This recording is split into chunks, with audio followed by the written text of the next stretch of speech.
Under 18. That's not the full total of the double mastectomies. That's just minors in the U.S. 8,000 children.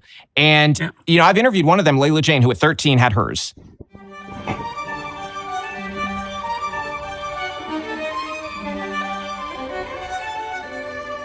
The only answer I have is evil or a parallel universe. The only answer I have is evil or a parallel universe. Yeah, well, it's not only, it's even worse than that. Because it's not only that these procedures, which are experimental and sadistic and profit-oriented and ideologically addled and cruel and counterproductive and rife with side effects, but it's not only that those are being conducted en masse, lied about. This is something that never happens. It's like, no, it's happening, and it's happening a lot. I know, for example, there's a black market in puberty blockers. So whatever the figures are for children that are put on puberty blockers, which is part of the pathway to surgical transformation, the true number of kids who are experimenting with puberty blockers is much greater than that. Yeah, but it's happening. It's happening at large scale. The people who are doing it are lying about doing it and covering it up. And this is the capper. Opposition to it is essentially criminalized. And so that's a perfect trifecta. So, I'm in trouble in Canada, for example, because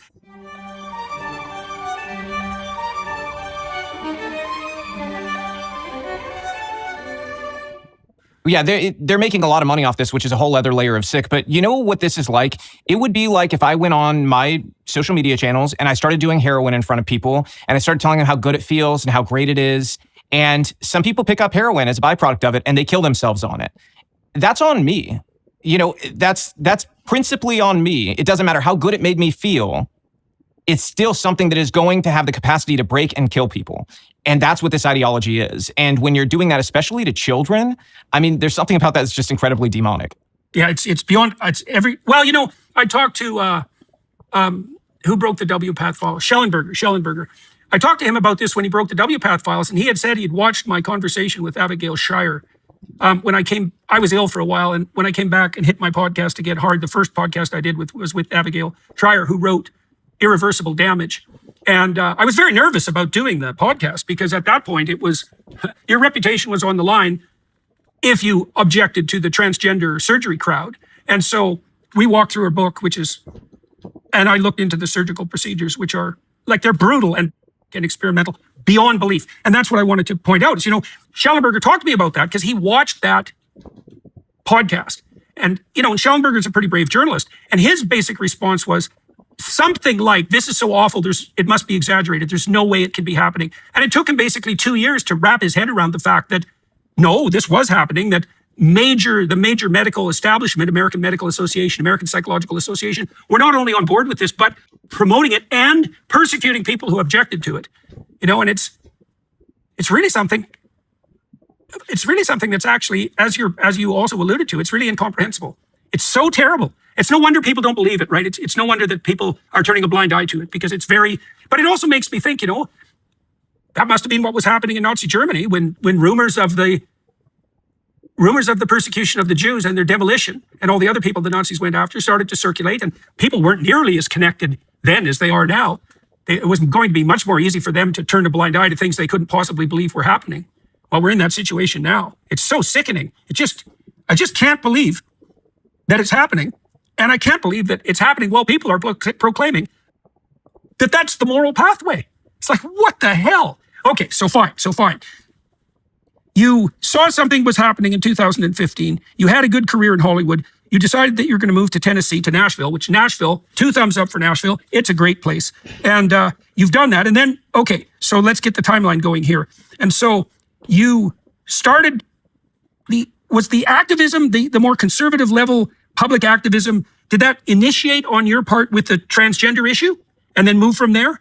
Well, I had been outspoken about education and mandates and things like that around COVID, but it's one of those central issues where actually I was going to say this. People should know, you and I didn't plan to talk about the transgender issue, honestly, but it's actually important because I have noticed this issue more than any other issue.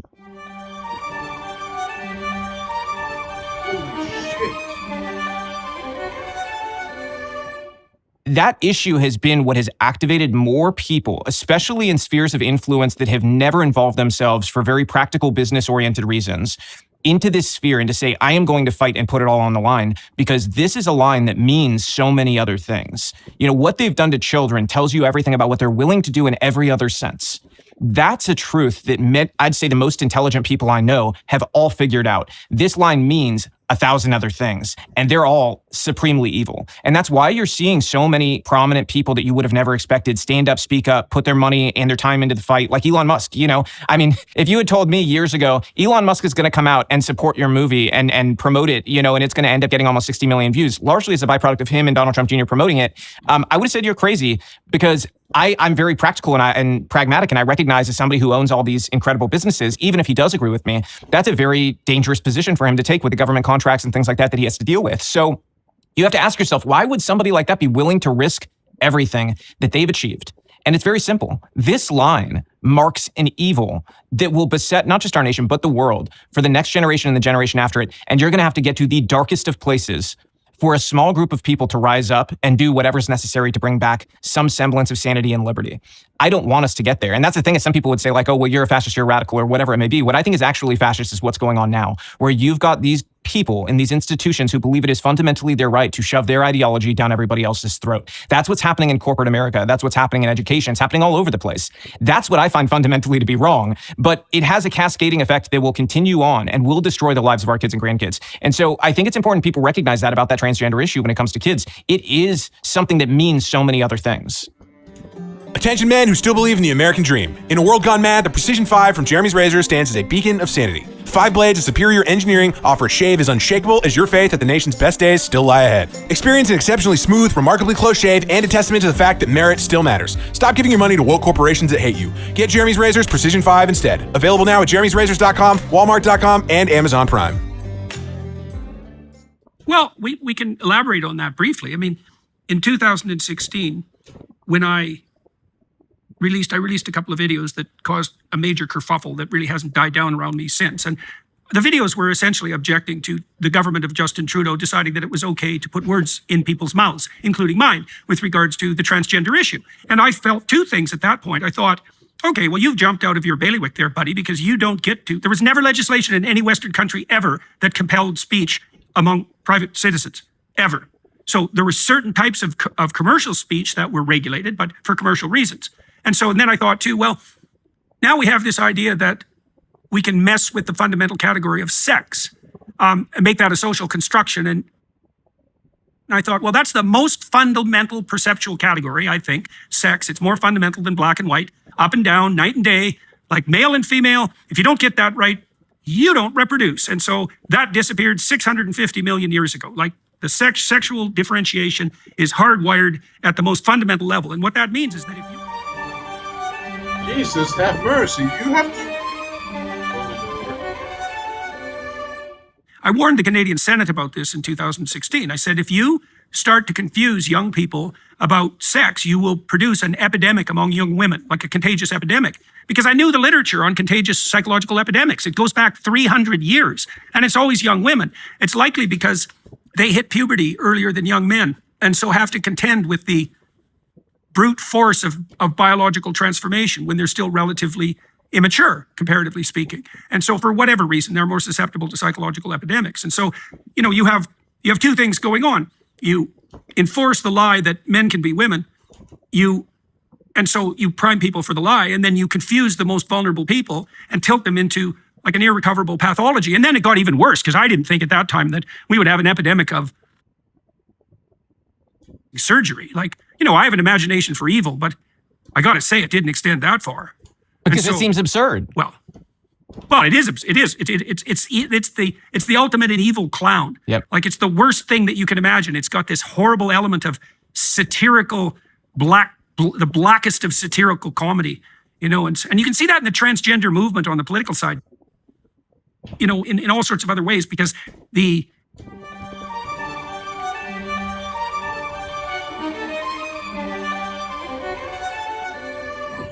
and so it's got that dark edge to it. And, when that was a fringe thing for theaters, well, it wasn't disrupting all of the world. But when it moves to the center, whenever the fringe moves to the center, all hell breaks loose. Because the fringe is multiplicity, and the center can't be multiplicity, obviously. It's not a center then. It's chaos. So, okay, so war on children, investigation into the transgender phenomenon. Now you start taking on the corporations, and you start with Tractor Supply. So walk us through that story, if you would, and then let's walk through the corporations one by one. And if you would, detail out how your strategy developed and your influence grew. Yeah, so with Tractor Supply, essentially, the way we approached it is, number one, we had to make sure we didn't play into the PR strategy of this will blow over. So what we did is we said, okay, the first video is going to be like a knockout where it's got to be really strong, but we can't put everything because we need to be able to have pieces of information every day just dripping out that you include many of the pieces that are still very impactful. So we hold back some of the stuff that we would consider the best stuff, as long as we can make sure we have a decent portion of sort of explaining the problem in that first video. Our first video on a company tends to be somewhere between 7 and 10 minutes. Any longer than that, people, I think if you're talking about the attention span of millions of people who are swiping on social media, you start to lose people, So we stick to that time span. And then each day we sort of drip out different pieces of what we've found through our investigations. And our investigations are a combination of what the whistleblowers bring forward to us. And then secondary, we do really great open source investigations on the companies. You'd be shocked, Jordan. Actually, I don't think you would be because of your background in psychology. I think a lot of people would be shocked by the types of interviews that executives at major companies grant, where there's like 5 views ever all time on the interview, but they do it because of their own narcissism, So, and they're filled with mistakes. And so nobody's ever really gone through all these, logged them, cut them, labeled them, and saved them for the future. We've been doing that now for a couple of months on a lot of companies, okay? Companies that we've never said a word about. We've already got every crazy interview their executives have ever given, and we've got them cut, labeled, and ready to go when we move on to them. The other part of this is we recognize going one by one is important because just like, any sort of hunt, when you've got animals all together as a herd, they're much stronger. So if you try to take on corporate America by going and attacking a group of them who are all together as 100 corporations, you're going to get nowhere. But if you focus in on one and make them the target of the ire of customers that they need in their stores, that's a totally different prospect. Because at the end of the day, these are public companies, by and large, that we do this with. Because private companies are a little bit different in terms of their ability to kind of wiggle and skate out of a lot of this. But with public companies, the board has a fiduciary duty to shareholders. So if the board is aware that conservative consumers make up a cross-section of their customer base that is anything beyond 20%, it's malpractice for them to allow a story like this to go and grow legs for over a month and reach hundreds of millions of people. Because each company we focus on has generated hundreds of millions of impressions. So that's better than a lot of national ad campaigns can do. And and that's not counting, by the way, the mainstream media coverage of what we've done. I don't even know what those numbers would be. I mean, I'm less and less impressed by the stuff that they're able to pull in because it seems like people like yourself or me. They're dying. They really are. They're dying breed. But in general, for these companies, no, they're a suicidal breed. That too. Yeah, but yeah. In general, we're crossing into this new paradigm of how information works, right? And so I think this is one of those early stories where corporations are having to learn some very hard lessons. But I will say a lot of them are learning quickly because if you look at sort of what we did in the timeline, we went from Tractor Supply, took about 3 weeks to get a statement from them where they changed all their policies. I mean, they dropped every woke thing that we had put out there. Then after that, we focused on John Deere. For those who are unfamiliar with John Deere, big tractor company. I mean, we're talking again about a company that depends on probably 90% conservative consumers, right? And for them, it took about 3 weeks as well to get them to flip. Then we got to Harley. Harley was one that I think was psychologically very important to what we have done going forward. So. But you know what's interesting, Jordan, is that they're one of the smallest companies that we have flipped. But I would say psychologically, maybe the most important one because their CEO was not a typical CEO. Like many of the CEOs of these companies that we have flipped, they're kind of agnostic about the whole thing, if not opponents of the wokeness, but they didn't know what the heck was going on at their own companies. And there's this like pervasive ignorance about how bad it's gotten. And then they're like, oh gosh, we didn't know that. Yeah, let's fix it. But in the case of Harley, this CEO is a true believer. This is a guy who founded the B Team with Richard Branson. The B Team's explicit purpose is to force wokeness through corporate America by bringing in new leaders who believe in the woke ideology in general. So they want to do this on a global scale. And they've been quite successful at a number of companies forcing these new leaders in and bringing their ideologies with them. And so that was one where I said, you know what? They may dig in their heels, but we need to do this right to where if they do dig in their heels, they're not going to recover from it because we have to make this just absolutely clear to the consumer how far gone they are from the values of their consumer base. And I think we did a good job of that. Again, we started with the long video explaining the problem, but we had such a large amount of material. Like one of the videos we held back initially was the interview of their CEO describing himself as the Taliban of sustainability. And so for people, I thought it was very important we break that video down. Taliban of sustainability, what does that actually mean? To me, what it means, if you describe yourself that way, the Taliban of anything, it means you are willing to do anything for what you believe in. There is no red line you won't cross. You are a terrorist for that cause. That's what it means to me. And sustainability is just a buzzword to describe wokeness in total, right? So when I hear Taliban of sustainability, I am a terrorist for this left-wing ideology. I will do anything to make sure that it comes to fruition. And if you look at sort of the policies they had adopted, well, it's very clear that seems like that was the direction they were going. And he even had an explicit, desire to reshape capitalism, is the way they say it. Marxists love to do that. Reshape capitalism. You can eliminate cronyism from capitalism, but that's not what they were describing. They weren't describing removing cronyism. They were describing a system where essentially, businesses operate as a social benefit to society. That's not what capitalism was ever meant to be. That's not capitalism. And the way they describe it is just a pathway to pure Marxism. And it's something actually I think is a very important, interesting point that I think you will find interesting and maybe have some things to say on. I think coming from a family who had communism steal everything, I think it's very important people understand the modern left, they are a new age version of the Communist Party. And when I say that, there's some fundamentally important differences, but I think once people hear them, if they scoffed at the beginning at me using the term communist to describe what they're doing, I think they won't after they hear this. The fundamental difference here is that they no longer believe in the need to seize the means of production because they realize something incredibly important. The power structure on the left realized that optically, it's going to be really hard to sell the idea of communism to a populace who understands that communism killed so many people in such a brutal way, right? Like, that's not going to be a popular sell to come out and say, hey, we want to be communists, we want to take over industry, we want to control your life. That's not something people generally are going to be really amenable to, right? Not if you say it openly. What they realized was you don't need to go seize the means of production. You just need to control the minds of the people in charge of production. And if people doubt that that's the path we're on, look no further than big tech. Look at Google. Look at Facebook. Every one of these companies acts as an arm of the state's ruling party. That's not capitalism. That's not, business just doing its thing, answering to the free market. We fundamentally shifted from a system where customer is king to one where the needs and desires of the Democratic Party are king, and secondary to that are the needs and desires of BlackRock, State Street, and Vanguard. Now, we're fundamentally shifting the reality back with what we're doing to say, no, actually, customer's king. Because you know what? If you own John Deere, you own Tractor Supply, you own Harley Davidson, guess who's not walking in your door to buy your products? BlackRock's not, Vanguard's not, State Street's not, the Democratic Party's not. My people are. And so fundamentally shifting that reality, I think psychologically a lot of important things happened from forcing Harley to change.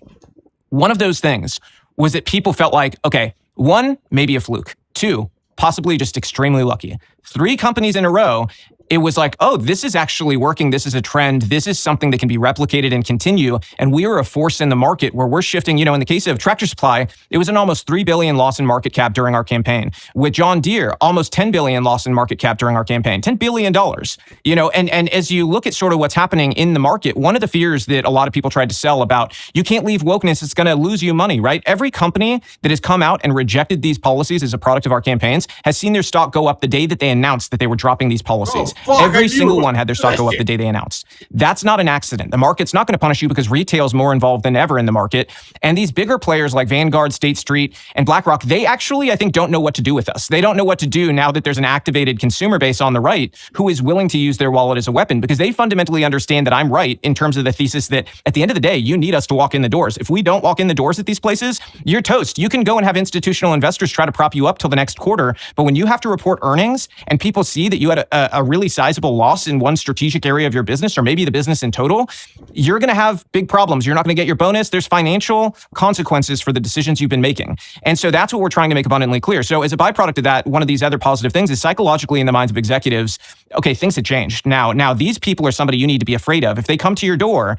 they mean business. They have the ability to reach hundreds of millions of eyeballs, and you don't want that. You don't want to be the story anymore. So we fundamentally altered our approach a little bit. Now, instead of just going straight with the story, we started to reach out ahead of time and say, hey, we've been investigating. Here's what we found. We're planning a story. And essentially, we want to make sure our story is right. If you have any corrections or you want to let us know about any changes you're considering as a byproduct of reading our reporting, let us know. You have until this date to give us a comment, correction, or feedback as far as changes go. And we offer off-the-record conversation between Robbie and your executive. If they want to talk through this issue at all, we're happy to do so. And I've had those off-the-record talks with a lot of these companies and their executives. And they've frankly been very productive talks. I'm very pragmatic. I mean, to them, I'm sure they would love if I was like, kind of an idiot and I was like trying to strong-arm them into this, but I'm not. The truth is, for us, it's fundamentally simple. We're going to report one way or the other. It's just either going to be about your past failures or you changing things. That's up to the companies, though.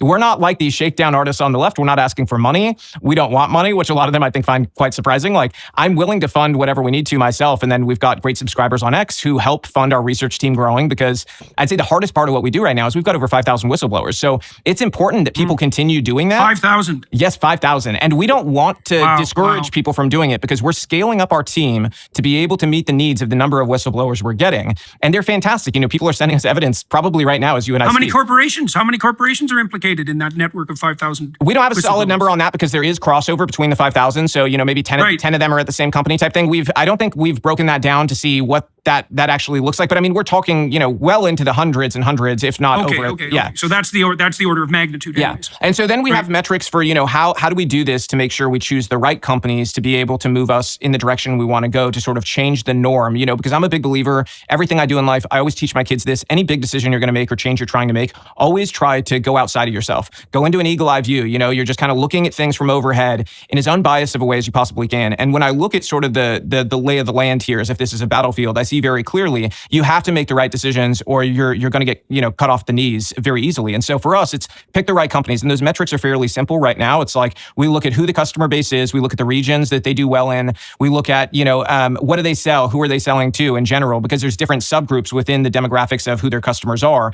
And then secondary to that, this is a big one. And I think this is more of a feel than a science. We do look very deeply at the board and at the executives and the psychology of who they are as people. So we look at the psychology of these board members because I think that gives us a really strong window into, sort of how we fix things, right? Because each one of them is different. Some of them are true believers, some of them are not. And they're just simply there at that moment in time because after George Floyd, they gave license to these crazed lunatics in the HR and PR departments to go and apply all these policies that would mean that executive was not a racist, because that's really what they were concerned about. They didn't want to be pitted as a racist because at the time they felt like that would have been fatal. And now we're in a fundamentally different time because 4 years-ish later, the whole company's had to experience what this looks like, right? And so what was sold to them is, this unifying, diverse, inclusive thing is anything but. Everybody's experienced it. They'd rather, have their eyeballs poked out than do another DEI training because frankly, we all know that it's mind-numbingly stupid. And it's beyond farce because it's simply propaganda at this point. I've done over 100 of these trainings, these big DEI trainings that the major companies use. They are some of the most ludicrous trash I've ever read in my life. And every single one of them has one thing that I found in common. They pretty much all have resources, okay? At the end of the training, they've got this resources section. I have yet to find one resource that is even center lane politically. Every single resource that is recommended is extremely far left. And the number one most recommended resource in these DEI trainings will always be kind of darkly funny to me. It's Ibram Kendi's How to Be an Anti-Racist, which I find really ironic since these are major corporations telling their employees, you should read this book as part of your DEI training. And the book says to be an anti-racist, you must be an anti-capitalist. That is the thesis, the core thesis of the book. And you've got the largest companies in the Fortune 100 telling their employees, yeah, go read this guy's book. It's signing your own death warrant ideologically, which is the most bizarre part of the whole thing. But the executives at the top are largely ignorant to it. You've got a couple of true believers, but most of them tell me in truth, and I actually believe them, that they had no idea. When I show them these trainings, they're like in shock and they go, oh, no, we've got to get rid of this. This is crazy. And they always go, we didn't know we had activists in the company. Yes, every single one of these companies has activists across the board in these different areas. And what people don't realize at these executive positions, because they've largely worked to get there over the course of some odd like 20, 30 years, right? They don't realize the kids coming out of college today are fundamentally different from the kids you went to college with. You went to college in a time where people went to college to become a professional at something. Kids today, the profession, the major, it's all a veneer in large part for many of the kids. Not all of them, but for many of them. In truth, what they're meant to become as a byproduct of going to college is a trained activist. So they go into whatever job they've been given a diploma to fit into with the intent purpose of spreading the poison, is this ideology. They're spreading the poison. It's become a cancer throughout these companies, but that is their purpose. They believe the same way that somebody who is religious believes that they need to evangelize. These people are religiously captured by this ideology. It is their God. And so the way that you are willing, if you're a religious person, to do anything for God, these people are willing to do the same for their ideology. And the sooner we understand that, the sooner we're going to understand why it requires us to speak up. Because I will say this, and this may be the most important thing I say throughout this whole thing. The biggest mistake conservatives and normal people have made over the last 30 years is not only celebrating, but promoting the idea we should be a silent majority. Silent majorities get people killed. Silent majorities destroy countries. They are the most poisonous thing you can possibly be because it allows a very loud, deranged minority to take over the entirety of your country, every major institution, and they guide the path of the future that your children are going to have to live in. It is shameful to be a silent majority. There has never been a time where it was more important for people to understand that fundamental fact. It is time for people to take personal responsibility. Stop waiting for a politician to save you. Step up, do the work yourself. yourself to make a difference where you live. Because the truth is, if we all did that and we all took personal responsibility and you took that eagle eye view we talked about earlier, you would see very clearly that each one of these pockets of our country was protected as a byproduct of each individual community taking control and saying, we're not going to allow this crazy here. If that was happening, instead of people waiting for a politician to save them, we'd be in a much better place. And don't get me wrong, voting is very important. Who we elect is very important. But more important is what we do on an individual level. And people need to start believing in their ability to make a difference again. The radical left stance on abortion has reached alarming levels. From supporting free abortions to even advocating for infanticide, we're witnessing an unprecedented assault on the sanctity of life. This isn't just politics anymore, it's a moral crisis. But there's hope. Preborn, the nation's largest pro-life organization, is fighting back. They're strategically positioned in high abortion areas, offering a lifeline to women and their unborn children. When you join forces with Preborn, you're protecting the greatest victims in our society, babies in their mother's womb. Over 300,000 babies have been saved through Preborn's efforts. When a woman considers ending her pregnancy, Preborn is there with compassion, support, and the power of ultrasound technology. This simple tool doubles a baby's chance at life. You can be a part of this crucial mission. For just $28, you can fund one ultrasound. $140 saves 5 precious lives. For those able to make a larger impact, your tax-deductible donation of $5,000 will sponsor Preborn's entire network for 24 hours, helping rescue 200 babies. To make a difference, dial pound 250 and say baby. That's pound 250 keyword baby, or donate securely at preborn.com/Jordan. That's preborn.com/Jordan. Stand with truth. Stand for life. Dial pound 250 and say baby, or visit preborn.com/Jordan today. Wow. I find it very difficult to disagree with any of that. I'm going to go through I'm going to summarize the strategy that you laid out, and then I'm going to zero in on the board analysis a little bit. And then I want to talk to you about the 3 companies that you've gone after, Tractor Supply, John Deere, and Harley Davidson, and the strategy that goes along with that. So you said you start by distributing a video that's about 7 to 10 minutes. So, and that captures attention optimally, but also is long enough to provide some real information. You save some of the material that your crew has documented so that you can do a protracted campaign, so you're not part of the 24-hour news cycle. You investigate all the open source material that a given company has produced so that you can use their own words as an illustration of either what they're doing or what they know or what they don't know. You go after companies one by one. You're focusing on companies that have at least a 20% conservative market share. And you pointed out that if the company is doing anything to violate their implicit contract or explicit contract with those consumers, that they're in breach of their fiduciary duty. And then you talked about doing a board analysis. And one of the things you pointed out there, which is you can't make this stuff up. I mean, I've been struck, as you have, by the fact that. So the first question for me was, why in the world is corporate America promoting an radical anti-capitalist, quasi-Marxist, postmodern activist movement? Because it's preposterous. It's like, don't these people know that they're funding and promoting a viewpoint that's worse than Marxism, that's completely antithetical to everything that they themselves not only purport to believe in, but have actually lived by in some sense? For the real actors, let's say. Now, your solution to that, and I think it's the right one in all but the minimum number of cases, is that, well, they don't know. And you think, well, can people possibly be that blind? But one of the things that I've learned is that, and maybe this is even more true for conservatives, it's possible, lots of people live in 1995. And it's not 1995. It's not even 2015. And in some ways, it's not even 2024 because things are changing so fast, we have no idea where we are even.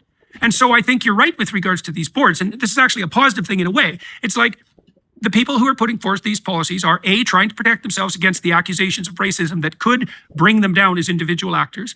And B, they're not interested in the systems of ideas that underlie these movements, let's say. They have no idea that the systems of ideas exist. They have no idea how pathological they are. And they have almost no appreciation whatsoever for the force of philosophical ideas. And that might also be part of the conservative temperament, right? Because conservatives tend to be detail-oriented and practical. And so when you talk to them about abstracted ideas, they're not that interested, and they also don't think they have much power. And that's really a bad idea, especially in the situation that we're in right now. But, it was striking to me the fact that you concentrated on your realization, your discovery that most of the people who are involved in this at the corporate level actually have no idea whatsoever what they're fostering. They don't know who Robin DiAngelo is. No clue. They don't know that, no idea. They don't know anything about Ibram Kendi. They don't know anything about the implicit association test. Republicans don't know anything about the implicit association test and the fact that it's provided hypothetical scientific justification for the idea of implicit bias and the whole bloody woke movement.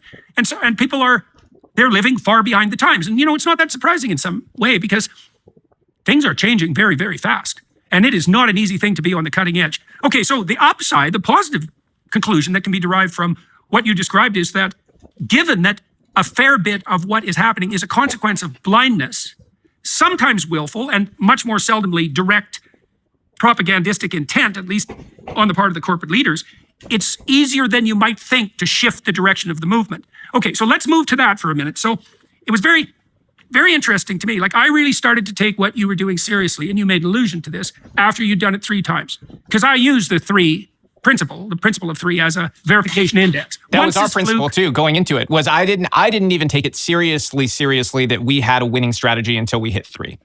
Yeah. Three establishes the pattern, right? 2, you can still write off and probably should. But 3, you think, okay, something's going on here. Now, you also very carefully, likely, but it appeared like that from the outside, you picked very emblematic corporations. I mean, Tractor Supply, John Deere, like bedrock, middle America, small c conservative to the core. It's like, this should not be a woke company, obviously. And then you went for Harley Davidson, which I thought was insanely comical in this terrible way that we've been describing. It's like Harley Davidson, tattooed bikers, and now you have a woke CEO. I mean, are these people, are they completely out of their mind?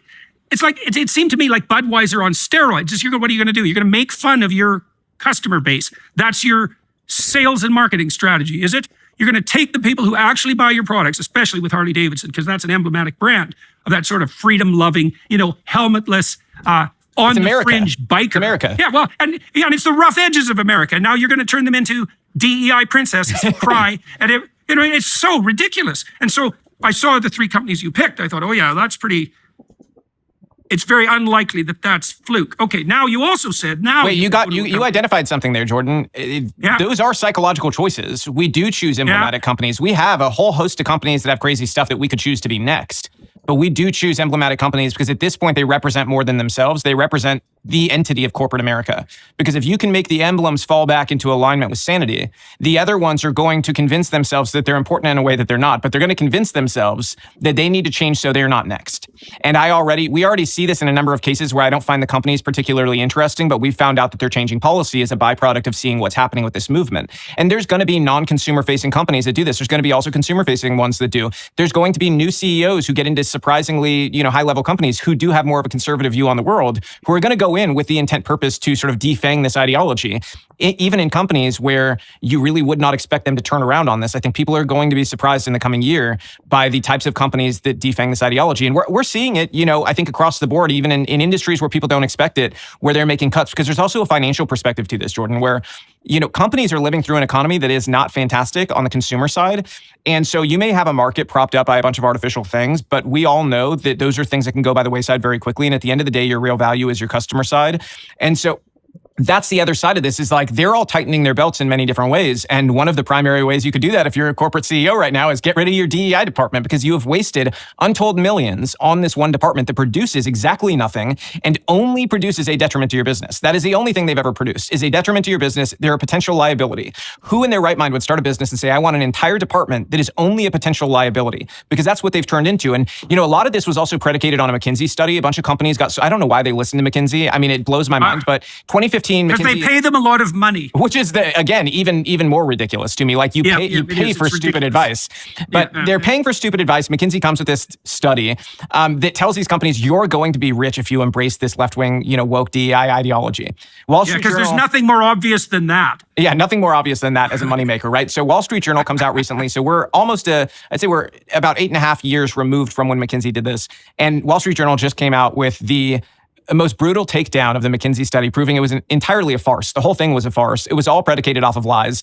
And when you look at the actual reality of the market, none of this makes money. In fact, in London, this is actually quite interesting. They have a diversity ETF. It underperforms every other ETF on the market. So, there's other metrics as well I won't bore people with because a lot of it's kind of boring financial nonsense. But the truth is, this loses you money. So who in their right mind would sign up for that? Because there's no small business in America that if you told them, hey, I've got a great idea for you, you're going to open a segment of your business. It costs you an extraordinary amount of money. It's going to make you nothing. And people might get really upset with you and stop shopping at your store. No small business owner in America would sign up for that. So why are the biggest companies in the world? And I think there's multiple layers to that. You can go from the BlackRock, Vanguard, State Street side, or you can go from the side of the activists. I particularly actually think the activists are an even bigger issue because, BlackRock can desire something, but at the end of the day, if you don't have your soldiers in place to implement it, it cannot be implemented. And there's going to be too many different stages where it can kind of be defanged. The problem is they have these people in central nodes of power within a corporation that are not really recognized from the outside as the nodes of power. So it's not your CEO, it's not your COO, but it's your, VP of marketing. It's your head of HR. It's those people who are really the ones driving a lot of this. Yeah. Okay. So I'm going to harass you a bit because there's a danger in what you're doing, and I want to discuss that with you. So, well, the first danger I would say is one of power. Like now you're in a position where you can call up a corporation or make contact with them and lay out a set of demands. That's one way of putting it. And that's a lot of power. Okay, so that's the first thing. And so obviously there's a danger associated with that has to be regulated. Okay, the second thing is you're taking a page in a way from the activist playbook of the left. And the activist playbook of the left has produced a lot of social pathology, a lot. And so I guess I wonder how you distinguish the activism that you're engaging in personally from the cancel culture, let's say, of the left, right? Because you could see how it could go in that direction. And then the next issue is why are you convinced, or are you convinced, that these policy changes that these corporations are announcing have any teeth?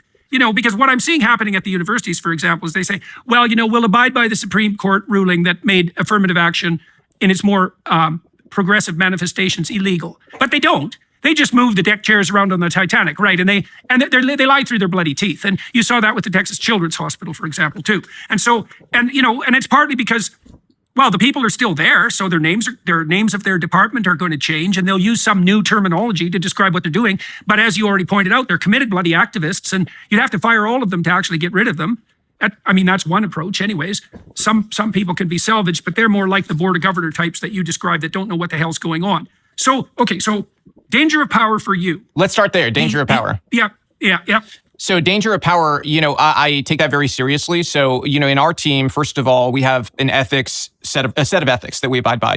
One is, we will not go and short a company we're reporting on. We're not going to go and trade on it. We're not going to tell anybody who could go and trade on it, because I think that would be unethical. It may be legal in many places, but I think it's unethical. Secondary to that, I think that the way that we approach this is that it is never a shakedown. It is never blackmail. We never treat it that way because that's entirely inappropriate and that's not our goal. We're not the mafia. We never want to be the mafia, and I refuse to be a shakedown artist like these people on the left. I've had a lot of people come and approach and say, hey, we've got this idea, ways you could, get these companies to pay you, type of thing. I don't want their money. I will not take their money. I'm principally ideological. I believe that God put me in the position I'm in for a purpose. I'm going to do the right thing, wield that power wisely in a way that I feel like it is going to be responsible. It has to be measured. The other thing to remember too is that this path we've set out here, it's only successful because I'm not acting crazy.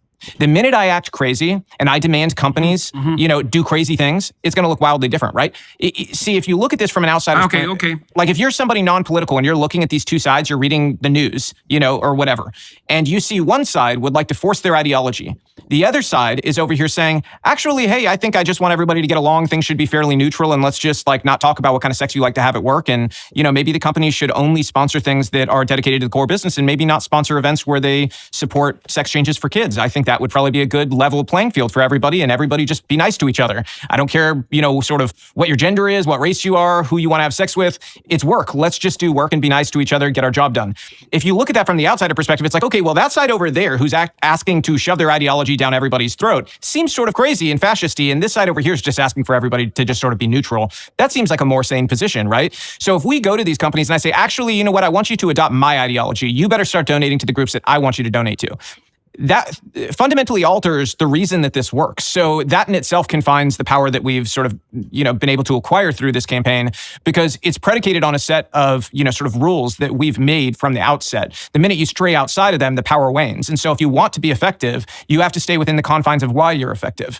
But your second question, do you have people helping you out with that? I mean, you mentioned, for example, earlier that you were more prone to take the seriousness of your own pathway to heart as a consequence of your wife's support of your vision, let's say, and your ability. And it is helpful to have people around you keeping you on the straight and narrow, let's say. She'd be the first one. She'd be the first one to check me. I always tell people, if you're worried about me at all, just remember I have to sleep in bed next to Landon Starbuck, and that lady will be the first one to let me know if I have strayed from what is right and good and righteous. She's she's my compass, and I'm very lucky as a man to have a wife like that, because it's not lost on me how rare that is to have somebody like that who will be a compass. And sometimes that's hard. That's something people should know, is like, as a man, there's lines there where it's like, okay, you want to lead, obviously, but your wife can really be a compass of when your leadership can stray in a direction where you're not being true to yourself. And you may even struggle up against that idea, because it's uncomfortable, to get checked like that. But if you have a partner who really loves you, wants to see you succeed,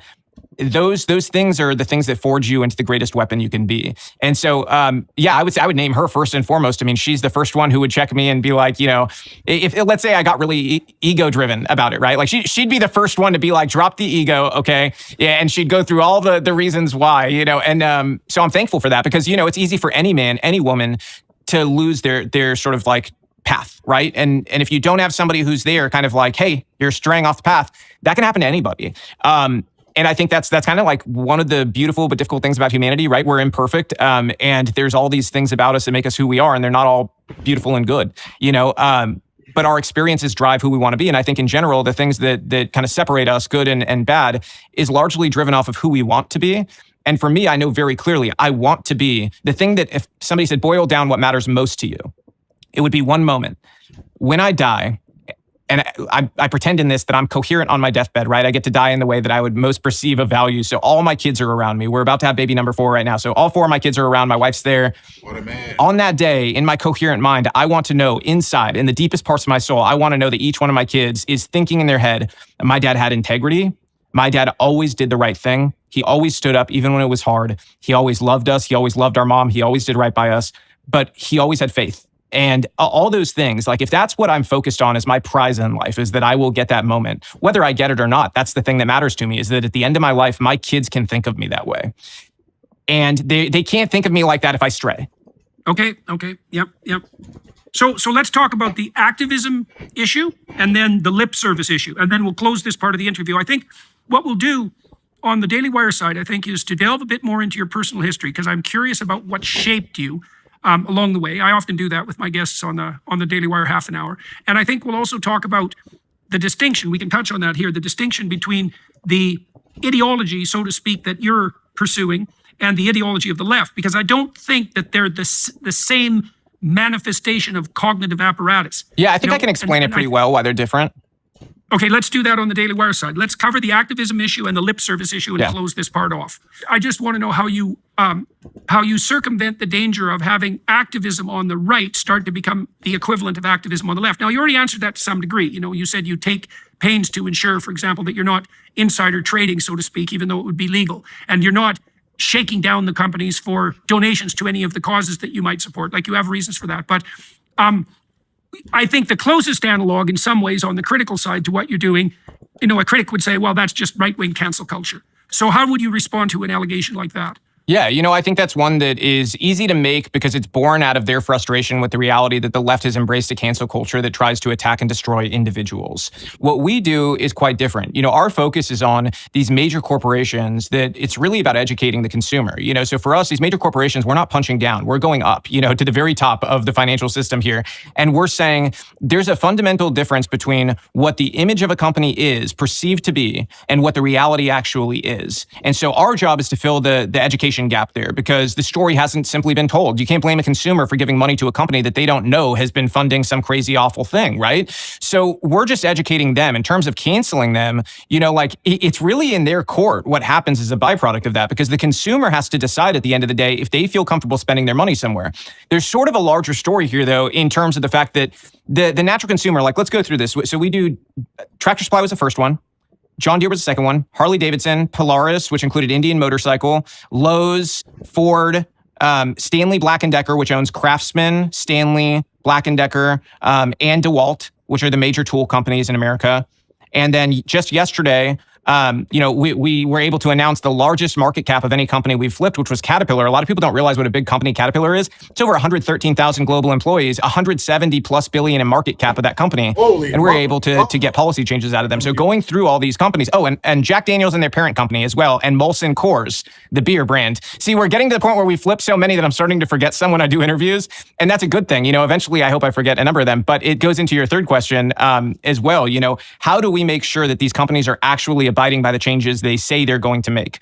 And I think that's a very critical question because without accountability, nothing matters. And so I think that's fundamentally born out of why we designed this the way we did, where it's predicated on the need to have whistleblowers in the company.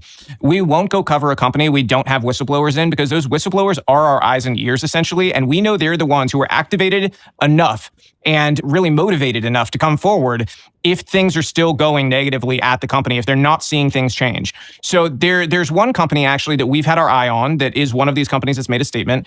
And it seems like they're veering off path in some ways. And so we've been documenting, and I will say this, I've said it many times before, when the day comes where we do have to go back and report on a company that has already made a statement, we will be much more aggressive in our reporting. And it's going to be like, no kid gloves. It's going to be everything. We're going to put everything out that we have, because in every one of these cases, we did not put out everything we had. We put out a good deal of stuff. Oh, yeah. Okay. But we have more. You have something in reserve. Yes. And so I think the companies are aware, with eyes on the inside, that's sort of what predicated the change in the first place, is that, okay, our own employees are outing us for being crazy. So, if they did that once, what makes you think they're not going to do it again, right?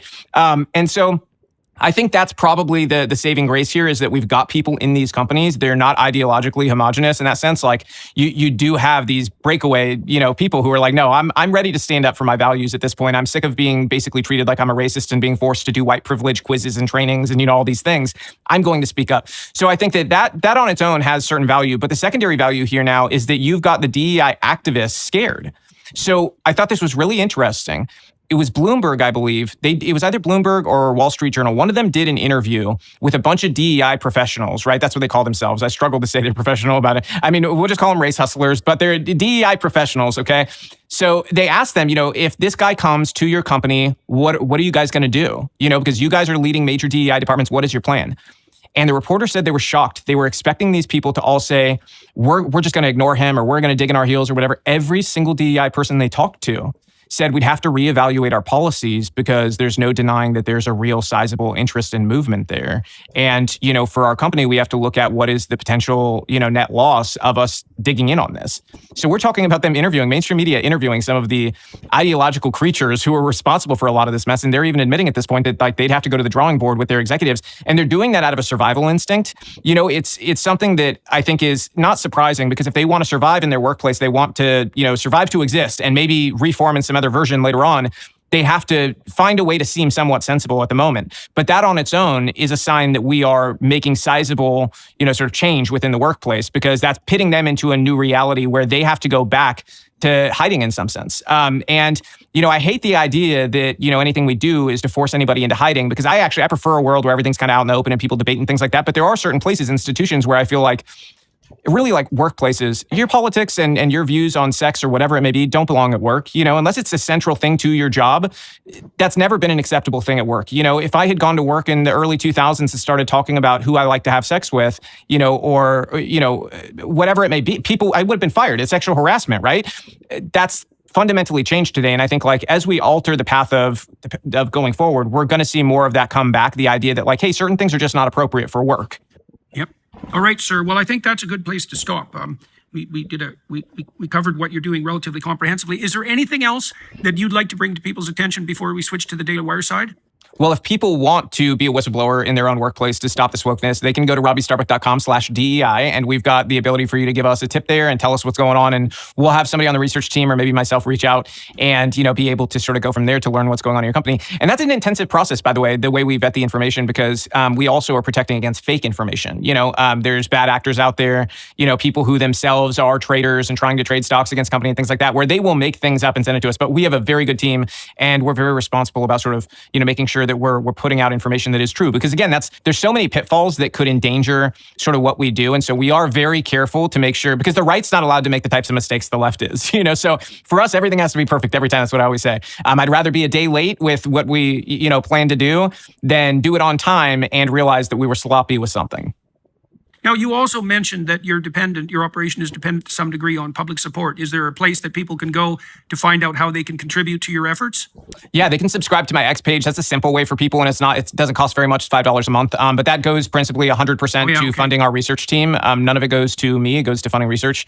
And so outside of that, on that DEI page I mentioned, there's also a link there where people can give one time if they want to. And so that's at robbiestarbuck.com/DEI. So that helps us grow, because we need to hire more researchers. And we've got some some good friends who are very trustworthy that I'd like to bring in to help on the research side of things, because I don't think people realize how intensive it is. Like, I mean, if you just talk about executive interviews, going through those, you were talking about hundreds of hours with just each company of interviews that you have to go through and find the crazy, like it's like a search for the crazy, right? And so that's not something that's terribly exciting to do. In fact, it's very boring a lot of times, but it's something that you have to do to really complete these investigations appropriately. And you've got to just have people, compensated being able to do it and sit there and do it. So it is very helpful. We're very appreciative of all of our subscribers. All right, sir. All right. So I think for everybody watching and listening, if you want to join us on the Daily Wire side, I think we'll do two things. I want to delve more into the biographical details of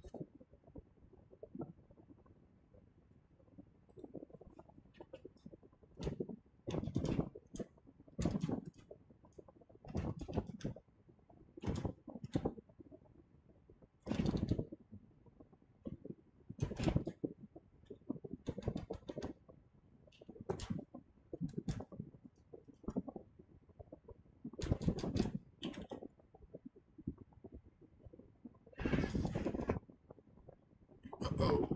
Fuck!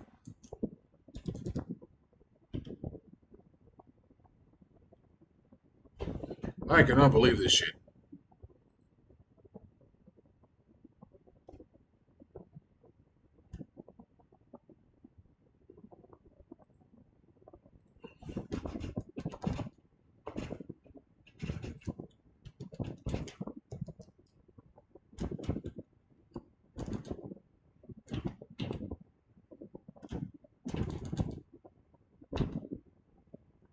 Hello, everybody.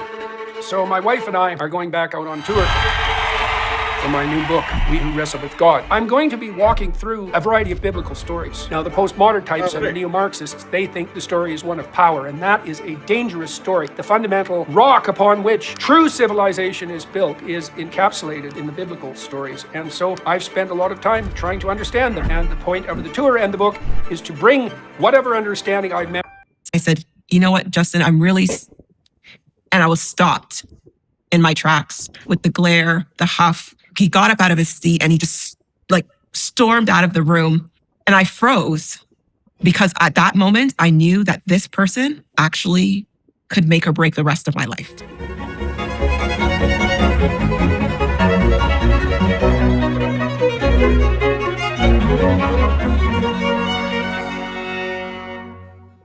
Hello, everyone. Canadians have benefited from or suffered under the rule of Justin Trudeau for a substantial amount of time now. And during that time, his administration, his government has been plagued by a number of scandals, some greater and some lesser. One of the more unreported scandals has to do with the sequential departure of some of the more powerful and opinionated figures in his cabinet and his government, including many of the women that he so triumphantly appointed to his cabinet, founded on the idea of equity in 2015. I've reached out to many of the people who've abandoned his ship, you might say, on the Liberal side to talk, to find out what it was like working with Justin, with Prime Minister Trudeau. And generally, they've refused to talk to me. Not impolitely or anything like that, but it just hasn't been successful. But today it was successful because I got to talk to Selina Caesar-Chavannes, who was elected in the riding of Whitby in 2015, who left her own business, divested herself of her own business to do so, and then was appointed parliamentary secretary. And she told us what it was like. She worked very closely with Trudeau, or in principle very closely. The story is much more complicated than that, for about 4 years, until she decided that, to put it bluntly, she'd had more than enough, as you will discover if you attend to this podcast, which I would highly recommend, particularly if you're Canadian. It is devastating, really. It's a shocking interview, I would say. It's an emotional interview. She's very articulate. She's very careful. She's very forthright and revealing, much more so than I might have expected. And the picture she paints is not a pretty one. Seriously, not a pretty one. And everyone who has the opportunity should listen to this if they're citizens in Canada, because you need to know just exactly who it is that's running the show. So join us and find out. So, Selina, we'll start, I think, by just giving people an overview, if you would, about what role you played with the Trudeau Liberals, and expand on that, if you would, a bit, so that people who are listening from other countries have a more comprehensive idea of how the Canadian federal system works, so the electoral system. Yeah, so I was elected in 2015, and I should say before that, the member of parliament in which my riding or my jurisdiction, my town is, passed away. He was a former federal minister, really well-liked individual. So in 2014, that happened, and as you would run in any other election, a by-election was triggered at that time, and I lost the by-election. When that happened, of course, the next time to run was the general election. And a general election in Canada runs pretty much as any other democracy. You are voting for the person in your riding. You're not like the United States where you vote directly for the prime minister or directly for the president. You vote for the person in your particular jurisdiction. And in 2015, I ran again for the Liberals and I won that election. So I was a member of parliament for my town of Whitby that I've lived in for over a dozen years, and then immediately was appointed to parliamentary secretary to the prime minister. And basically the parliamentary secretary is, I would say, like the right hand of the prime minister. If the prime minister goes left, you go right, he goes north, you go south. And it's really a tag team role when you're appointed to that position. So what had attracted you first to political life? And then more specifically, why did you decide to stand for office under the rubric of the Liberals? Rather, so for everyone watching and listening, Canada really has, for all intents and purposes, three main political parties. There's Liberals, who usually govern Canada, and they're a centrist party. You have the Conservatives, they're a center-right party, and you have the New Democrats, and they're a center-left party. There's some fringe parties, but we'll leave them out of this discussion, including the separatists. So you decided to run for the Liberals, and of course they're in power most of the time in Canada and are currently under the leadership of Justin Trudeau. And what attracted you to the Liberals and perhaps to Mr. Trudeau as well?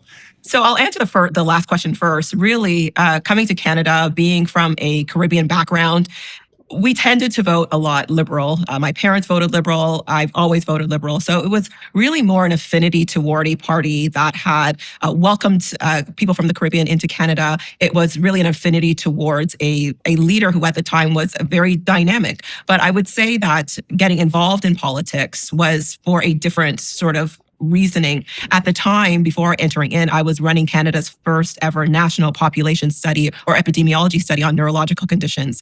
And what some of your viewers or listeners might not know is that oftentimes, even in Canada, with the social safety net of healthcare, there are some challenges around people being able to access that healthcare system in a fair manner. And what we were finding with that national study, people who were looking after their loved ones with Parkinson's disease or Alzheimer's or even epilepsy or Rett syndrome on the lower end of the age continuum, they were having significant challenges looking after their loved ones.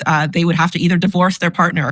If they were making too high of an income, they would have to divorce so that their income would drop and their partner could get services, or they'd have to move from province to province to be able to get the drugs covered under a particular provincial or, for the US, a statewide formulary. And I just thought that that was unacceptable in a G7 country and wanted to get into politics, particularly to deal with those issues, to have a national brain strategy and a national senior strategy. And I thought at the time the best way to do that was through a Liberal government. I knew that the Prime Minister, well, the leader at the time, was very much in favor of science, of healthcare.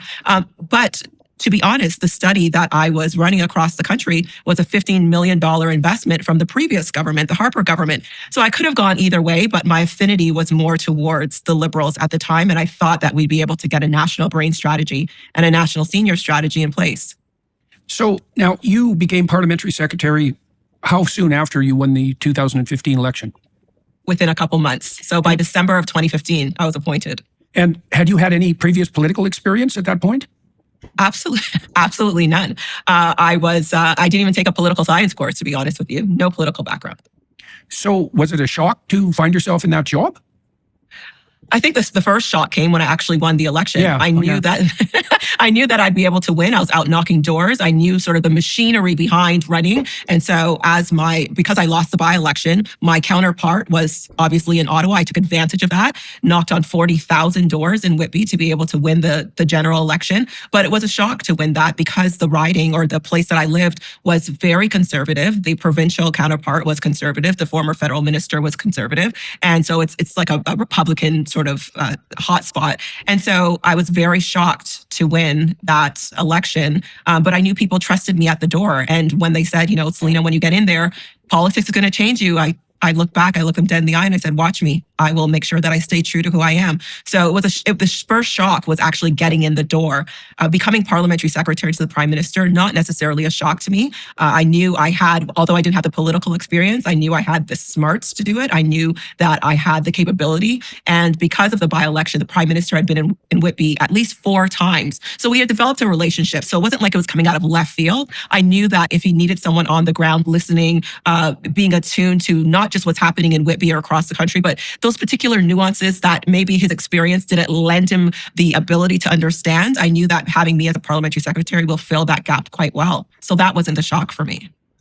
Huge tech companies have a problem. They don't just want your money, they want to know everything about you. Shadowy data brokers are making a living compiling detailed profiles of your online activity and selling them to marketers and other corporate interests that want to control you with targeted ads. They're not just selling a product, they're selling you, but you don't have to let them. There's a way you can keep your browsing history truly private, and I use it every day. It's an app called ExpressVPN. In a world where your every move online is being watched, tracked, and sold to the highest bidder, maintaining your privacy isn't just a luxury, it's a necessity. Think about it. Every time you go online, data brokers are cataloging your behavior through your IP address, building detailed profiles of who you are and what you do. That's why I trust ExpressVPN to protect my privacy online. With just one click, ExpressVPN masks your IP address and encrypts all your network traffic, making it virtually impossible for data brokers and hackers to monitor your digital footprint. You might think you're safe because you're careful online, but here's the truth. Every time you connect to a public Wi-Fi at your local coffee shop or airport, you're exposing yourself to potential security breaches. ExpressVPN acts like a shield, protecting your sensitive information from prying eyes. What I love about ExpressVPN is how seamlessly it works across all your devices, your phone, your tablet, laptops, you name it. One subscription covers everything. Just tap a button and you're protected. It's that simple. Protect your online privacy today by visiting expressvpn.com/Jordan. That's EXPRESSVPN.com/Jordan, and you can get an extra 3 months free. expressvpn.com/Jordan today.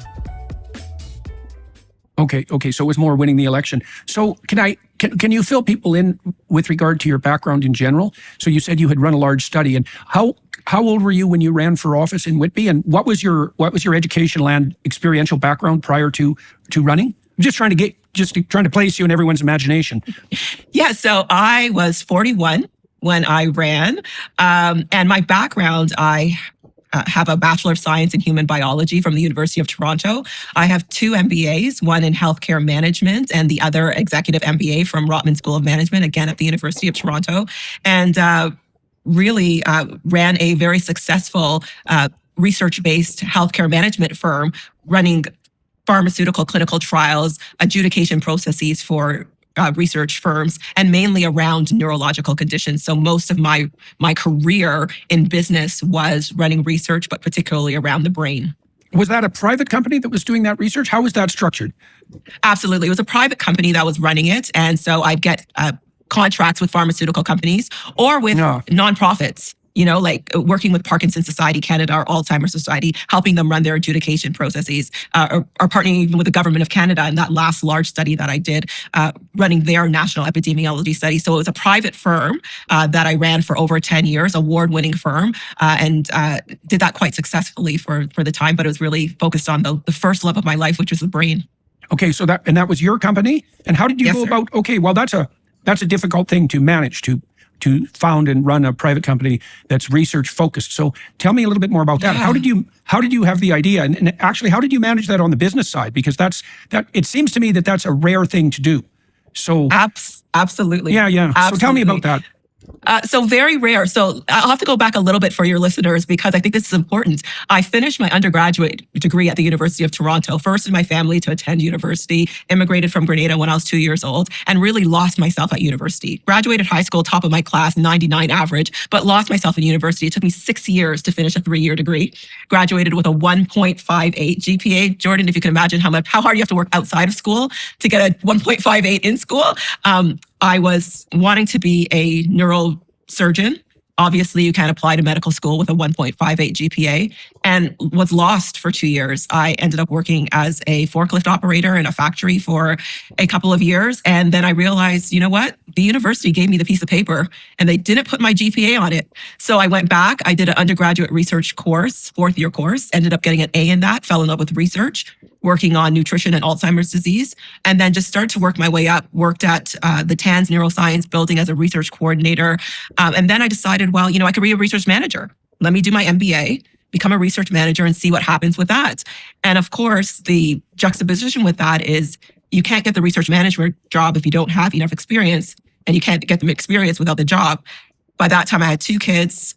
We were living in this red down basement apartment, basically dumpster diving for our furniture. And I realized that life wasn't going to keep me down that way. So I started a company because I knew, working in research, that the most valuable asset to any of the principal investigators I was working with was a good, solid research coordinator. So I decided that maybe I could use that as a launch pad as a freelance research coordinator. And I started that for a little while until the first pharmaceutical company called me and said, we have a clinical trial for a pediatric epilepsy clinical trial. Can you find us some principal investigators? And of course, when you're down and out and you're trying your best to get your family out of a situation, the first thing that I said was absolutely. But finding a pediatric neuropsychologist to run a clinical trial in Toronto was like trying to find a needle in a haystack. But with grit and determination, I found 3 of them for that company. And the first paycheck I got with Resolve Research Solutions, which was the name of my company, was a down payment to my first home. I'm a hustler. I know how to work hard. I really studied with that MBA, used that MBA to create the blueprint for a company that ended up being very successful. And I think finding a niche market of being able to be a site management organization for pharmaceutical companies, probably one of the first in Canada, was something that was unheard of. And it happened to be something that I knew how to do very well, because I knew, while I didn't know everything about the brain at the time, I knew how to run a successful business. And that's something that my principal investigators didn't know how to do. They knew how to see patients, they knew how to run the trial, but they didn't know the business of the trial, and I handled that for them. And when did you start that business? I started in 2005. 2005. So okay. So by the time you won your seat, you'd run a successful and growing business for 10 years. For about 10 years. How successful did it become? Oh, it was actually pretty good. Not to boast, but I won the Black Business and Professional Association Harry Jo Award for Young Entrepreneur, and in 2012 won the Toronto Board of Trade Entrepreneur of the Year Award. With the company, it grew quite successfully to the point where I was running or co-chairing with the Public Health Agency of Canada national epidemiology studies. So I think the success may have been measured in sort of dollars and cents, but I think the impact that I had within the industry, focusing on research, focusing on a market where oftentimes you don't see people like me running, you don't see women in that particular field. I was doing it and doing it successfully and having impact, not just for the physicians that I work with, but for the patients that we serve that were walking through the door. So what did you do with your business once you ran for office? Yeah. So as parliamentary secretary to a prime minister, you have to, some of us had to divest. Some of us didn't divest from everything, but I was naive enough to follow the rules, and I divested from the company, and really had to start from scratch once I left politics again. Okay, well let's dive into that then. So tell me the story of your experience as parliamentary secretary, and tell everyone what you learned and what happened. How long did you serve under Trudeau in the government? 4 years. Not even 4 years, because in March of 2019, I stepped out of the Liberal fold and sat as an independent towards the end. Even though I had a few months left, I stepped down. But for about 3.5 years, I stayed within the Liberal fold. Okay, well, then why don't you just start at the beginning? Just start at the beginning and tell me exactly what happened. Yeah. So, it's a very interesting story, because at the beginning, of course, I think with a lot of Canadians, we had a majority, went from, a couple dozen seats in the legislature to over 180 seats, a majority government. There was a lot of excitement, very much sunny ways, really excited about having that change of government within Canada. And it was an exciting time. It was an exciting time to be appointed parliamentary secretary. It was an exciting time to be a member of parliament. I knew I'd be able to represent the people that I served very well. But of course, being a business person, I wanted to also make sure that I was holding myself accountable. So as parliamentary secretary, as we've discussed before, I really wanted to make sure we had a national brain strategy, because I knew the research. For every dollar you invest in brain research, you get a $4 return, either with savings of people's lives, helping people to be able to return to work, often caregivers. There was a 4-to-1 return. So I really wanted a national brain strategy. And I wanted to take care of the people that I knew were hurting the most, often women who are caregivers for people who are really struggling with neurological diseases or neurodegenerative conditions. So that for me was critically important. I drew up the plans with timelines and milestones and accountability metrics. I presented this framework on, I think, January of 2016, really hoping that it will work out. And I heard nothing for a little while. Presented it to who? I presented it to PMO, so to within the Prime Minister's office, his chief counsel would have been Jerry Butts and Katie Telford at the time. So I presented it to them. And to be honest, I'm not quite sure if the Prime Minister ever saw it. So I can't be certain of that. Although I was his parliamentary secretary, there was very, very little interaction, which people might think, I thought you said if he goes left, you go right. Well, that is normally the case, but there wasn't a lot of interaction with the Prime Minister at the time. And, you know, right from the beginning, I thought this is awfully strange for me to have very little interaction. If you are able to witness Canadian politics or any political system, you'll see that there is a question period here. We have a House of Commons in which we debate materials. At question period, we get up and we answer questions to the Canadian public, to our counterparts on the official opposition.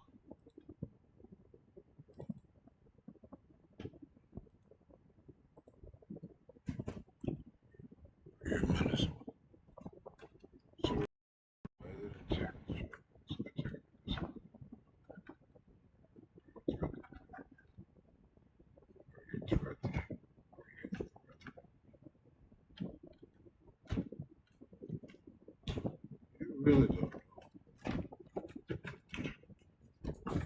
You really are. Oh my lord.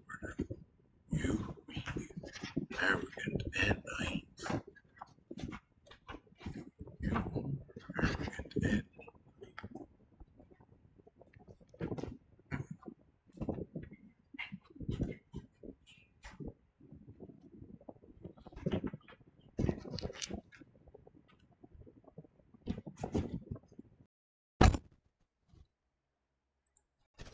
Position on the other side. And I was told that I was not allowed to speak during question period, which I also found quite strange. I wasn't allowed to speak to media. And it just started rubbing me the wrong way. And so I just continued because I'm new.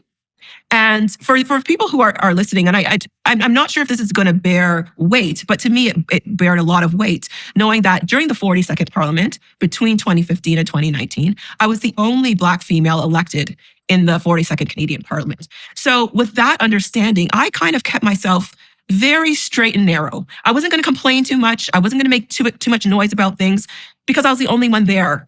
And I didn't want to ruffle feathers. But as it kept going, I kept thinking something is just not right.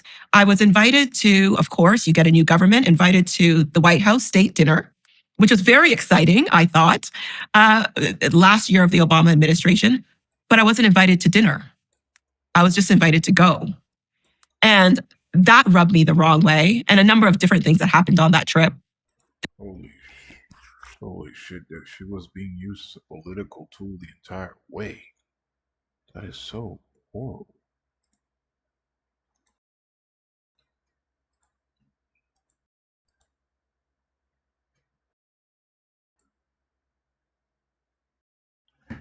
My lord. I cannot believe how slimy that shit was.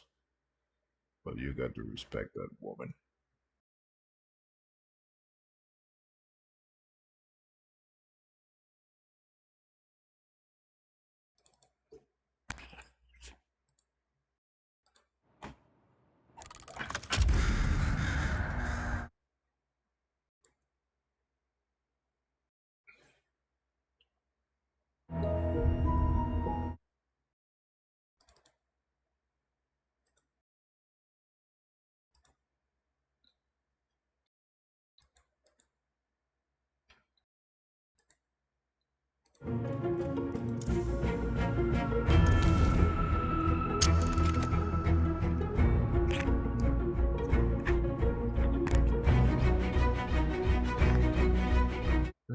How is going to be the night, I wonder.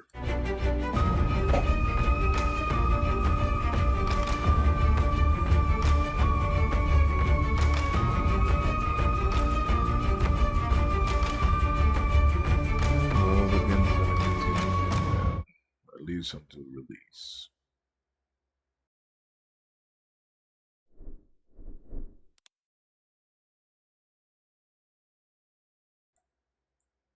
The second time that I was invited to attend anything that the on behalf of the Prime Minister was the opening of the National African American Museum in Washington. And that was exciting. You know, I was sitting behind Oprah. I mean, who wouldn't love that, right? But there was something that was not right. And then the last event, so I was invited to 3 international events. Again, for your listeners, as a parliamentary secretary to a minister, I am parliamentary secretary to the first minister, the prime minister.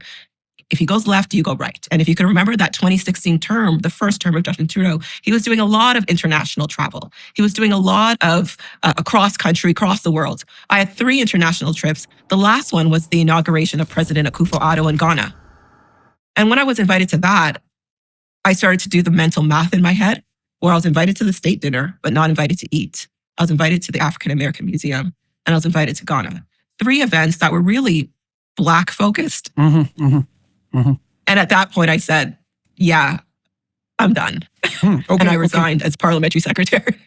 In times of social upheaval, it's natural for your and really free from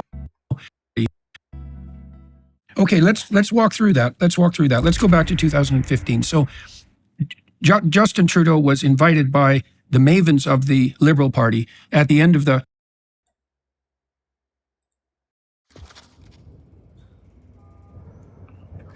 Good luck, everybody. Have fun and enjoy.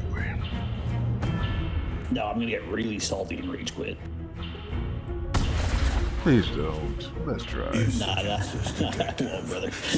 Yeah, I know. And I will provide them. Sorry, Kelvin, I'm queued with McGinnis. I would, but I do horrible against great talent with Big Tower Bebop.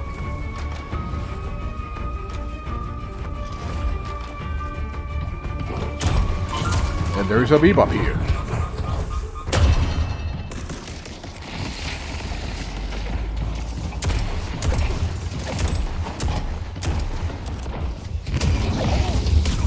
Can't stop me.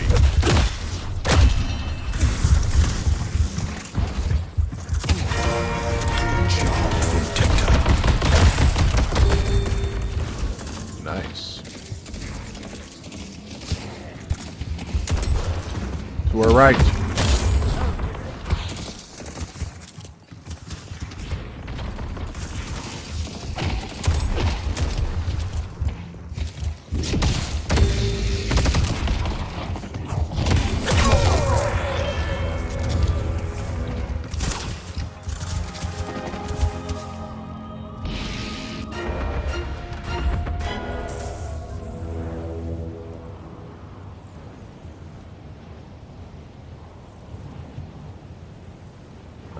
Fuck, this is turning out to be a nightmare. Let's go.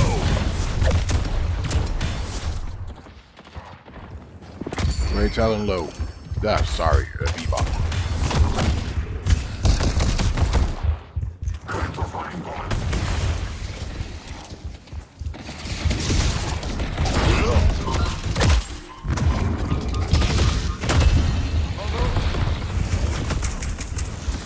What are you looking for? Gun? Stay 2 steps ahead of death, my friend.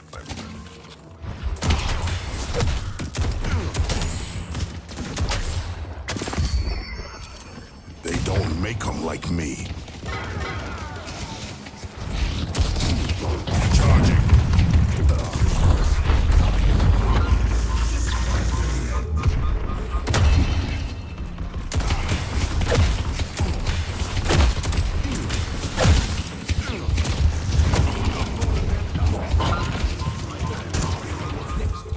Stupid fucking.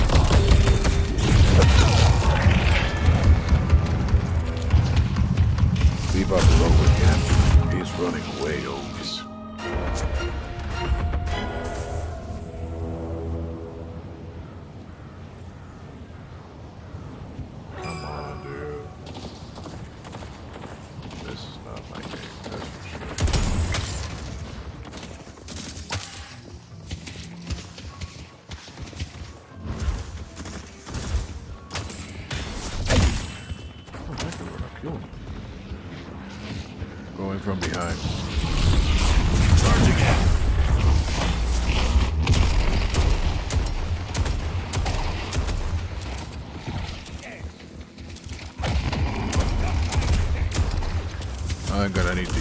this mole?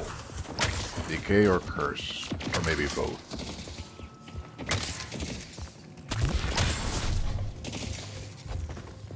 One, 5, 10. I don't care how many there are. I'll stand up to them all.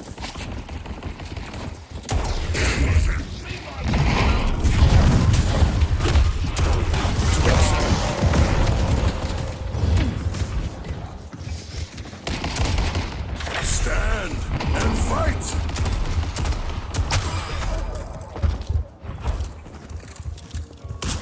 From the mundane to the spectacular. Stay strong, buddy. Making my move.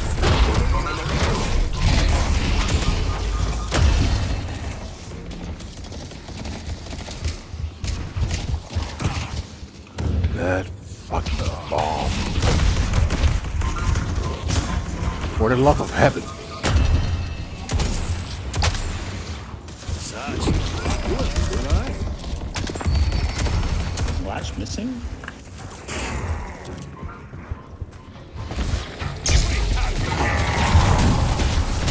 Lash and Hades.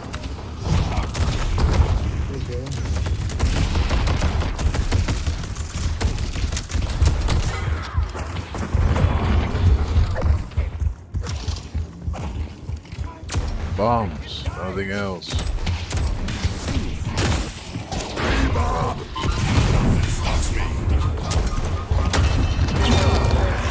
Mother... I'm about to... Ugh, fuck. Come. I wish. Why is fighting Bebop so fucking frustrating, man? I'm not trying to bitch here, it's part of the game, but holy shit. It's just another level.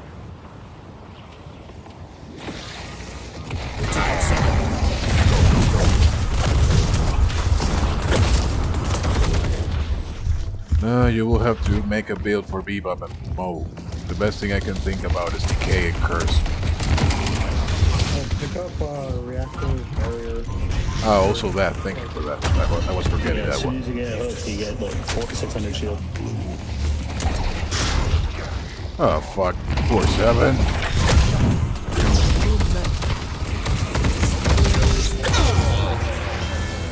Yep, they're kicking our asses. Sorry, guys. I will try to make up for it mid to late game.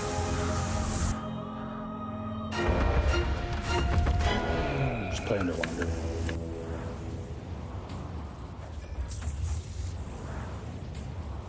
Seven, the best thing we can do right now is farm. Make a build and try to come back later. Or at least, that's what I believe.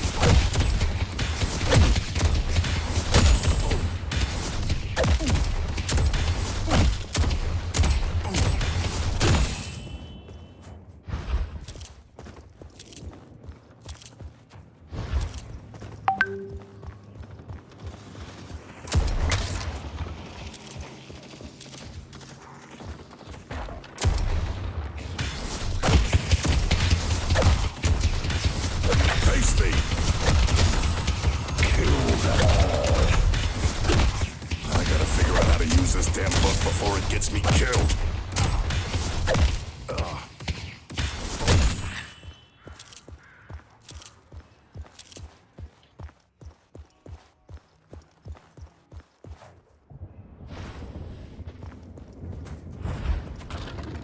Bebop wasn't green. I don't know where he is. Wonder what I can get at the shop. Sweet Mary, Mother of Heaven, he is coming back to blue.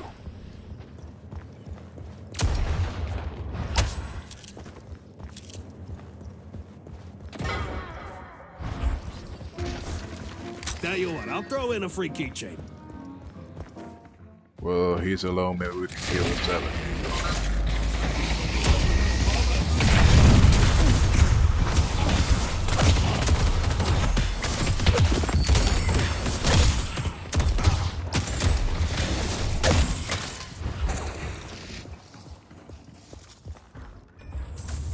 I know how to make an entrance. Going purple to help.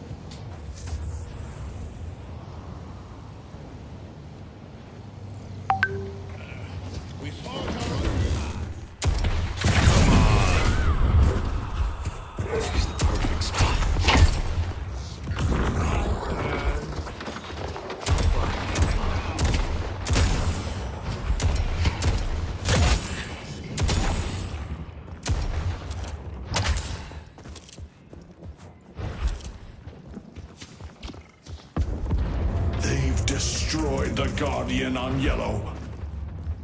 It's you or me.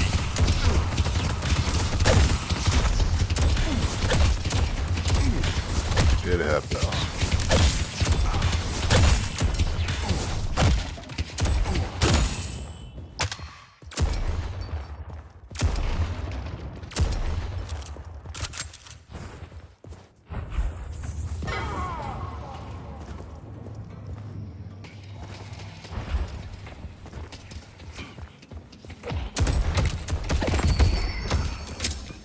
Engaging!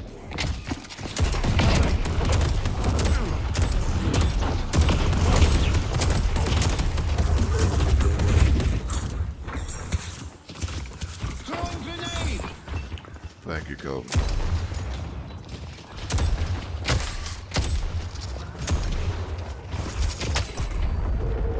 Mid-boss has arrived.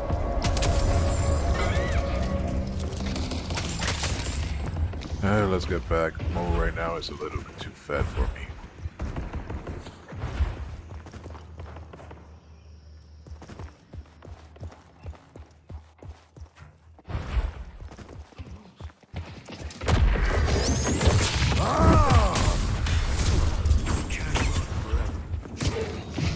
The spirit urn is waiting to be cleared.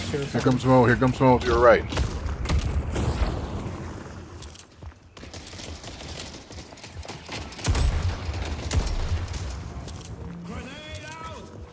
Bridge buffs active.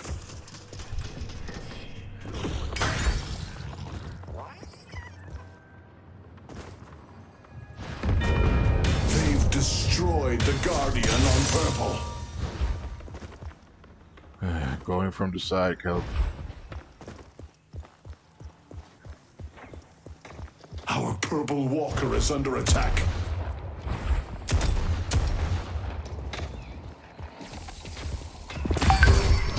Let's go. You won't kill me.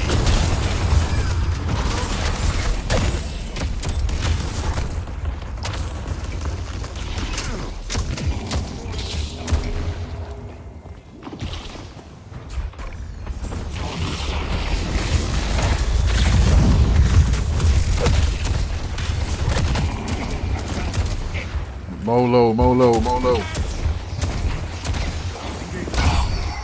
Nice. We make a good team.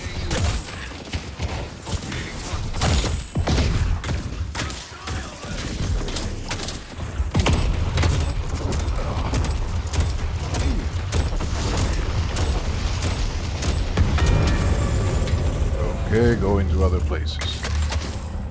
I'll take all of you.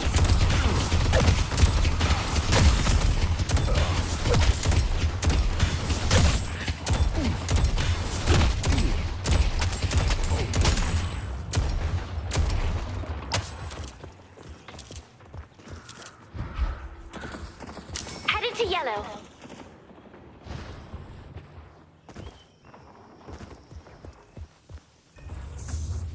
Head into blue. Oh, fuck. Our yellow walker is under attack.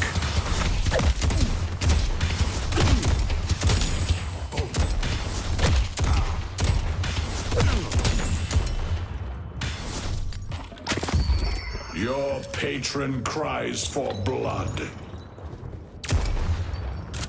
I see these.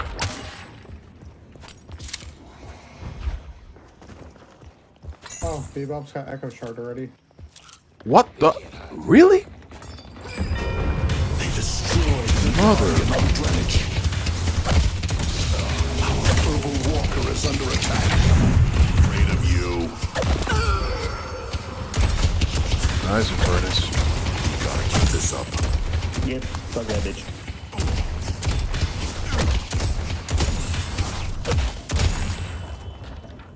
Going purple again. Arms out! What the fuck is with this haze? And they're playing Haze, too. I think it's probably stun thing. Well, he's running away, so I will take that as victory. Destroy the strap column. Oh, fuck. Bebop and Mo are still being a freaking pain in the ass.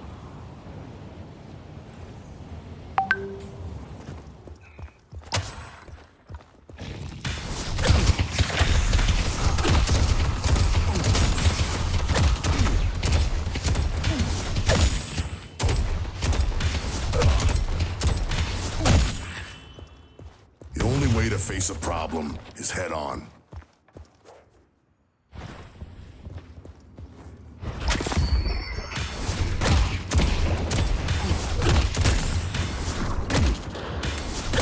Those idiots want to walk up to me and die. That's fine by me. Shit, two on Got a purple. whole lot of souls to spend. Let's finish this fast to go purple. Our purple walker is under. Go for it, I'll go help.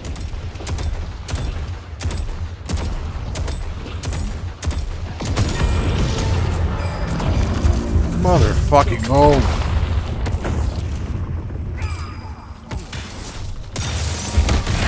Cowards. Incoming agents. A little bit too late for my ass. Oh, not so late, thank you. The spirit urn is waiting to be claimed. Nice. Going to heal. Bebop's coming from green towards blue.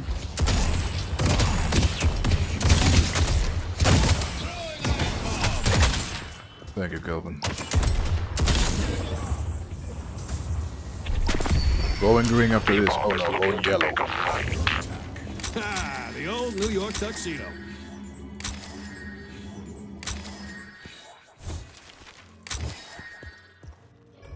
Flash one for bridge buff. Careful 7. I'm hearing yellow. Haze coming in behind.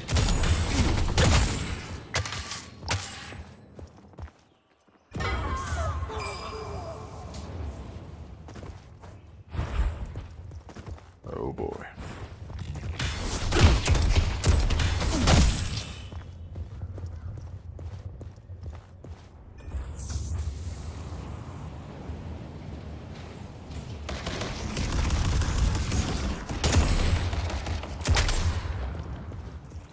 Our purple walker is under attack.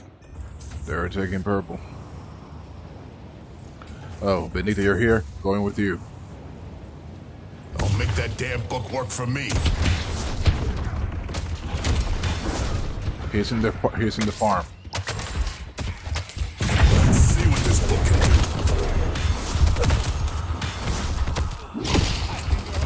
Let's go.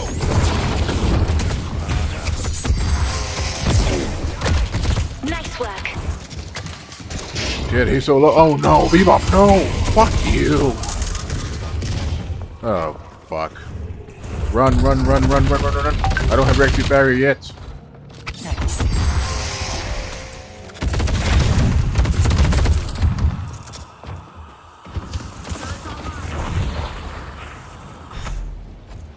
Holy heavens. 7, you saved my ass.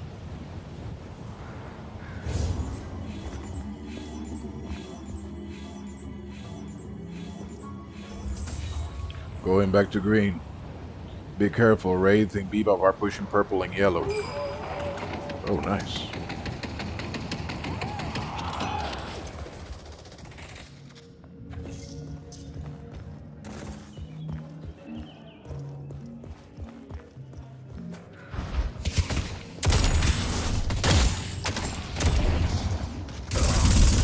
Haste to the side.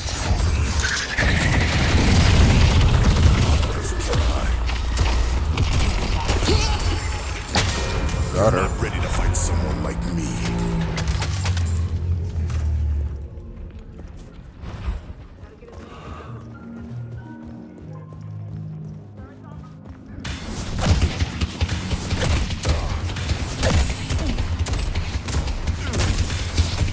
I'm not afraid of you.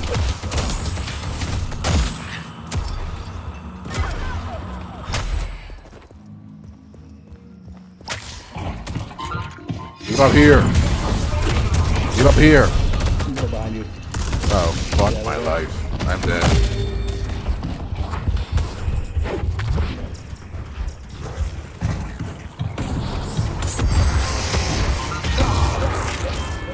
There were 4 motherfuckers there. They wanted me dead, that's for sure. They're coming. Come on. Oh fuck, Wraith is going purple.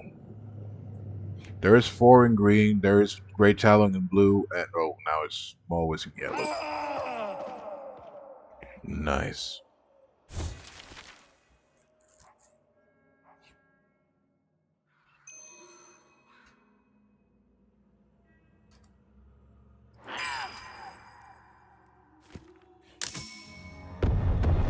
Shit, they took yellow.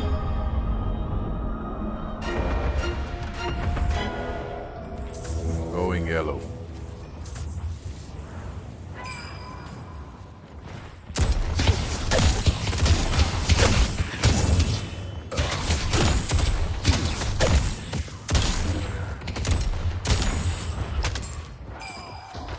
Hallelujah, that's beautiful to hear that you killed him.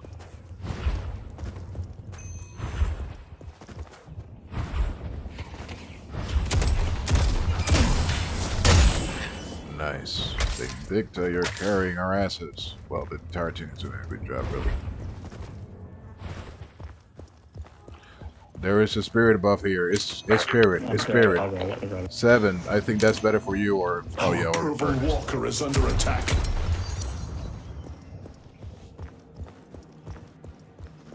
Going purple with your urn.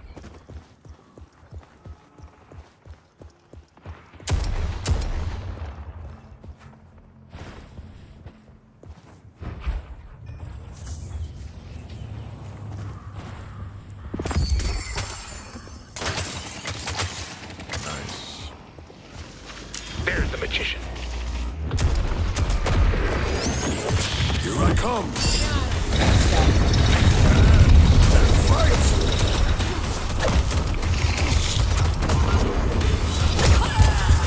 Got her, but I'm gonna die here. I am king. Kelvin, you beautiful bastard, thank you.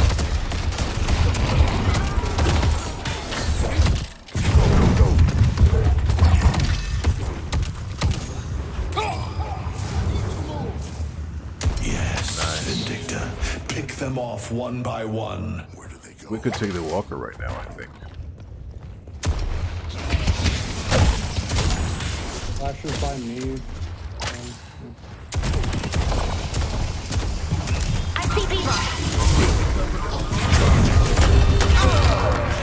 I hate that bomb!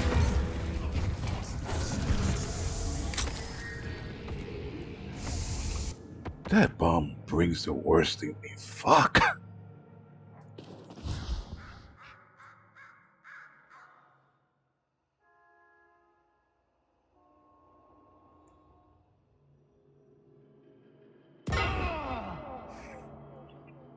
Ah, shit.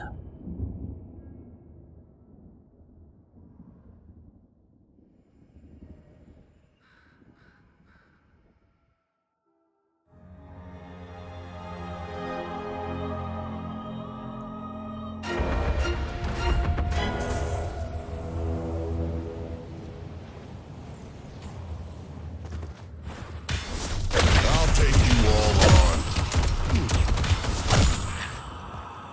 Going blue.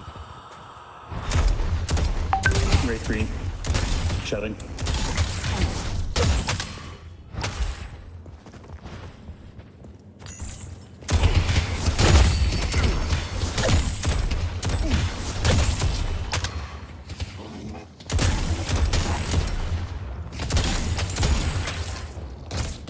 Right here. I'll take all of you. Drop it in. Well, I got saved by the bell. Going green. Mo might have funny ideas. A boon from your patron. Nice.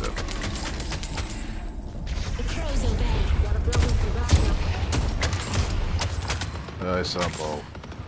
But he ran away. Gotta get as Fuck. many of these up as I can.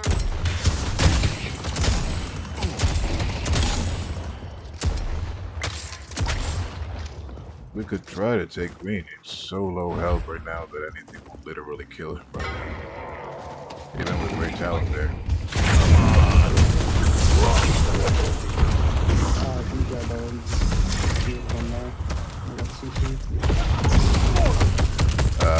Fuck, I died.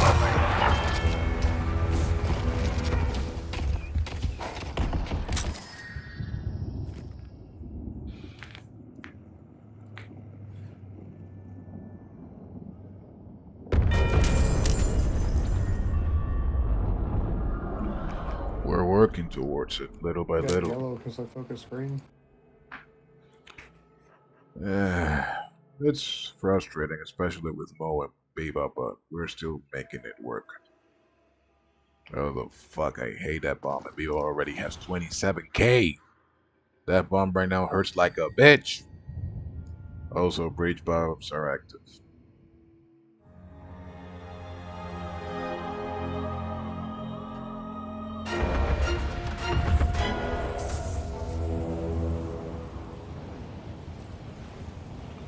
Going green.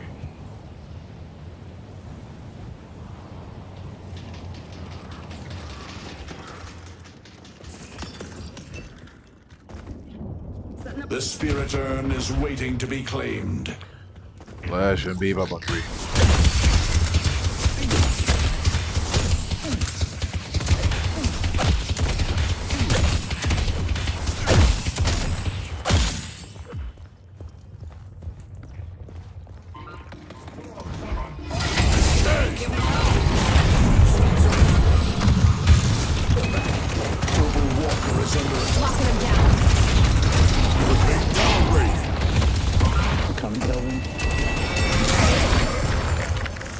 Kill Lash. Okay, the problem now is Bebop. They've taken our purple walker. This is the end. They took out Vindicta. What's the matter, organics? Got anyone else, Bebop? Mother.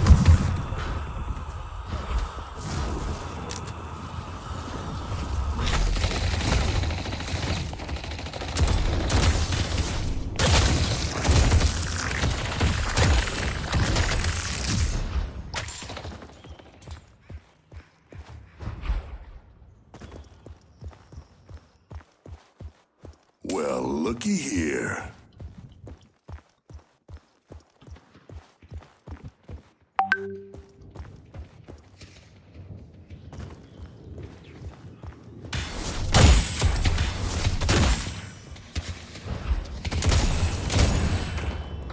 Great talent in green.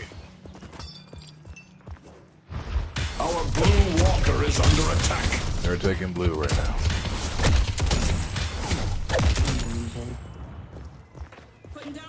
I got it.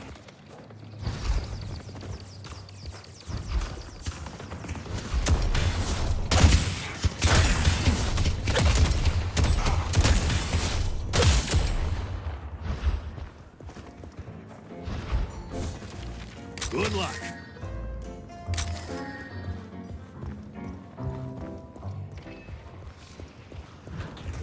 Mo here, huh?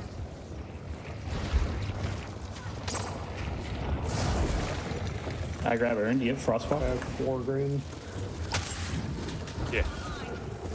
Okay. Where the hell is Mo? Hayes here too. Everybody's here. Oh fuck, stupid Hand of Doom.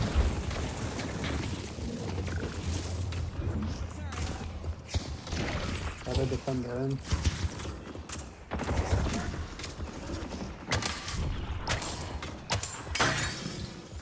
We're here.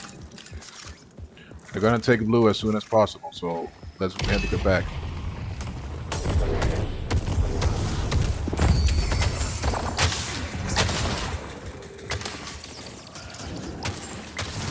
Lead. Let's get the fuck out of here. Flash green.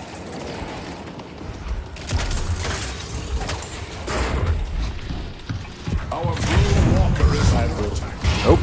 Motherfucker! Coming in.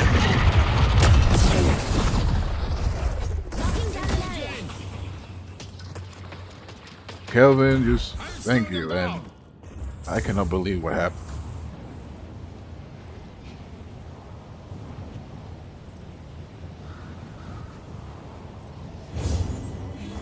Green Walker is under attack.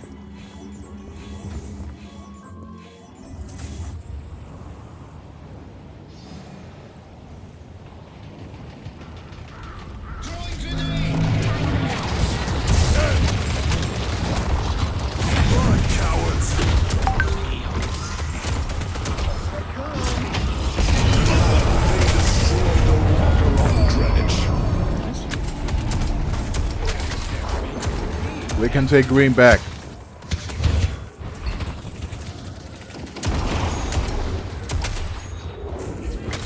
At this pace, we should be able to take both green and blue.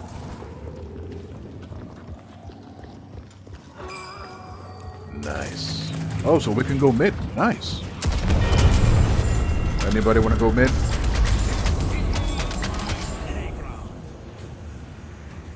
Let's do it.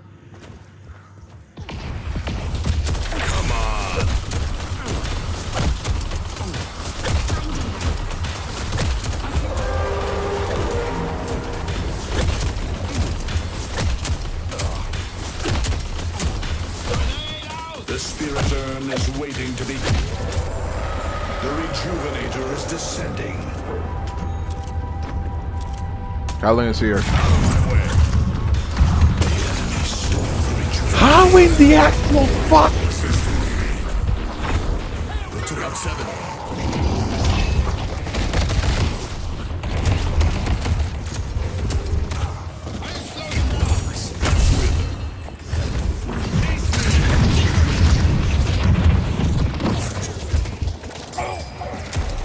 I cannot believe that shit. That is some next level bullshit. Good work. Blue Walker is under attack.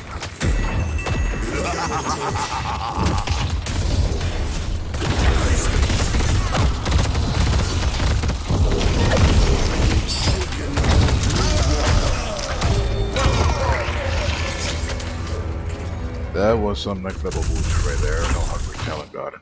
Good night. Fuck our lives. We can still win, but holy shit, that was insane.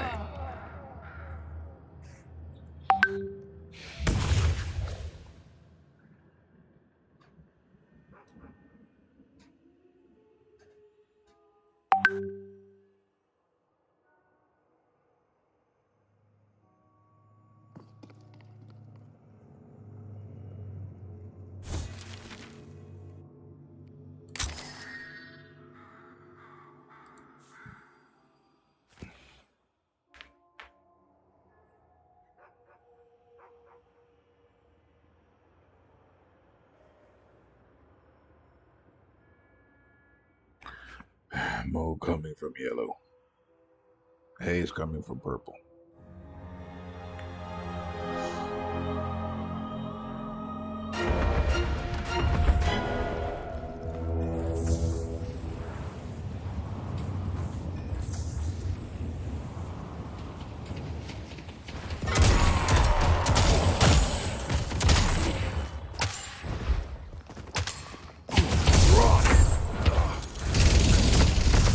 Their move to blue.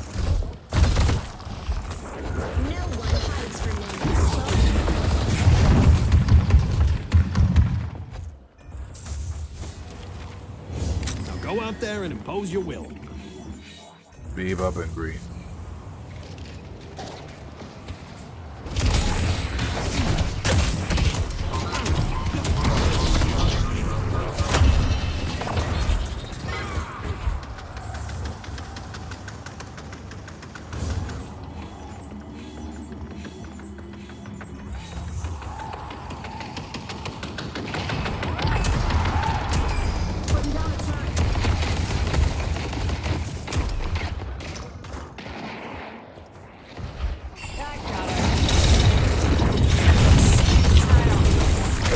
Death brings consequences once more.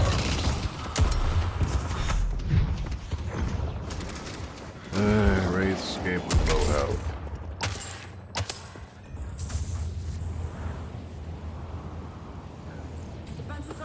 Haze, keep here. Gotta get as many of these up as I can.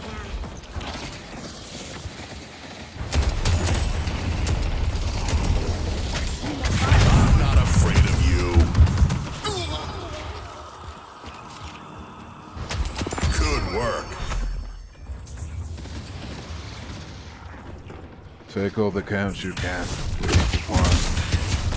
You don't want. We cannot let them get it to soldier. Oh well.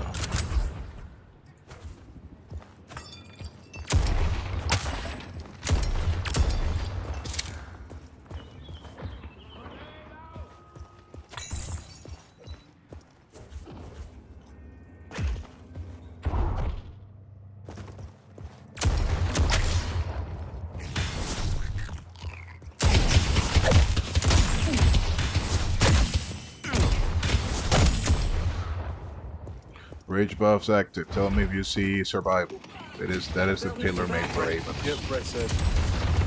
Hallelujah! The best one for Ravens. Thank you very much. Headed to yellow.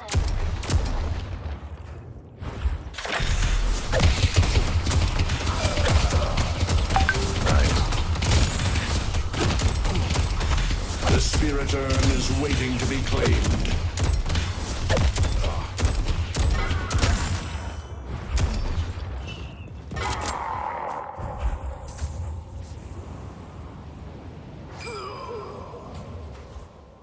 Infernus, your fire will only burn brighter. Bought that off a Knickerbocker that was about to get his legs broken.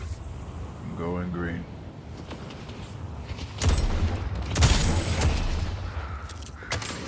Mo here. Now!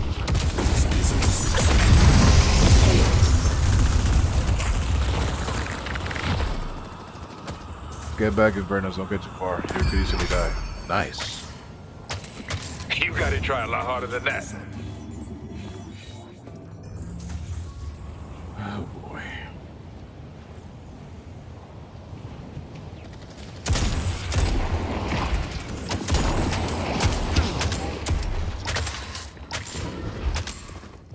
A lot of them in purple.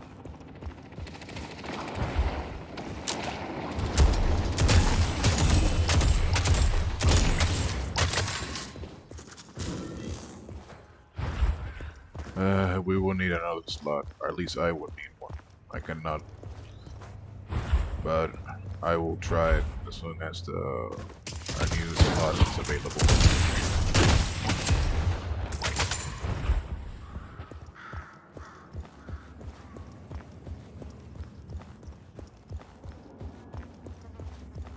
They're going to guard blue like a fucking guardsman, that's for sure.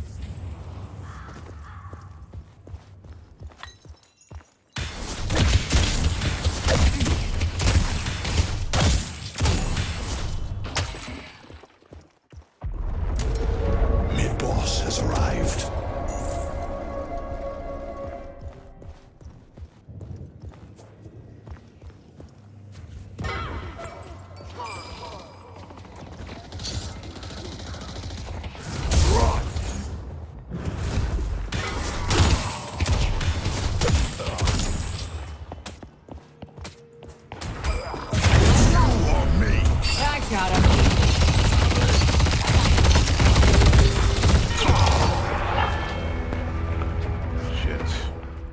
Couldn't even do something about her.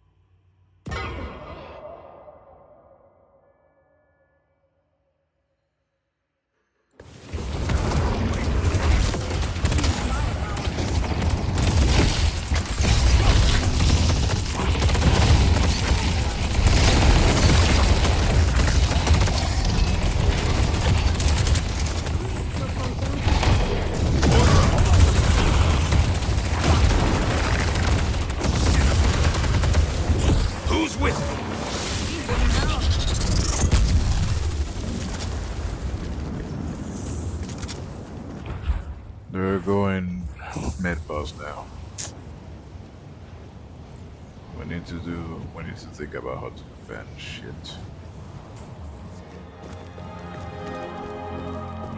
Oh, they might not be going.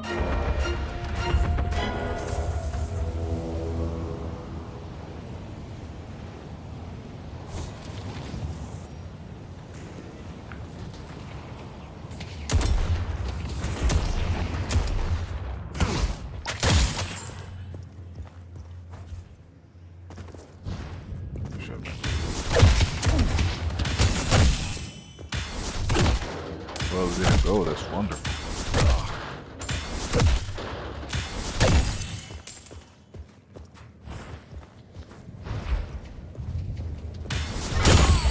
Such blessings I shall give.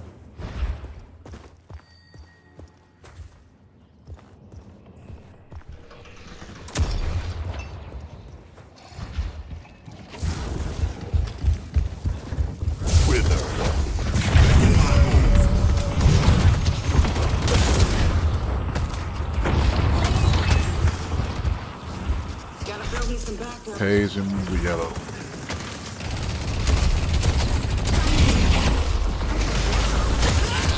Not personal, Haze.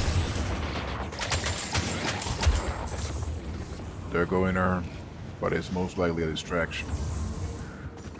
Still gonna try to defend.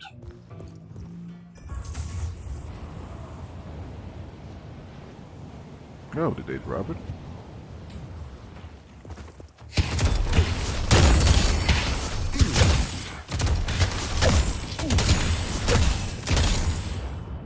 I knew the Amber Hand could count on you, Kelvin.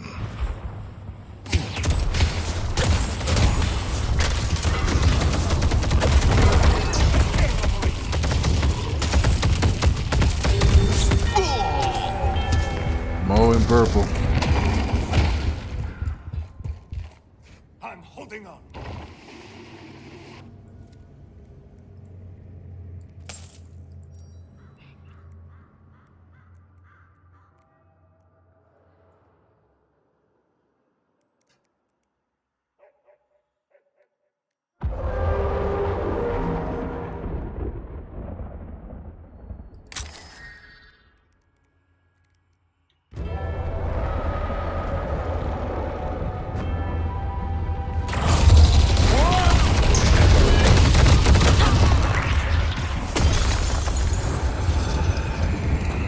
Ouchie.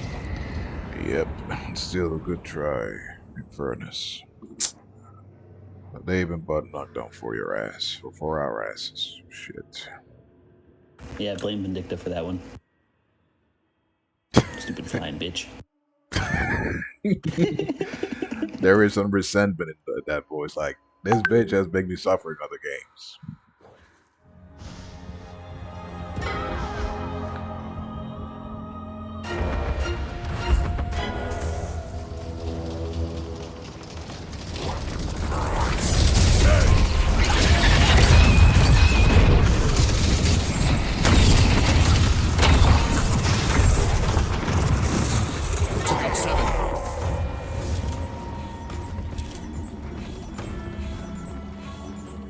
We only have one shrine left.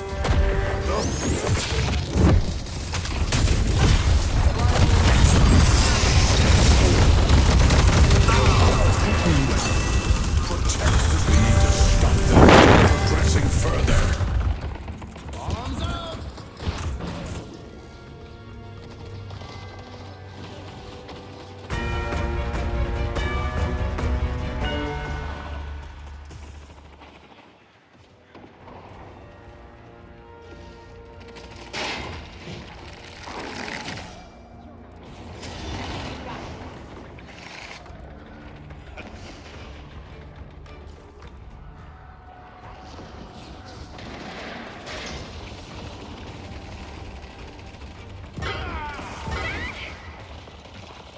These people wouldn't last 2 hours in the tunnels.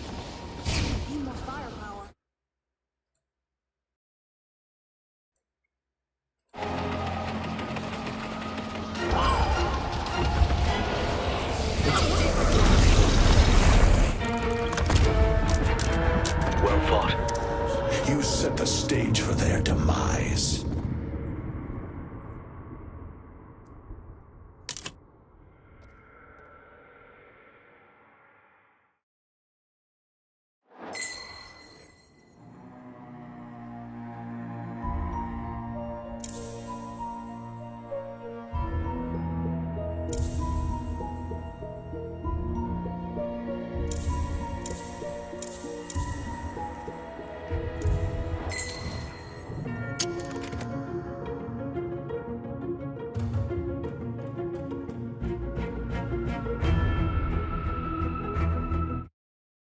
That was a bad game for me.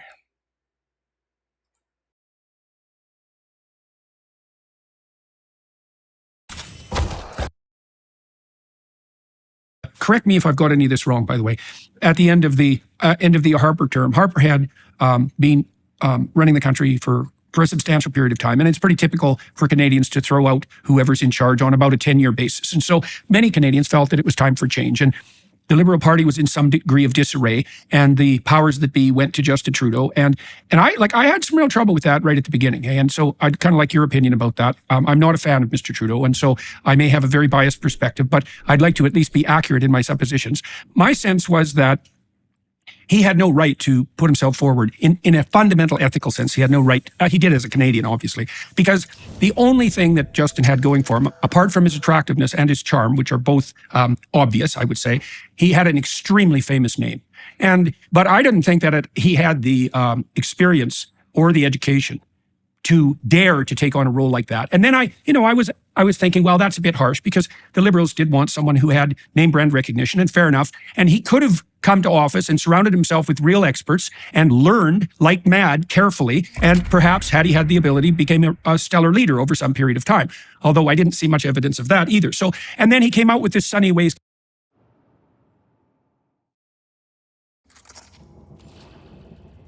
I'm a grunt support. Good luck, everybody. Have fun and enjoy. Me too, bro. Yeah. Abrams, your team will count on your courage. Not another bebop. Those guys are my bane. Well, those great talent have been victims, to be honest.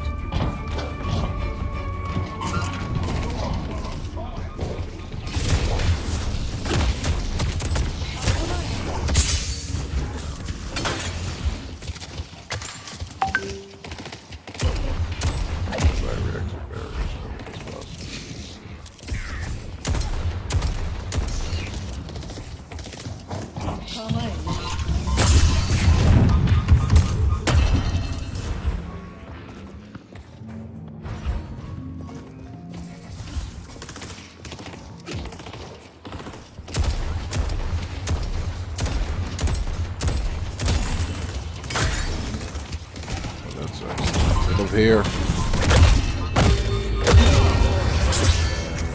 Double bomb. That guy is making a bomb build. Be careful with him.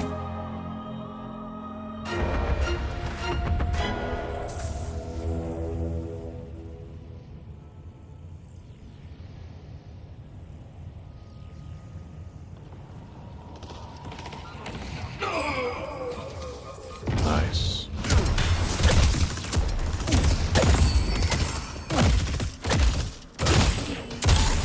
Should get some gear.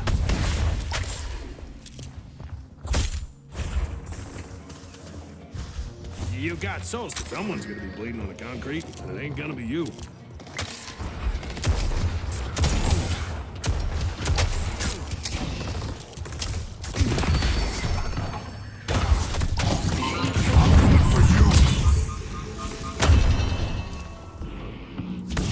Allow me to pique your curiosity.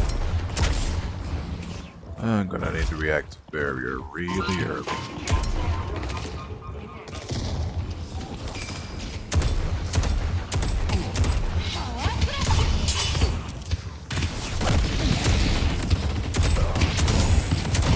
Come by real quick.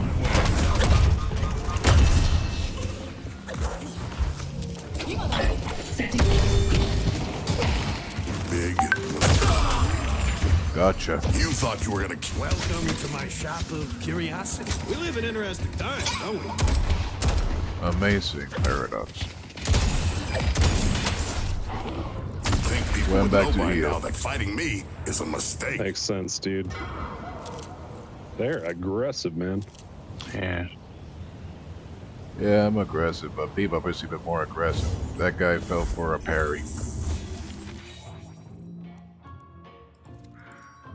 That's gonna help keep your blood on the inside.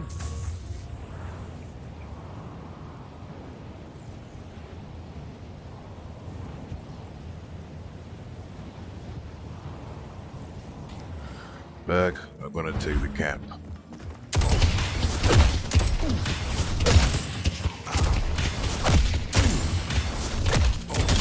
Mine real quick. Dynamo. Going from behind. Bebop is waiting in the base. Now he's moving along, and let's see.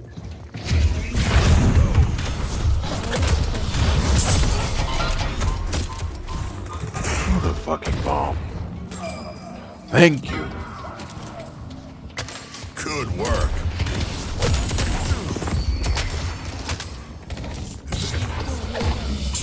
Gonna regret it.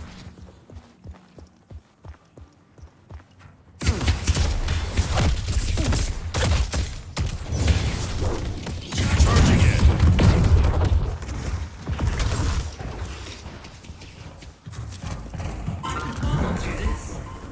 Backing up a little bit.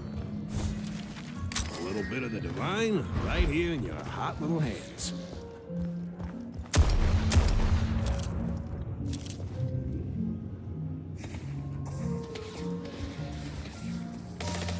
Bebop on the bridge.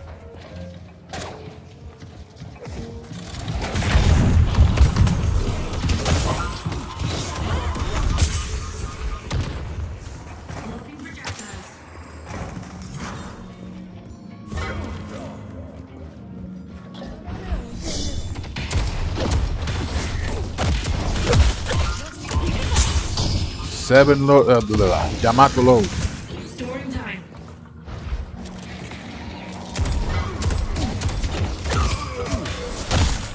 Nice. Exquisite work. I like when I see Bebop dying.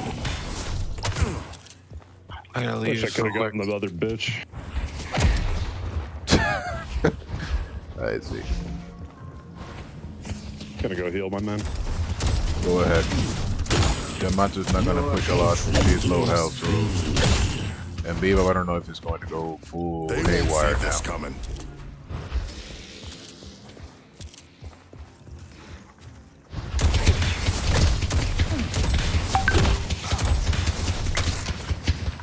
I can afford new gear. Hope you win whatever fight you're about to start.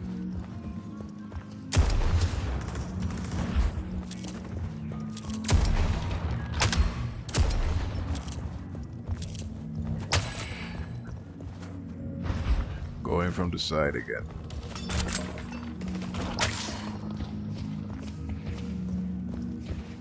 They're both very scared. Well, that's good. That means that we have time to farm. Let's get a farm real quick, Dynamo. Are you getting that farm?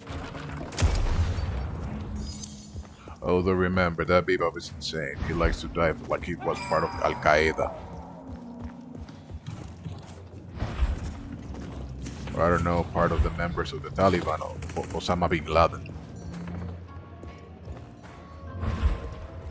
Have I got a surprise for me?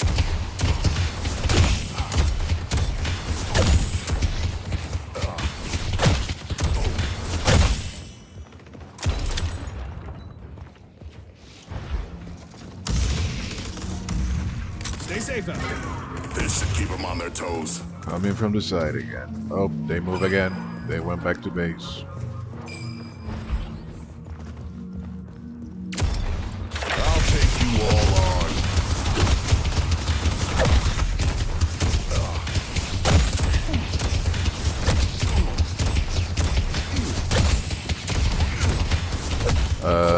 Yamato saw me. know that I'm trying to farm. Going now.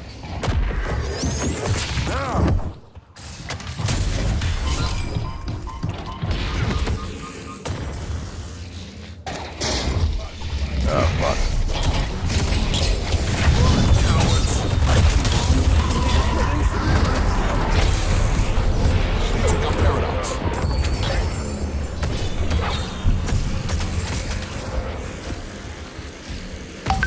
Mine real quick again.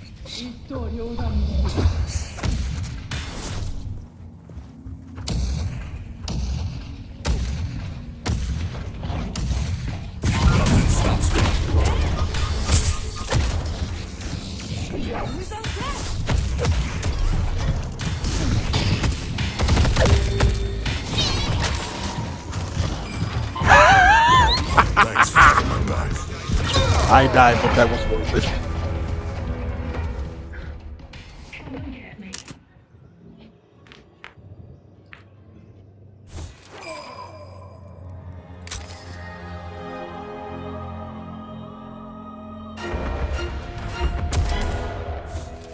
My friend, survival is paramount.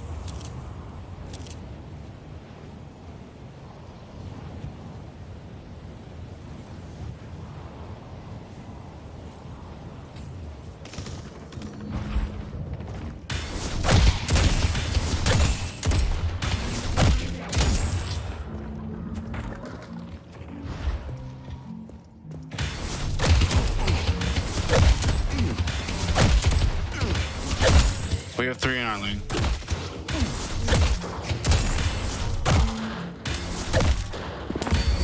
Mirage is leaving. He's TPing somewhere. Back to you.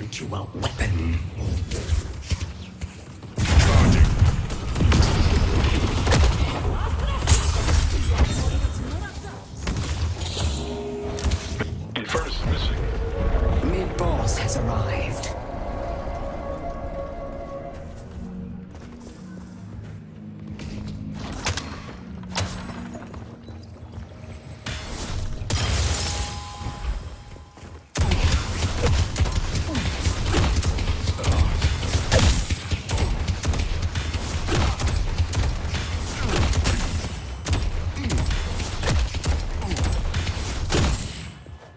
Spirit urn is waiting to be claimed. This could be a trap. I'm gonna buy again real quick. Careful.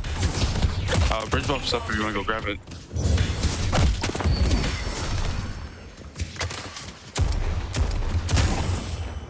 For whatever reason, only... For whatever reason, only Bebop is here.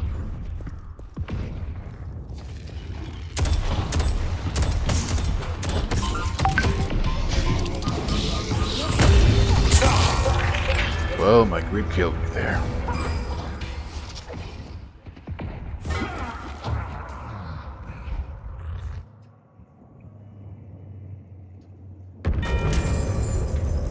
Whoa, nice shift.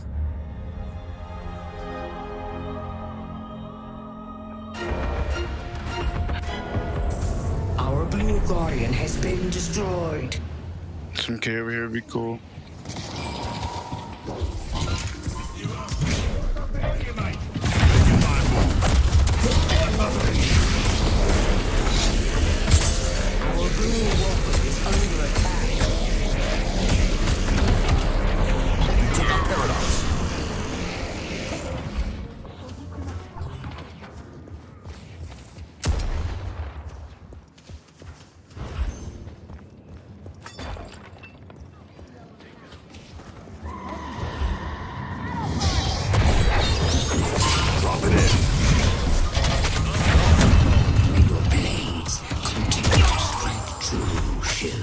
Thank you very much.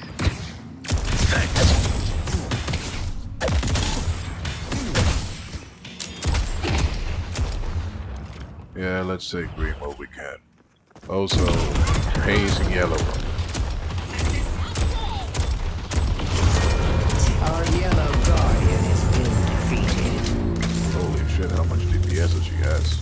Also, thank you. Inferno's here too. Yes.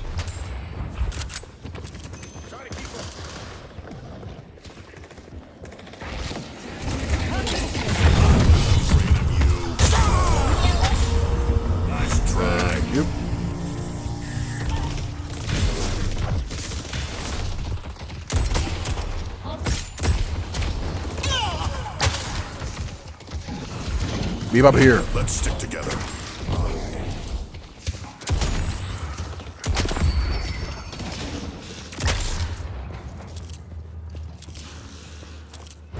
Holy crap, they really are going for the urn. They're I'll crazy. run them down.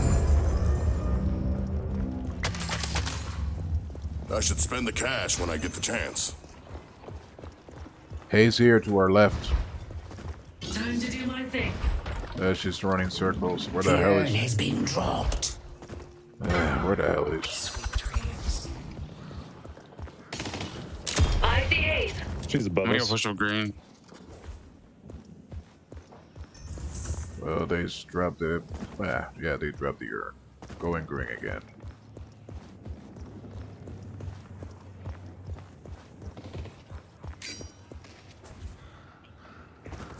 Going to help ship with Yamato. Alright, now they're going back to there.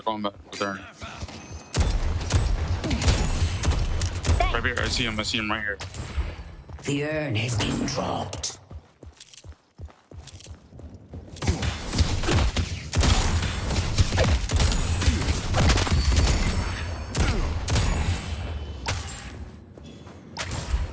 Going to help with the urn now.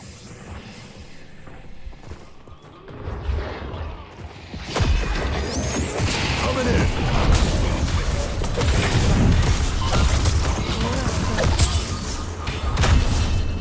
The spirit. I'm about to die. Took out another one. Our purple guardian Nice. has been destroyed. Let's stick Very together. nice. Well done. We got any of that? Let's go, boys. Oh boy. Bridge buffs active. It's a spirit on this side. Anybody is making a Our spirit build? purple walker is under attack. Anybody making a Again, spirit it's build? just taking. Let's take this. No, not me. Let's take this walker. Took it there. Purple walker has been defeated. It's you, Walker. I'll be right back.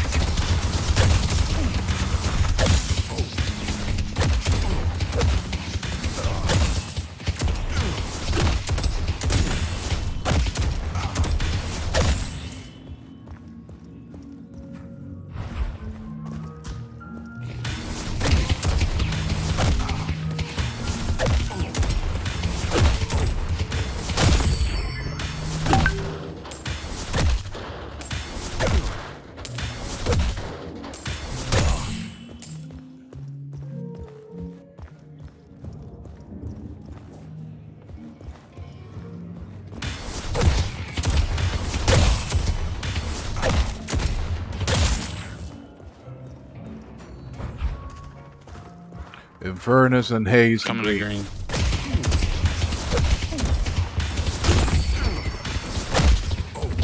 Ping them if you see them. Green guardian has been defeated.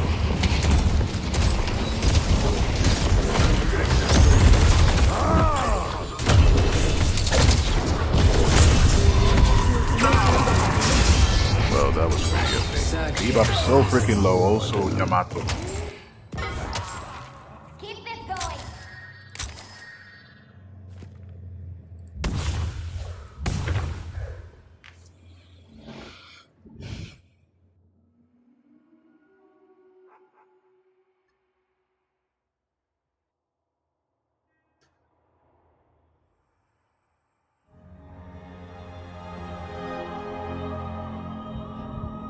We need this tier 3 and then go back.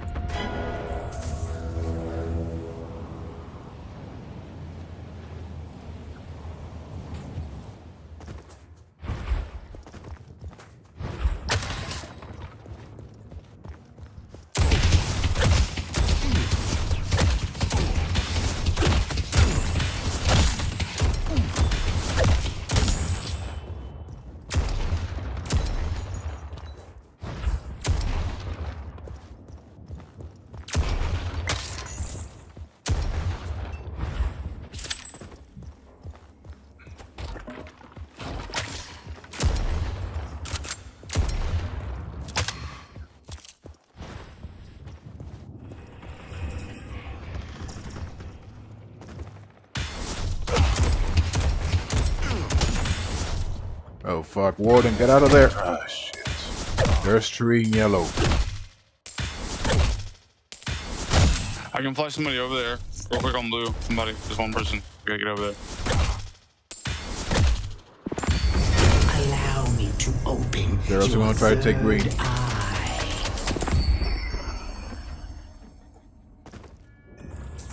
I'm going green. Your enemies will curse your name. Nobody in green? No, neither yellow. Yamato's They here. left both.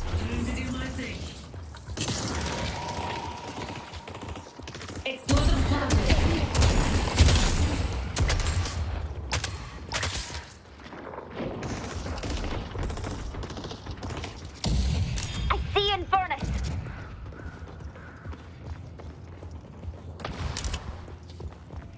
McGinnis in yellow. Our blue walker There's is 3 under here. attack. Going yellow. Ah, shit. Just making sure that McGinnis doesn't have any fun. Oh, shit. Bebop and McGinnis are here. We need 2. Alright, we'll get there. Also, I don't Hayes know if is I can get here. there, but- There's 3. There's 3 in yellow. 3. Oh, I can fly. Let's go. Let's go.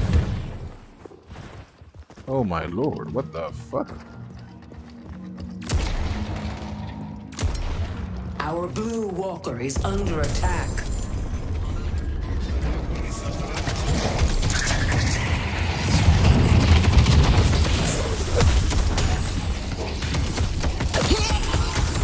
Gotcha.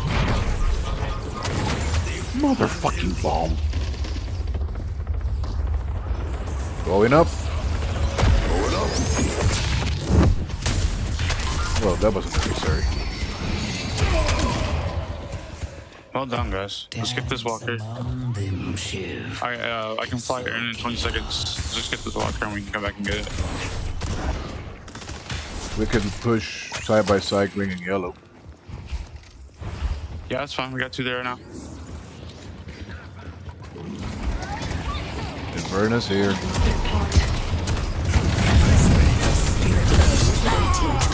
Dude, that was disgusting. That I can get poor home bastard. Stay close to me. Objectives down. That poor bastard.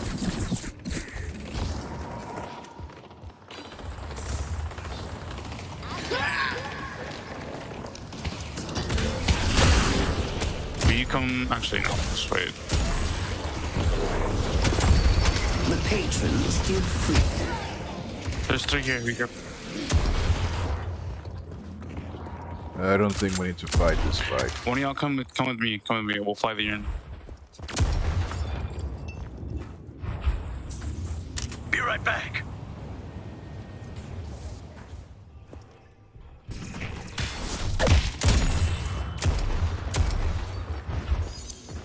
Ah, shit. I didn't realize it was on their side. Didn't realize we were up that much. Well, we can still try. Oh, no, I'm not gonna be there, guys. Be careful.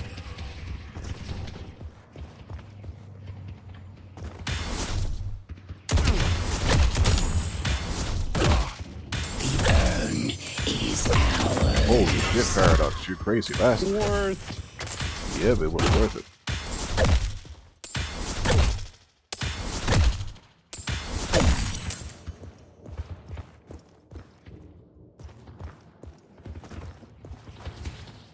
I see the enemy.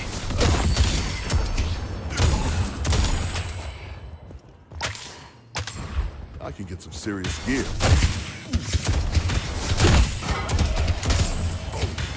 Back off, guys. There's everybody and their mother seems to be there. Blast them.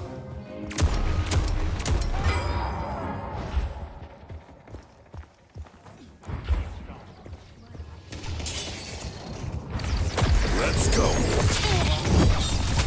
Good shit.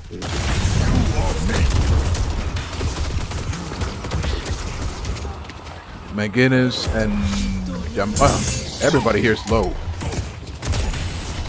Like I told you, no one's better than me. Under attack. Where did they go? Bebop taking yellow.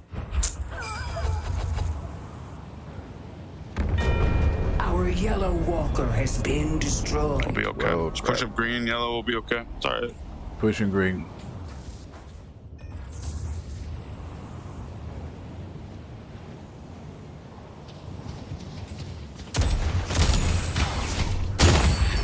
Take my boon and be blessed.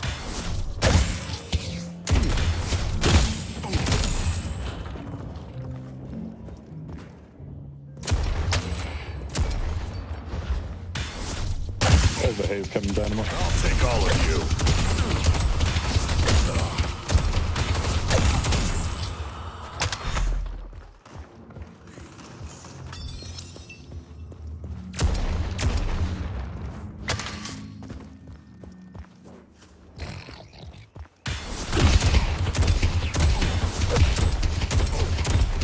You won't kill me.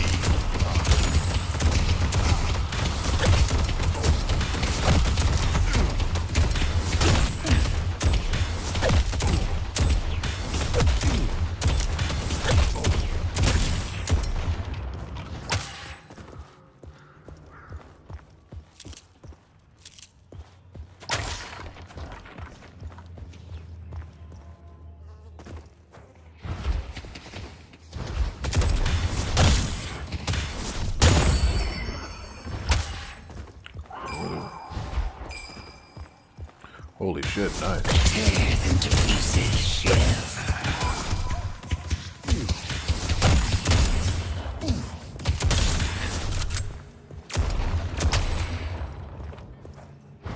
I'm gonna push yellow. Gonna see. Oh boy, we can go mid right now.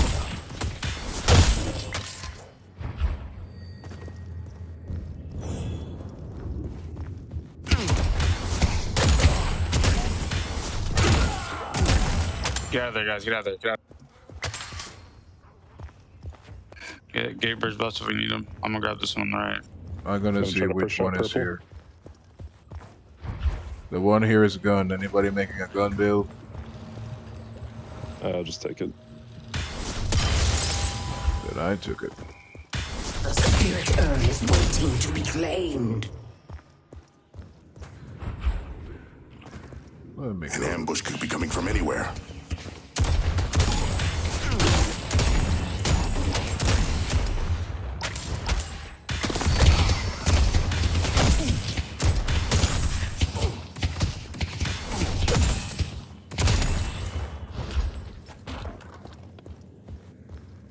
They're going Aaron.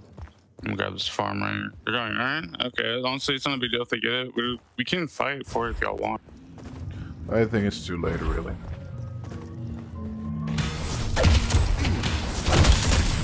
The best thing we can do to counter, I suppose, is just take our farm. No, it's fine, yeah. The urn has been delivered.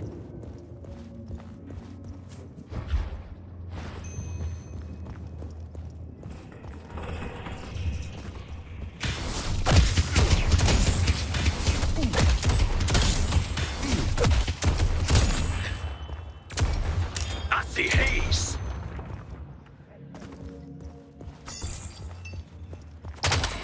I see haze.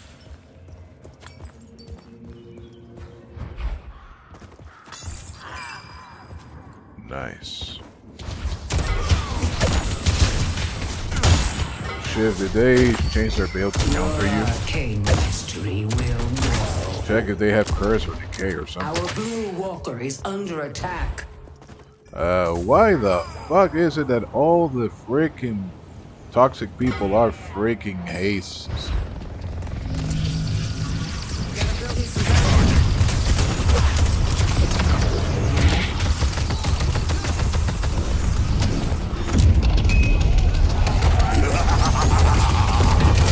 They destroyed the walker. Great.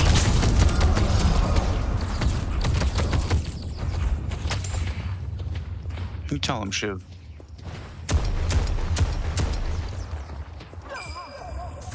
Let me spend this shit. I have literally 14,000 souls that I haven't spent because I'm a madman. Here's your chance to shape your destiny. Warden, I'm coming.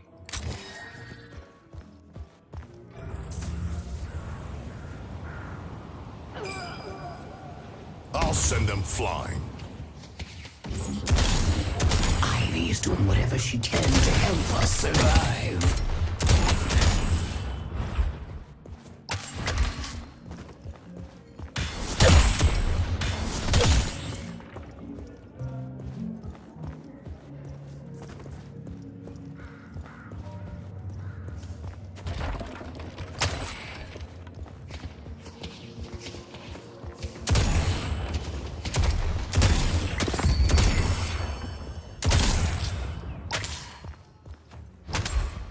Infernus in yellow.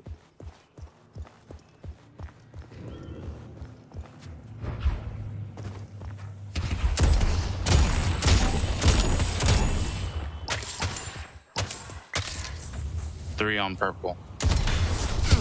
Yo, let's go over here. See if we can get a team fight going.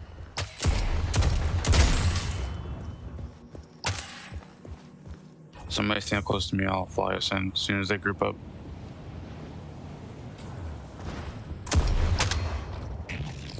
I'll take you all on.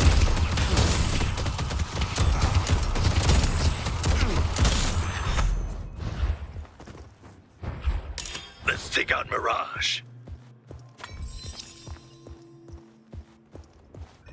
I see They totally saw us.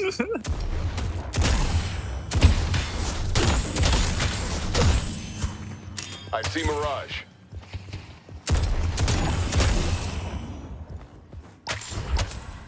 I see Haze.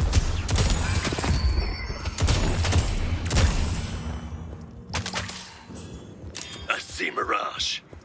Shiv sows chaos amongst the Amber Hand. Our blue walker is under attack. Breach buff sector. My way.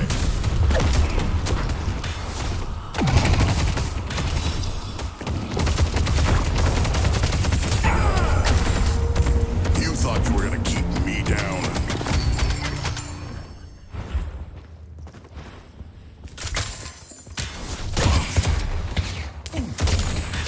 Our spirit What the is fuck? That's wanting a to bit be late, claimed.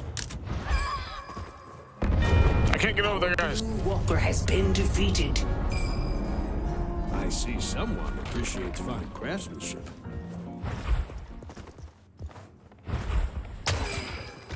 Wanna go mid boss or what? Yeah, absolutely. They only have one fight left. Let's go mid boss, be safe. I mean, y'all do as much damage. Oh, we're gonna go mid though. I'm going mid. I may be The Amber tough, Hand but asunder. I don't want to take on the whole team alone. They're in mid. Let's go mid. Here I am. I should have enough DPS. Time has come to summon.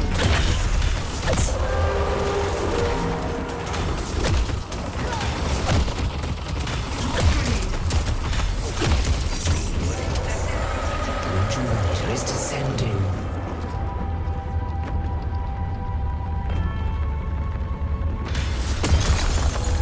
They're going. Oh, they're going. Let's get red. Infernus blue.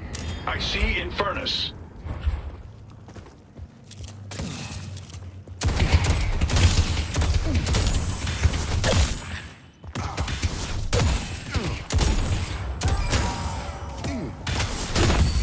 Such arcane mysteries I will show you.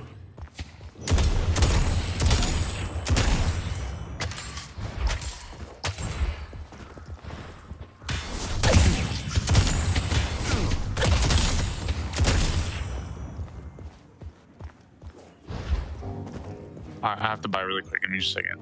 I'm gonna speed out.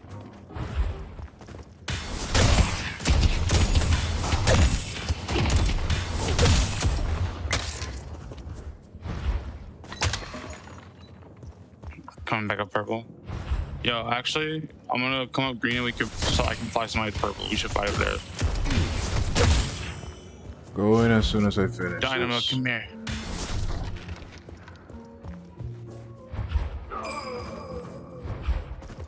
Come on.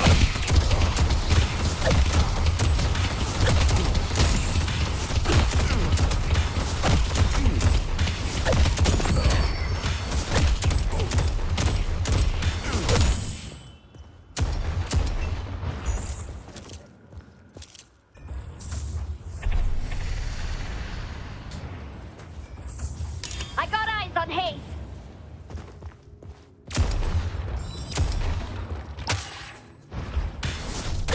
Ivy's doing whatever she can to help us survive.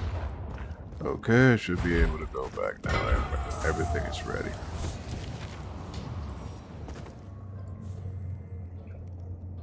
Good luck, Detective Abrams.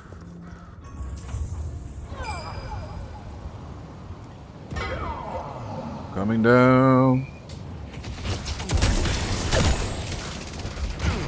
They took out Shiv.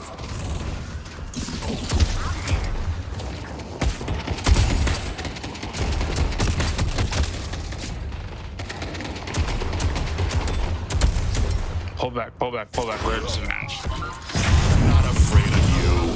There's still time to push with the rejuvenator.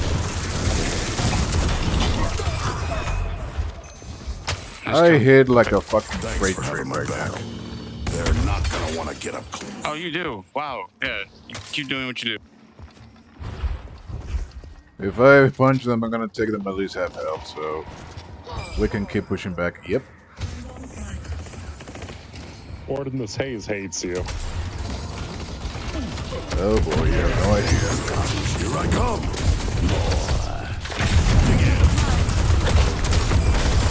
Fool you. I am pretty much a one-man killer machine.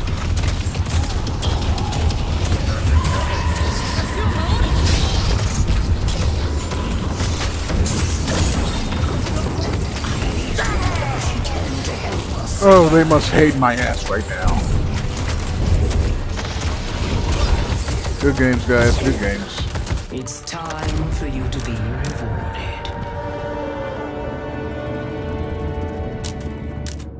That was fun. Well played.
Oh, that was a fun game. I wonder, was there anything else I could have done to make the situation better?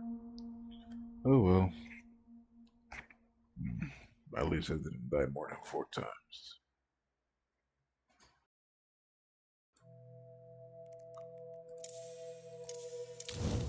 Come on.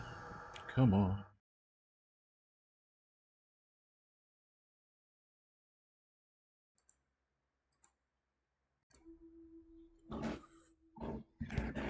But still, holy shit, that first game was horrible. This was wonderful. How do I counter Bebop outside of Reactive Barrier? Reactive Barrier, maybe Decay for his spirit, life steal, knockdown to put him down a little bit or stun him. There must be something much more useful.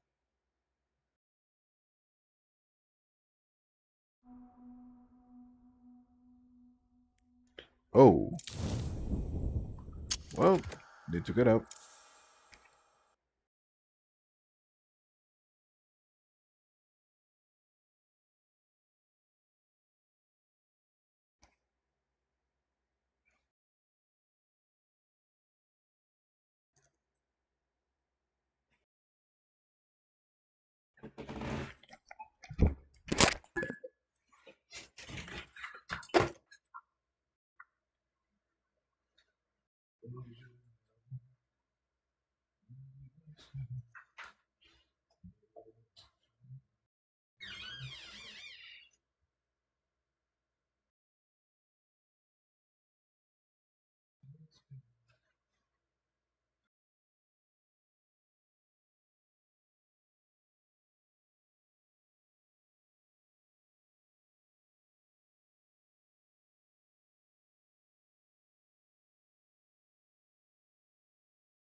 Out the game? What? Thank you for joining me. Today I will give my reaction and analysis to the events regarding Avowed, developed by Obsidian. The social media accounts for Avowed have gone on a blocking spree, blocking people who are asking honest, earnest questions, not even being critical of the game. Context. A few days ago, we talked about the Avowed art director who made some pretty disparaging comments. He deleted his Twitter. So he had to delete his whole Twitter because he was worried about getting called out. Now people are talking about suing Microsoft because that dumbass wanted to start talking shit. Eventually, this got to Elon Musk, who literally tagged Microsoft's CEO for an explanation. Everyone expected Obsidian and Microsoft to take swift action and give out an apology. The result? Avowed Social have been on a banning spree, and the official Avowed subreddit had this to say. Avowed subreddit labeled us as racist subreddit. We a racist subreddit? And so this is a post that people got. You've been permanently banned from participating in Avowed because your comment violates this community's rules. You said preach. So how is typing preach to a comment that was against racism and sexism from a key developer? No, you said that about a reply to a racist comment. Let's be crystal clear here. If you take the anti-racist sentiment of a game dev and your white fragility, you lose your mind to such a degree that opposing racism becomes racist to you, then you are too much of a white supremacist to allow here. Don't message us again. So let me get this straight. He thinks that being racist to people is bad, and so that makes him a white supremacist. They have been blocking people attempting to defend the game. Myself, I've been attacked for attempting to defend the game Avowed by separating it and distancing it from the views of Matt Hansen. But unfortunately, this tells us that Obsidian as a developer are in line with these statements of Matt Hansen. So I will begin my reaction and analysis to the news of the recent blocking spree from Avowed.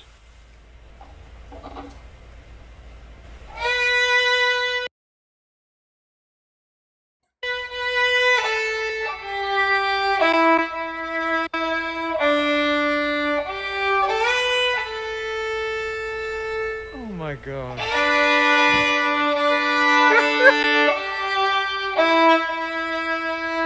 Oh man. Go on. Gentlemen, it's been a pleasure playing with you. Man, how about that?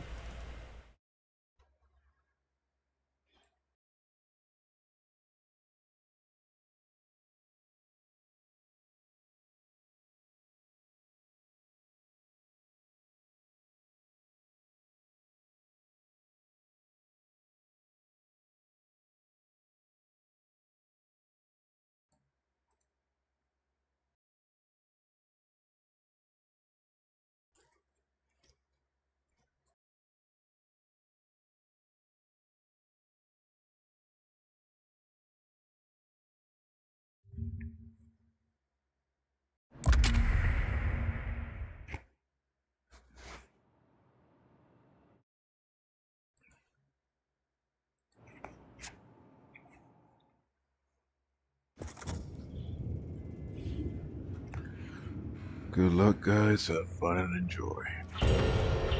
You too.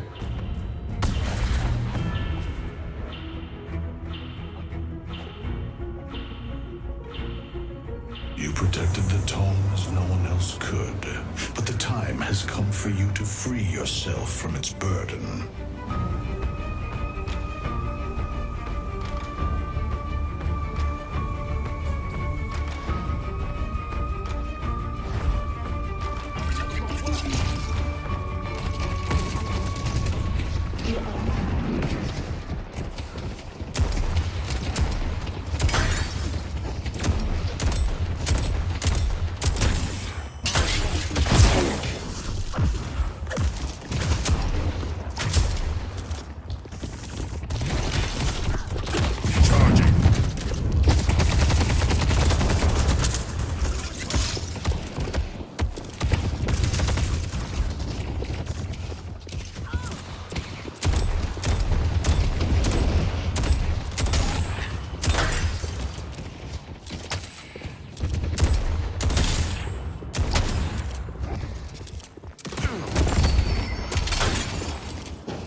Well, this guy's a good aim, that's for sure.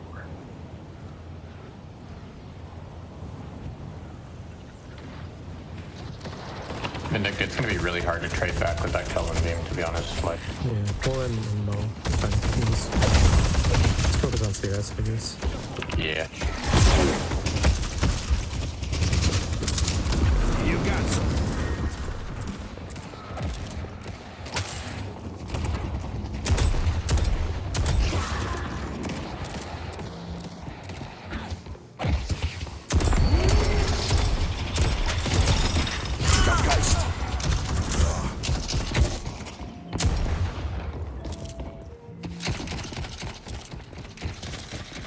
They want to kill me. They're gonna have to work for it.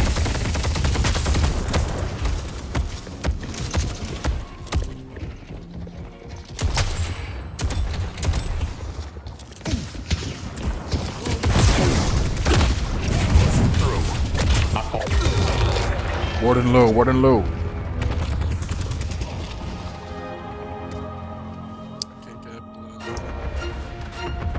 The microphone is a little bit muffled, dude. I cannot hear you, sorry.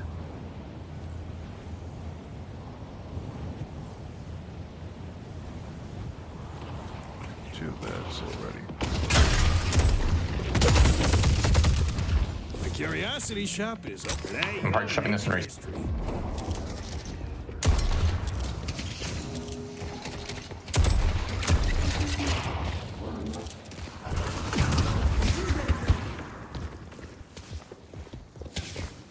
Resetting.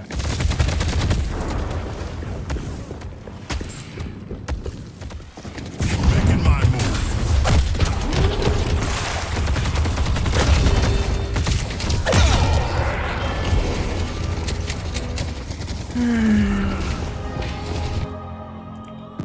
We have to try and play safe, for that warden is going to become 1v9. Yeah, you're right. I cannot do much, really, even with low health. I am not being able to kill him. Just I'm stay gonna back, play a 'cause I little bit. can't push the... Yep. Just sit back and farm. Nothing else to do then.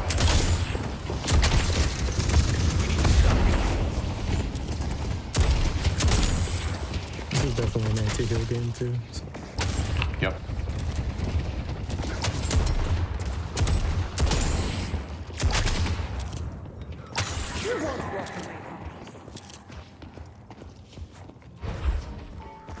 I see you're a discerning individual. You'll be the last one standing.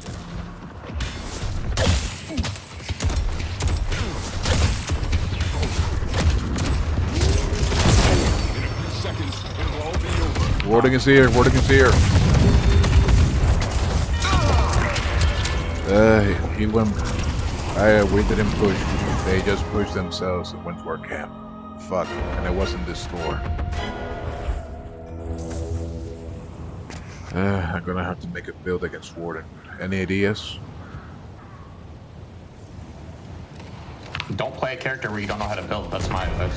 They've taken our No, blue because guardian. for example, the player save for Abrams is normally melee, and let's say Dude, just stop overthinking it. Like, play the lane like a human. That's my only advice. All right, Look, I'm he's gonna try to asking buckle. for advice. Quit being a dick. Seriously.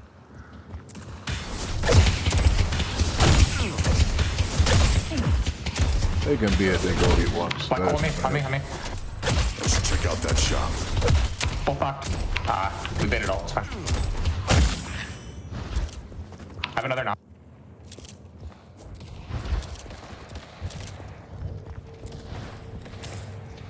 I'll make that damn book work for me. I traded my ult for his. Awesome.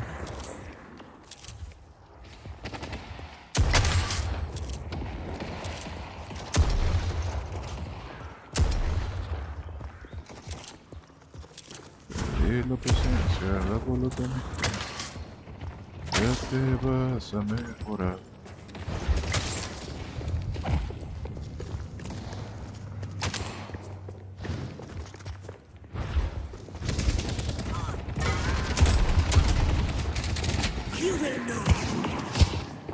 I can catch yellow for you if you think it's worth.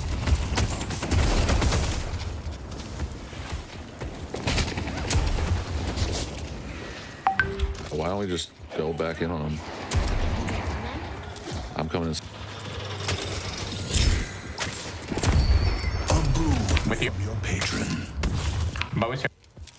Going back green. I'm just peeling Mo. We can chase. I'm backing up. Okay. All my cooldowns are Going good. back to the store. Do you want me to push this out with you, or do you just want to keep it there? Yeah, that's fine. Here's your chance to shape your destiny. Okay, back. Then I'm coming back.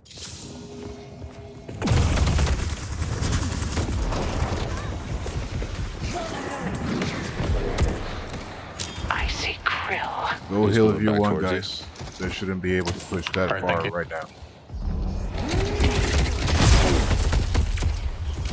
Our blue walker is under attack. Then let's go blue if we can. Going up. Then an arc coming blue. Play your life.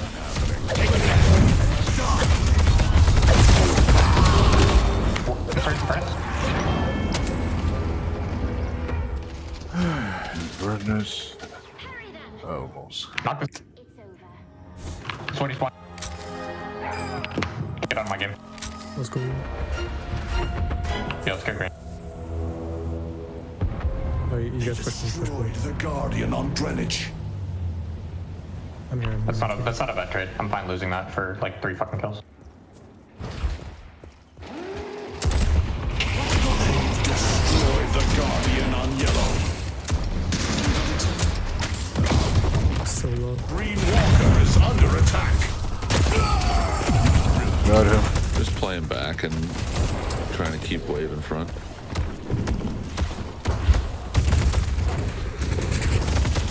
Like hold it in 7, we can look to make a play.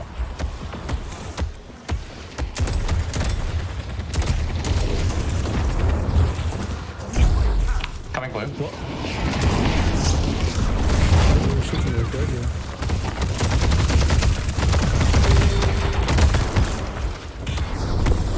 I can block hold.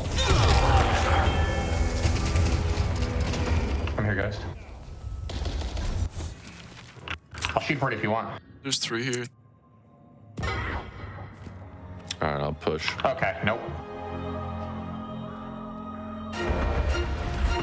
Our blue walker is under attack. Here, Hayes. Let's get this yellow. Yep.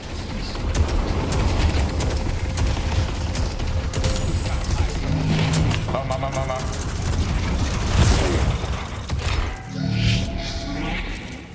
Bebop's gonna be coming back for it. Warden flanking. What was 1 bullet? He had to retreat. It's just a 2. Good shit, Mirage. Mirage, if you want to start looking for ults, they're playing mad aggressive like on Walker. When I find you, you will suffer.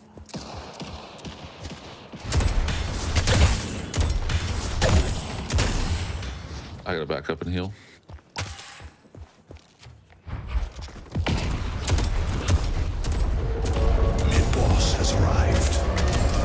Rage buff's active. There is going to help Mirage. Vin, can we go Bebop? Sure. Pushing over to you, Abrams. I'm going back yellow. Drop it in. Oh, he's backing up. Yeah, let's just catch wave. Unless you think you can kill him. I got. McGinn is low. Let's just 3-man this and then take the turret. Oh fuck. Holy, I'm gonna TP purple and help. 3 here in purple. We gotta go purple, boys. There is fucking gangbang there. With you, Abe. Ward in 1.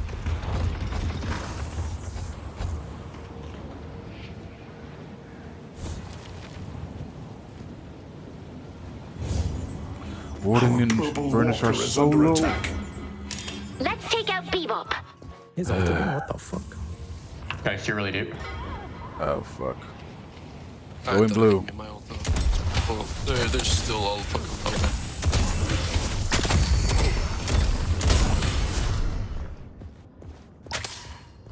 okay. I can't solo hold this. I'm gonna have to give. They've taken Go our ahead. purple Come guardian. back heal.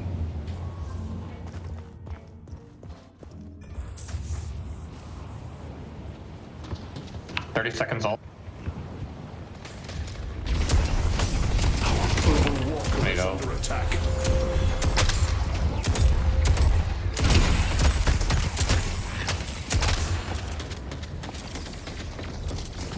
They're going Earn. Please, I need you to shoot him, bud.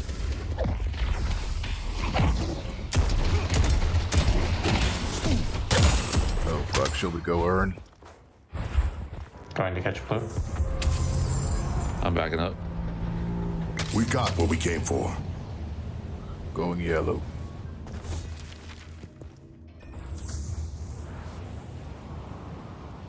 I can go yellow. I have black hole. Yeah, we can fight this for sure. Bebop's low. I see Warden. The urn has been dropped. I'm gonna be late. Drop it You guys for have now. this one? Kelvin's coming.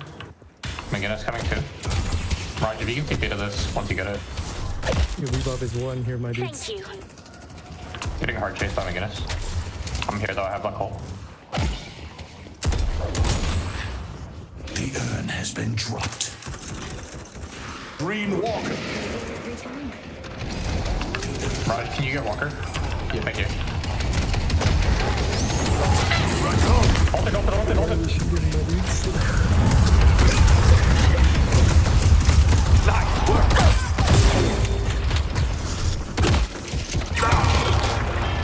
Shit. Crow came We're back and only cleaned able up. to kill 2. That's it. Let's see what else we can do. We need a way to get our econ up because right now we're like severely behind in Well, farm. we're just like team fighting too much. We have tons of camps. 6k, 7k, yeah. We need to find a way to get back into economy. Farm, I suppose.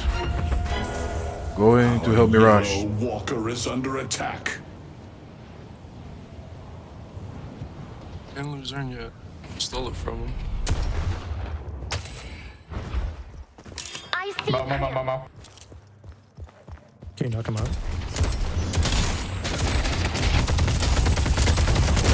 On him. Jump. Our blue Walker is under attack.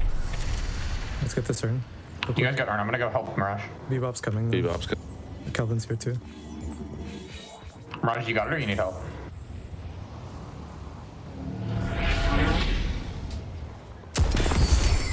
Good job. Let's get We almost. Infernus pushing purple.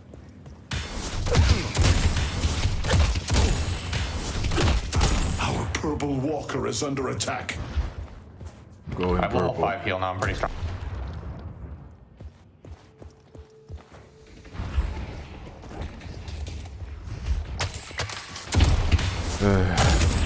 Shall we try to push take purple the together and take Guardian that Guardian? Victor? Yeah, that's the best idea we can do right now. Yeah. Bridge buff's active. Infernus is here.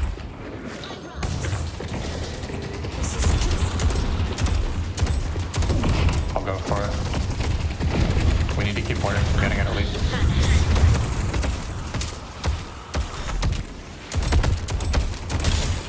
Coming turret with you, blue, purple. Green player life. There's 3 on green. Joe. Yeah, there's 3 of us here. This turn is waiting to be claimed. Push up here with me. I can use ult before you use yours. Item. We don't need to use 2 ults in this. Hit her. I gotta go get yellow wave.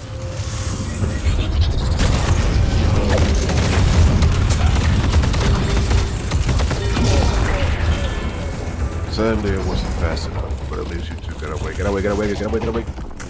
There's 4 of them there. There's 4 in purple. Guys, you might be able to take the Guardian. I'm just dead. Oh boy. Yeah, we should get green off that. You can try to pressure yellow walker too. Guys, if you're able to take it, get away from there as soon as possible. Our purple walker is You're still showing 3 on right side. I think you should try. Hayes, can you push yellow, please? 4. Yep. Going. Oh, crap. Going. Black hole, I'm coming blue. They've taken our purple walker. Furnace is on yellow. I'm sending it blue. Yeah, I'll get this building into here. Be bot. Oh, on me. Bro, nobody is here. I should just stop.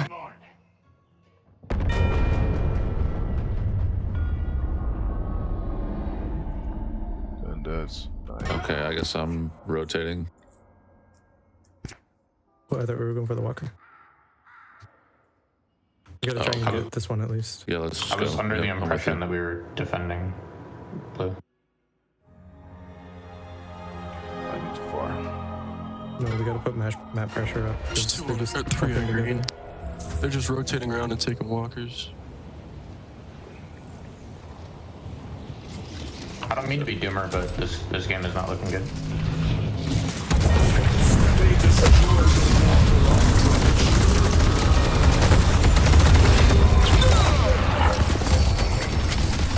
I'll give my life a cause, but first I'll take yours.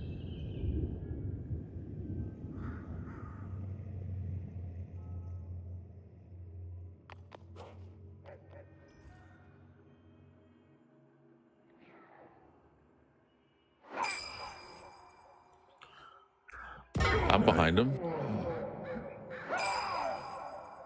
Nice.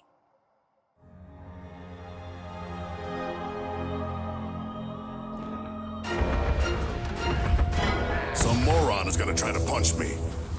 Nice work. That's next. They're pretty low. We can fight this for sure. This is free. Good turn. Coming in.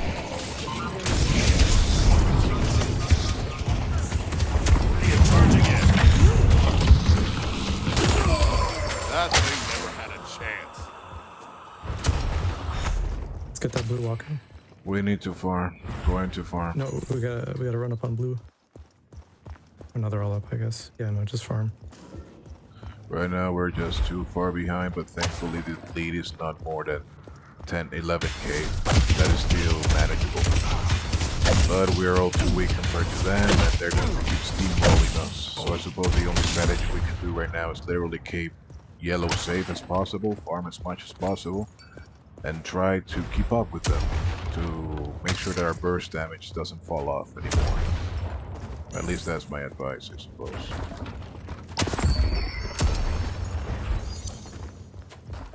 One's teleporting. Yellow, guys, careful. It's in front. Oh, there's 2 in yellow, guys. We need to protect yellow no matter what. There's 3. Guys, back up. Oh, no. There were 2 men. Yeah, I could do. Blue. I'll go purple. Yeah. Okay, there's 4 of them on yellow. Yeah, I understand. Don't worry. Shit happens. And it's normal that all of them are gonna come here. I'm full setting it purple. 4 of them in purple. 4 of them in yellow right now. 4 of them in yellow. Walker is under attack. Are we backing up and giving yellow? What are we doing? Get blue walker and get Mo got me. Mo so got me. Couldn't do anything there. You gotta push blue. Yeah, I'm backing up. They destroyed the walker on yellow. I can't do a lot, to be honest. The Infernus just 1v1 me.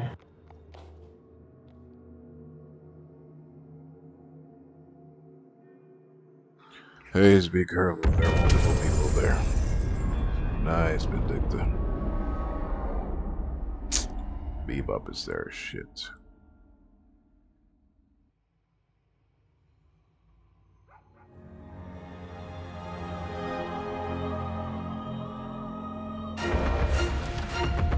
Good luck completing the ritual. I think they're all chasing me, my dudes. Like, we gotta be pushing other parts of the map. We were just defending a huge push yellow. I just respawned. I apologize. Let's see what this book can do. They're pushing blue hard. Got 2. Oh, nobody's here again. Nope. Right now I'm farming, trying to keep up with them. I'm rotating blue. They're taking Urn. Urn. Yep, going green. I see Warden.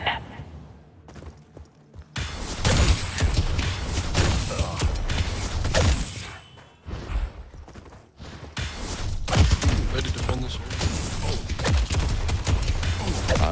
There's nobody here. I am near you. It's just a bait. They're just gonna take all the base cards. Stronghold. Actually, they might be so strong they could do both.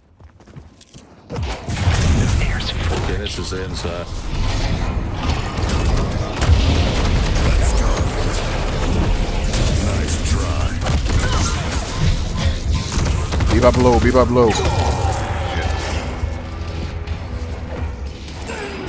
Nice. At least we were able to kill Bebop. Careful with Mo. He's tanky as fuck right now. Should I come to you, Vindicta, or is it lost cause? It's a lost cause. Okay.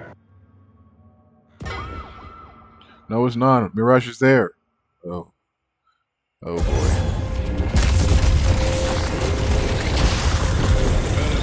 We shouldn't be team fighting when we're 30 behind. We should be trying to split push and put map pressure. The more we team fight, the more we get behind. There's only 2 there in the air, and we could have taken out one boat. Just too weak.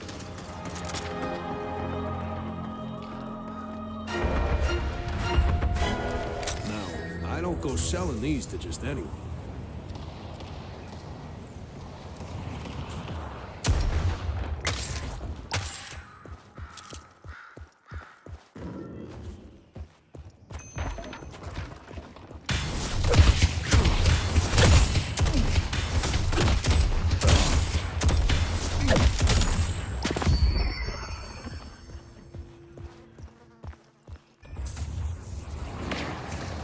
They're pushing green. We don't need to fight up so far. I have If 30 you're fighting seconds on to green, ult. fight him in the base. Yeah, I'm not fighting them. You're good. I'm going green, Dynamo. Yep, same. –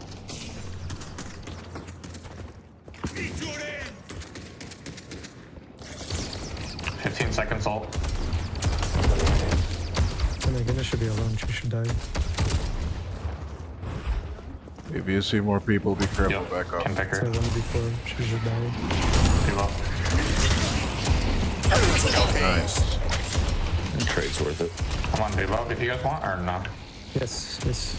Okay, please. Just play careful though. More people coming. I have ult. I have buck ult. Play on me. Vindicta, you can rotate. Mo got me. Back up. Well, at least he died. Ult it, ult it, ult it. Big ult. You guys have Bebop numbers, low, it's just Bebop 2. low, Bebop low, Bebop That's low. fine. Shit. Just kill Kelvin. He's one. Back out, they're rotating. Killed it. Hallelujah. You guys. Can we take mid boss on that? Yeah, no, no, I no, got no. enough of that. Okay, yeah, we gotta restart our lane. I got Taking yellow. purple. If I can just keep my ult up for these big team fights, like it's really hard for them to end the game. Yeah. Are you going for a refresher? Or? Yep.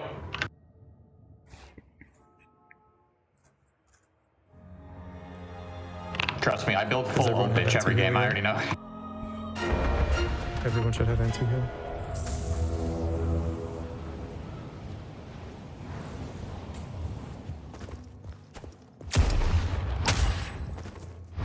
Like box of bullets or shielding, one of the two. Everyone needs both, or one or the other. The spirit urn is waiting to be claimed.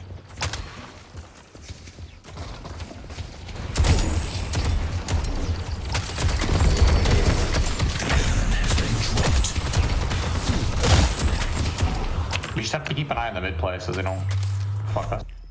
Mo here.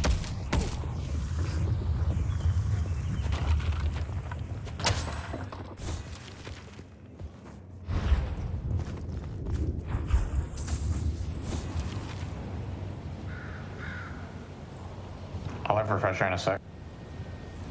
We live in interesting times, don't we? The spirit urn is waiting to be claimed.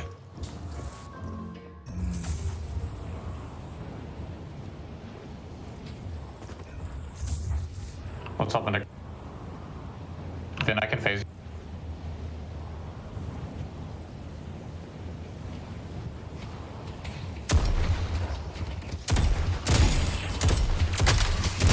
Give up.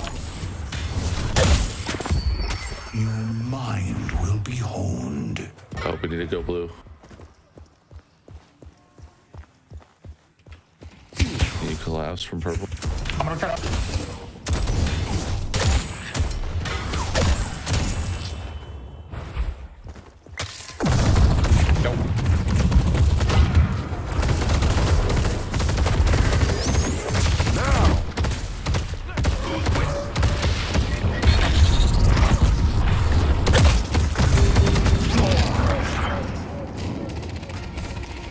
Try a lot harder than that.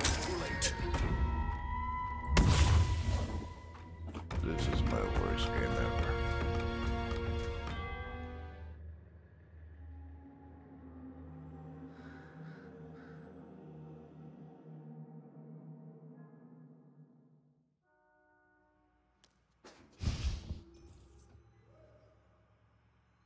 Warden's half.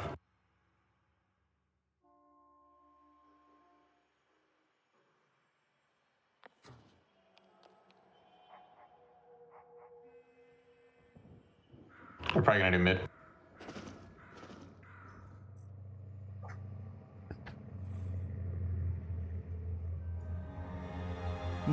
Weird. Seems like they didn't for whatever reason. They're not. Yeah, they're just farming our chuckle. Up your dynamo. I'm good. I'm with you, Dynamo. Or no. Let's just collapse. Let's go. Warden. Yep, Kill wait. Warden. He does not make it out alive. Knocked. I got Mo ulted. Their follow-up is just so good.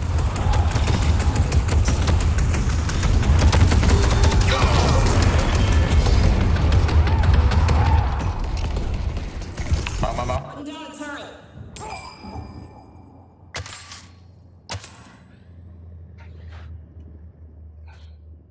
I feel.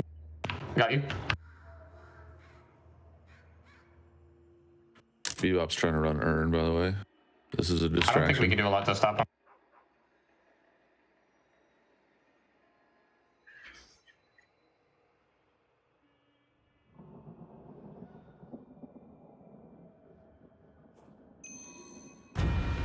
I get it.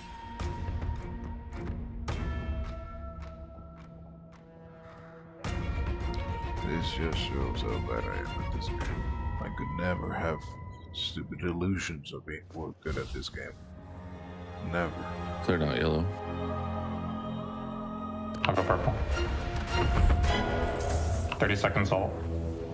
I literally can. If we can keep them from doing mid for 30 seconds, I can permit it.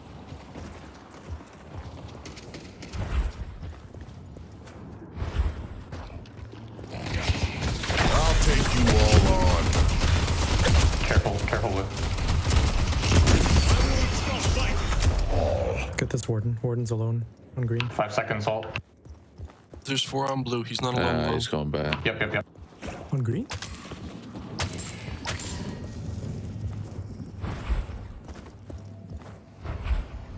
Chair on the Nick. Oh. I'll burn all of you.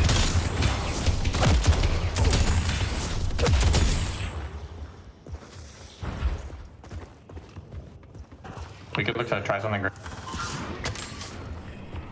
I'm gonna try to ult.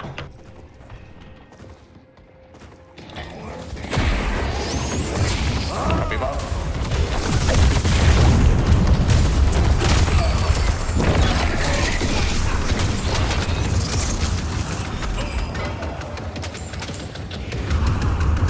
Thanks for having my back. They took out Dynamo.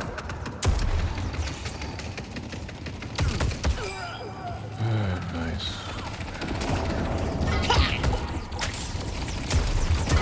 Come at me and see what happens. And making my black hole. Furnace is just really strong.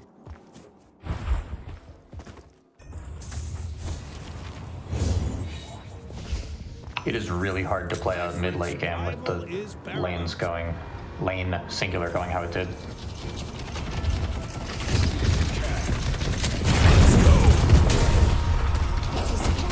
I don't know, I got stomped. I'd say it's lanes.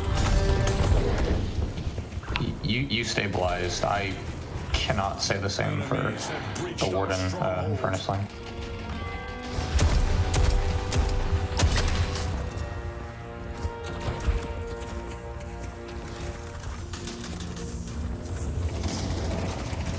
We need to stop them from progressing further. I see Warden. Are we gonna shoot the guys or?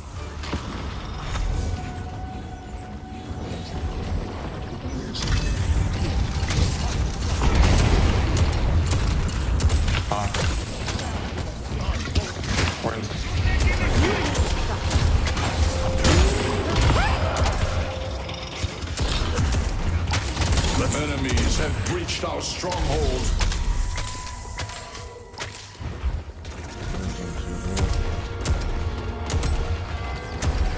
Looking for a black hole if it comes up. Mow and make it into purple. Let's take out Kelvin. On me. Oh, it's just a really awkward spot. Yeah.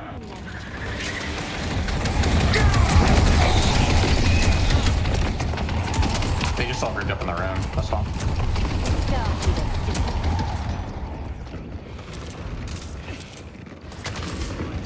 That's good though, we got some picks on it.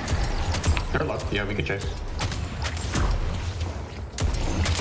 Probably no ult too.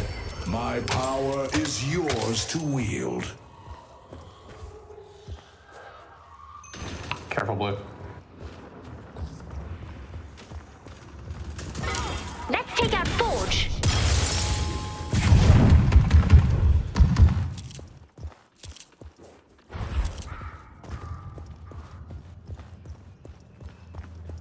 Just back up, let's reset a little bit.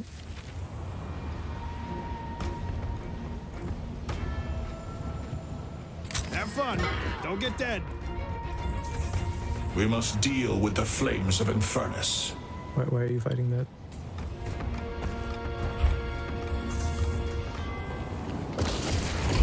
Has he calmed once the whole game? He's doing good on farm. Mirage. Yeah, he was I don't think I've heard him. smurfing in terms of souls. It's just rough.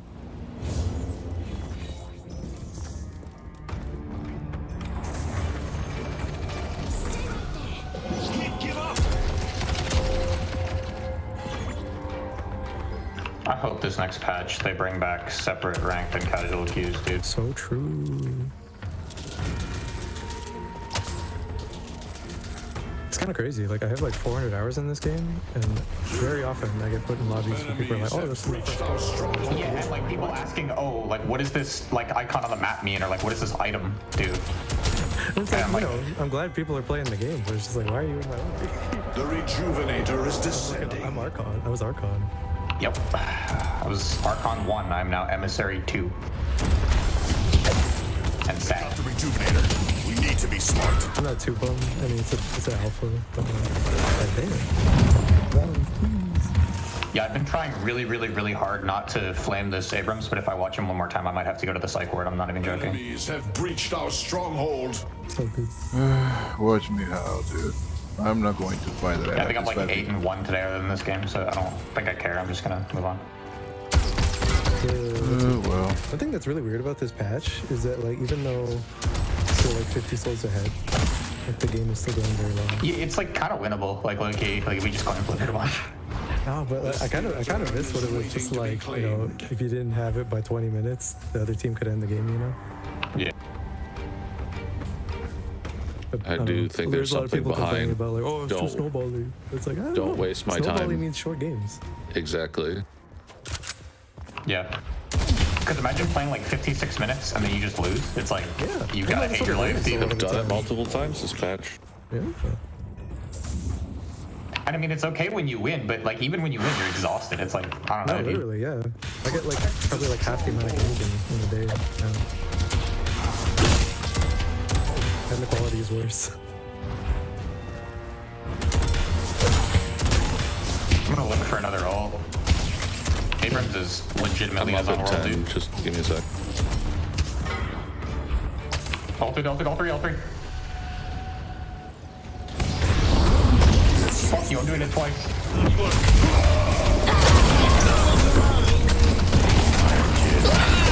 Okay, maybe it is really bad. Hell yeah. Oh no, they agreed you. Shut up the balanced character that is Dynamo, dude. Yes.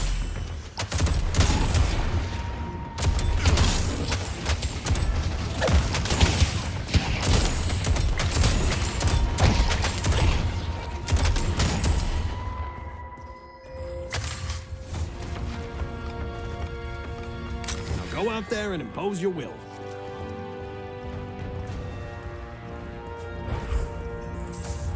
The urn has been dropped. If we can wait 84 seconds, I can do that again.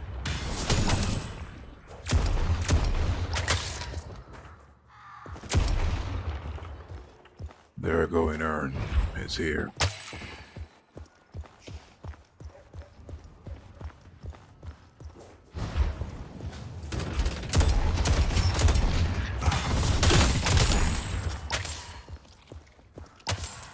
Oh, he's got a blue lane.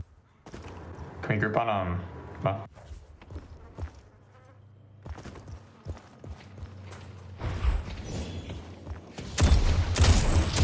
Death brings consequences once more. 40 seconds all. Just don't get engaged on. Infernus is going yellow. He's gonna try to just end the game. I have boost, I can zip back. I slapped him. Careful. We don't want that. I'm going back for Infernus.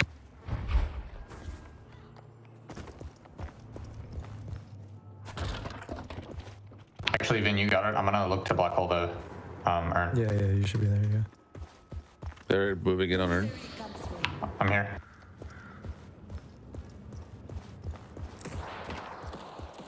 Care haze.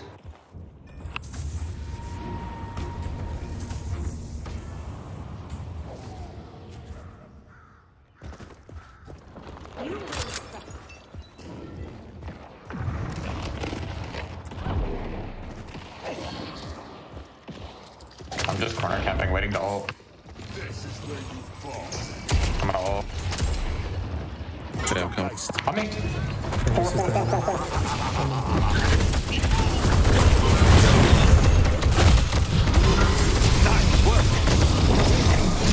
I tried.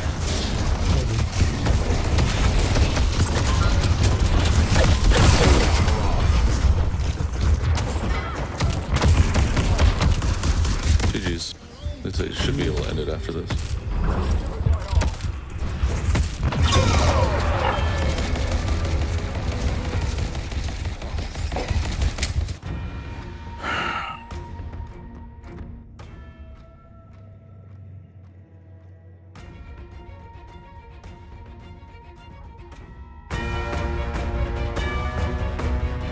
We might have one more fight. I have Refresher too. Oh yeah, they didn't drop Patron yet. I mean, I don't know. They do a lot of damage, so we'll see. I'm gonna warp stone in. I'm gonna press that alt button. We gonna see what happens, baby. Yes, sir. Refreshing.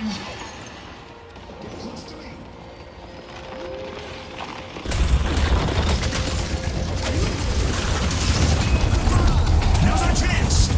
Had to solo McGinnis if she was fucking up. She's one.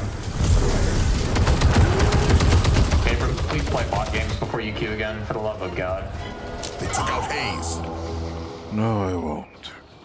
Sorry if I wasn't to standards, but I cannot deny that.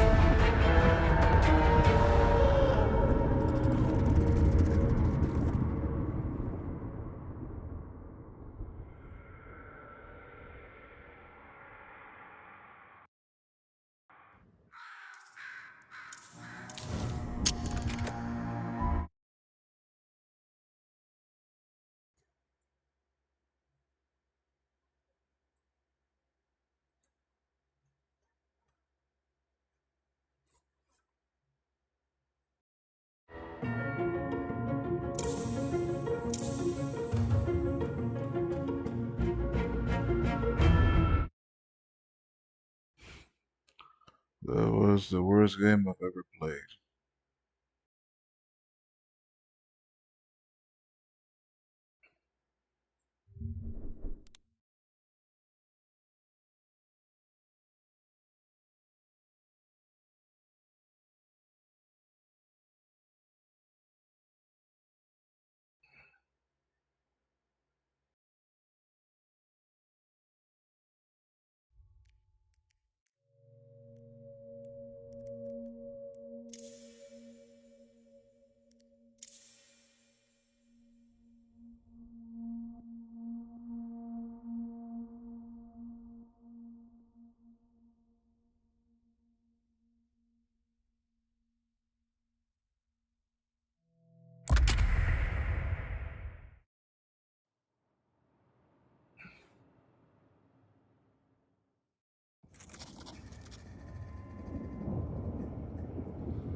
Can you do Last Christmas in the style of Slipknot? Last Christmas, Slipknot, now.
Hello and welcome. This is Rooflemonger, and my friends, today we got a very special, if unexpected, video for the good boys and girls out there. We're heading towards the end of the year, and we've had a lot of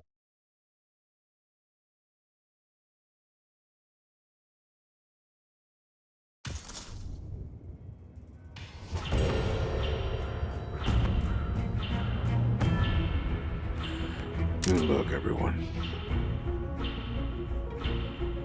Abrams, your strength will be a boon to your allies and a bane to your rivals.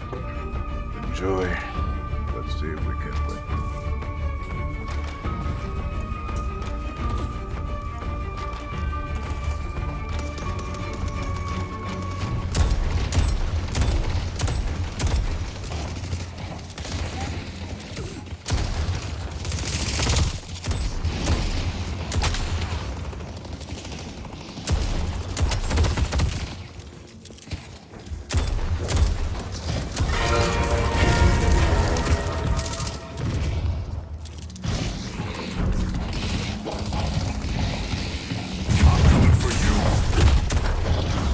Viva Blow.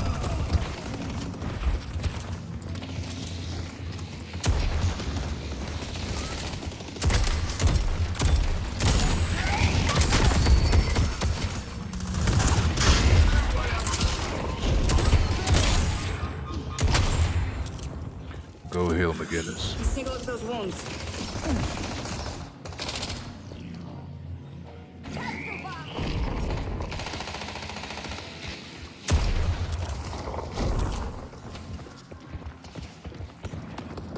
Bebop is fishing for the end.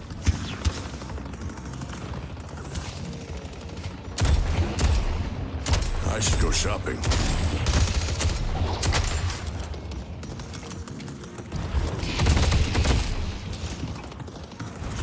Allow me to stay 2 steps ahead of death, my friend.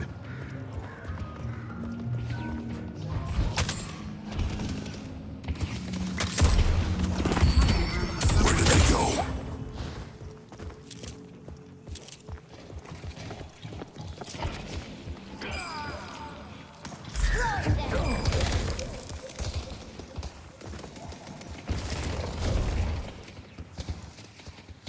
I don't quit.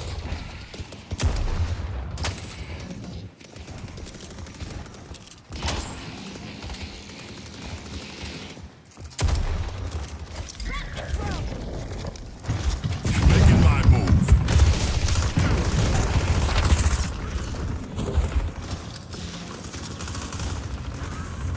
I got one of those for the missus. Big fan.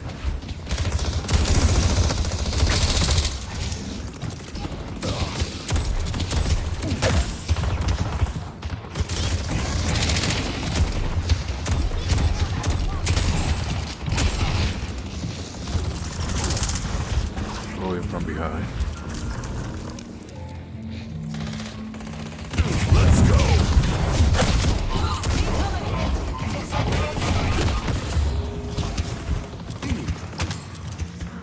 Ivy so low, shit.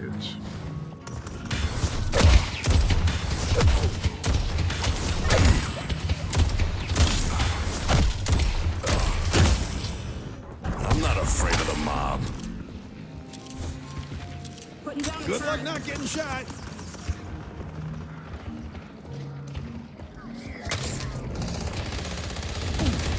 Nothing stops me.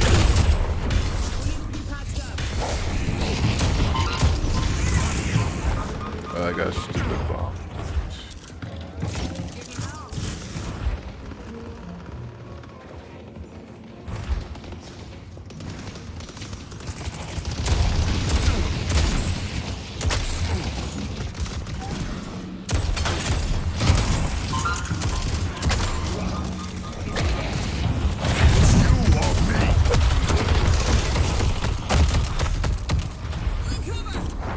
Both low. No, oh, sorry, only Bebop. Here's your chance to shape your destiny.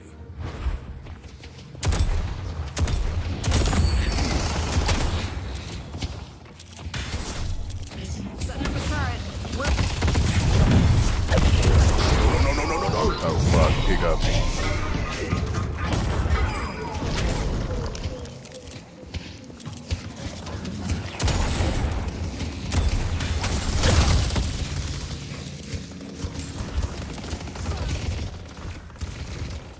Defenses are up.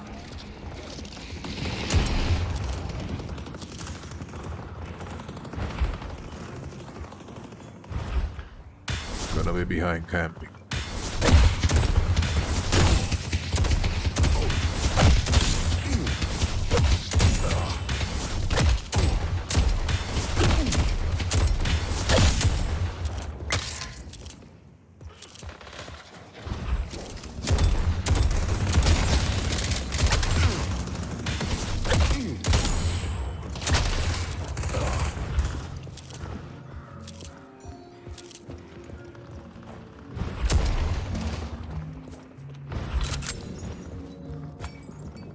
I'll take all of you.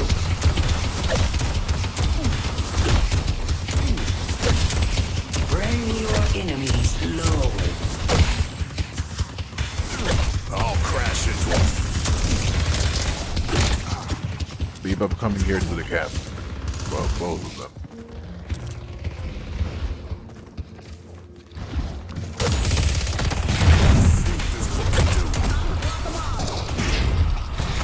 Let's go.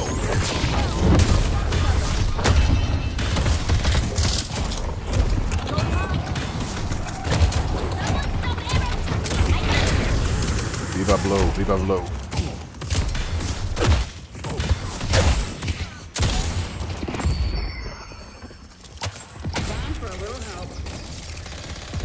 Listen here, Book. You work for me.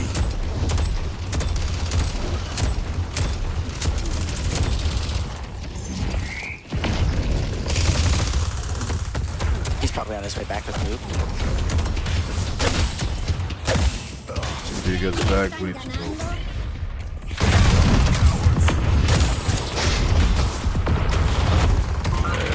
He's back and I have a bomb on my ass. Man, fighting Bebop is so frustrating. Good luck.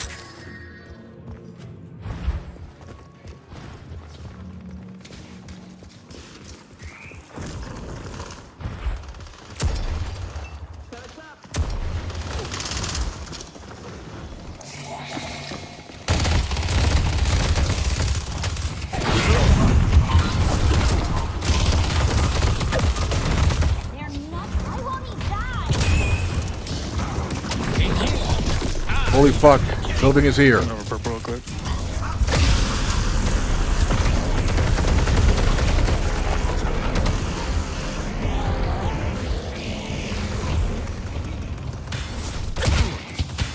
Green.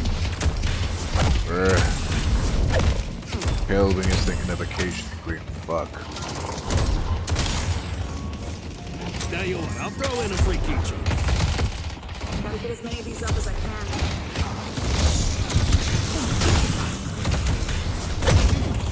Thank you. back blue. Boy.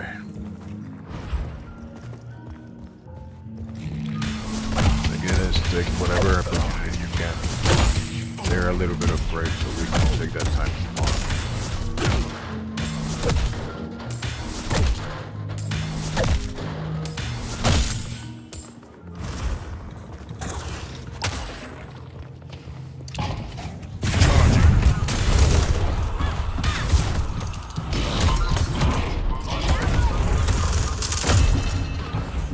Fuck, I'm low. McGinnis, back up, back up. Took out McGinnis. Shit. Going back to heal. If you need more protection, you know where to find it. In the end, I will be the one still standing.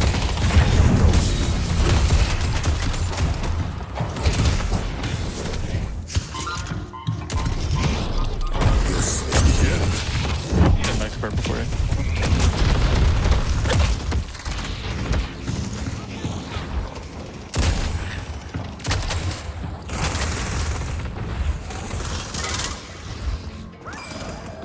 I was so low, shit. Oh, Kelvin is back in blue, taking a vacation. Fuck. Come on, there's something. We should be able to push him back.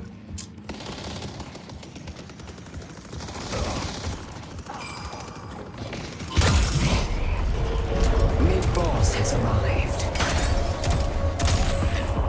Our blue guardian has been destroyed. Reach buffs active. Take him while you can. Dynamo's missing. I see Kelvin.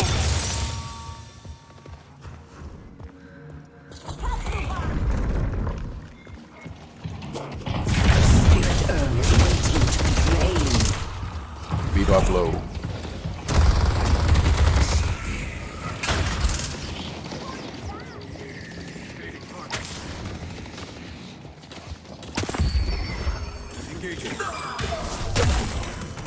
Dang, that was a nasty shot, bro. Good job. Thank you, Yeah, Jeff. fuck robots.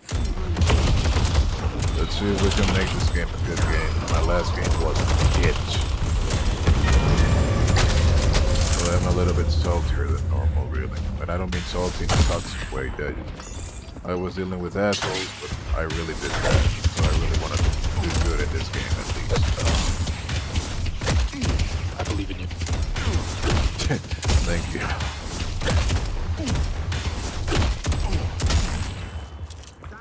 Gonna help Infernus.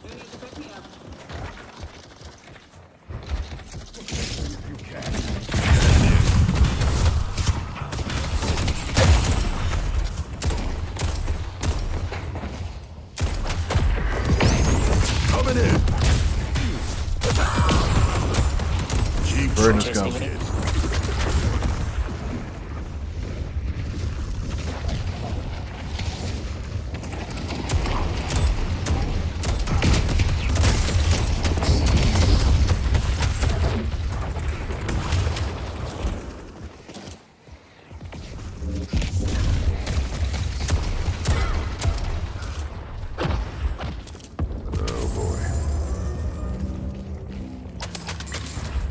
I should spend the cash when I get the chance. Work hard.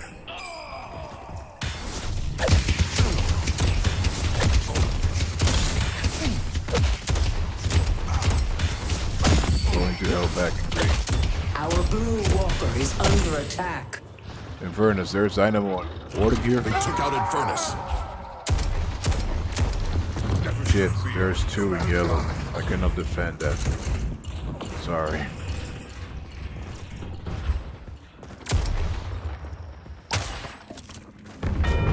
Our yellow guardian has been destroyed.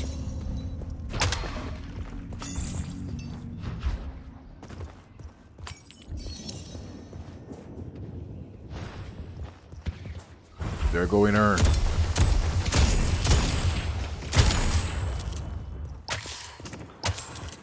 Growing purple.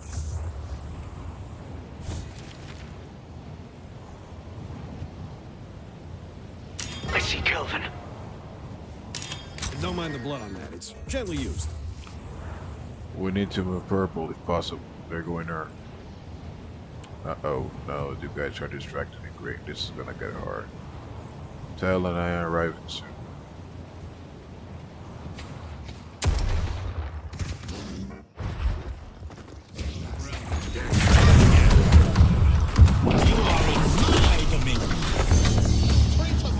In the purple now.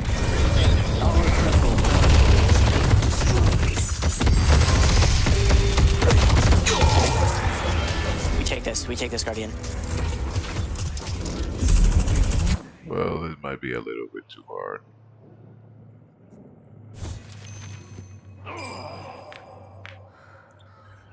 They got the solar in the end. Shit.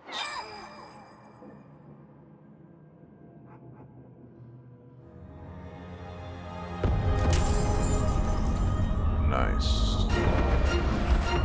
Fuck, going blue.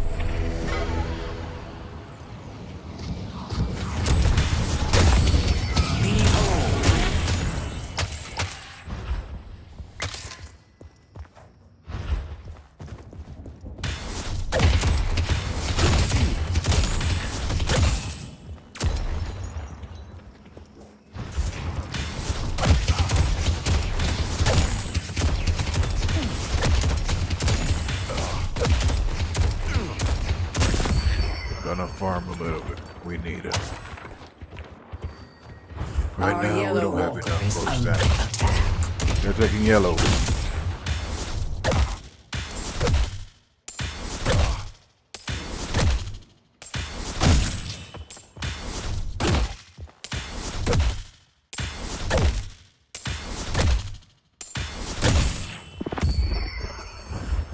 Pockets, back off so I can help you.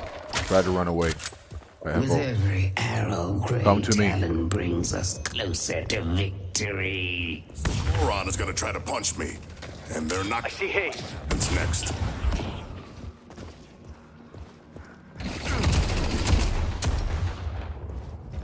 There's a tree here. Run. Dynamo is coming too. There's Dynamo, Kelvin, and Hayes.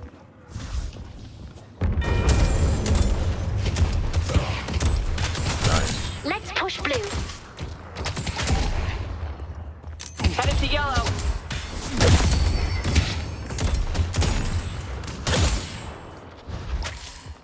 Holy shit, we have so many Headed to souls. purple. That's wonderful.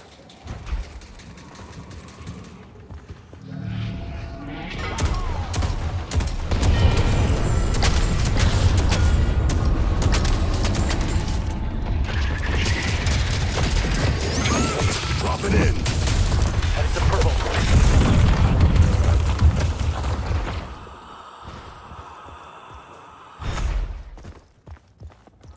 I'm just gonna drop it in our base. Yeah, you might want to drop it, really. There isn't much you can do.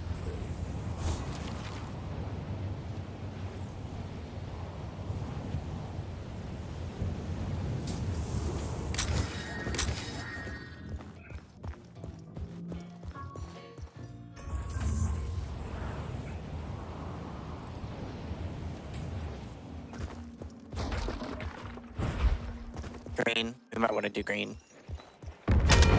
Our green guardian has been defeated. I see the professor. And has been dropped. Going green.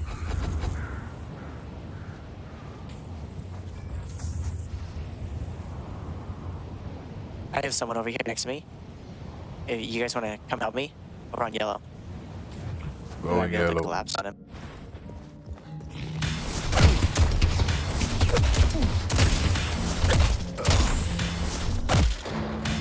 The spirit urn is waiting to be claimed.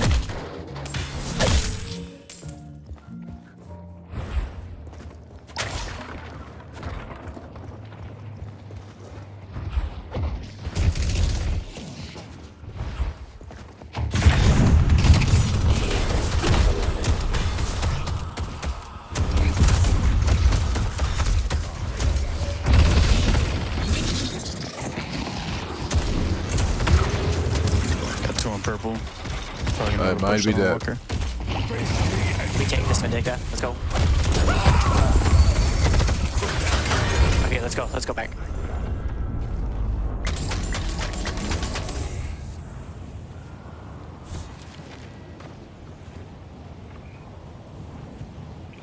Well, that was amazing.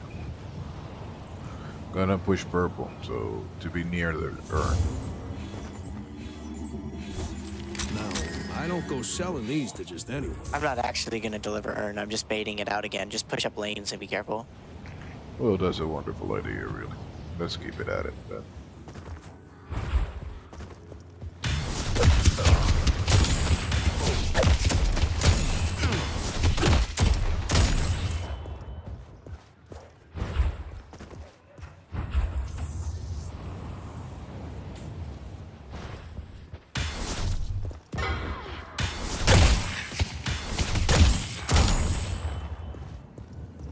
I see haze.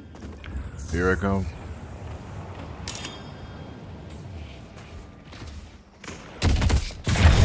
The urn has been dropped.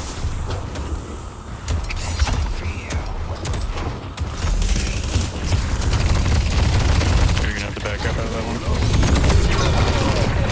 Whoa, they sandwiched my ass. Get out of there, pockets. Burn this. Get out of there. That might be a little bit too hard to try to kill that thing even with low health. It is not worth to die there. Also, we have the full advantage. We have all the walkers right now. Great Talon, take the buff. McGinnis, also you try to take a bridge buff. Oh no, they fucking took it already. Man, they were fast.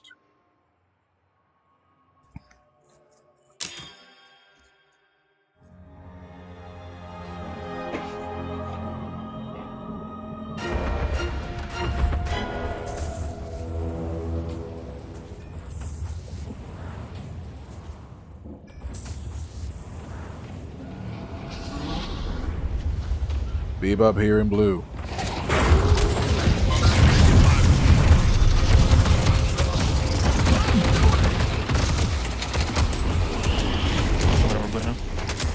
Headed to Greenwich. I see Warhead. The urn has been delivered. Man, Haze is farming like a bitch, that's for sure. I see Bebop.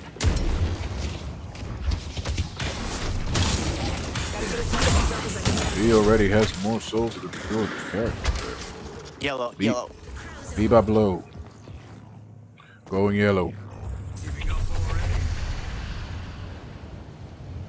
Our yellow walker is under attack.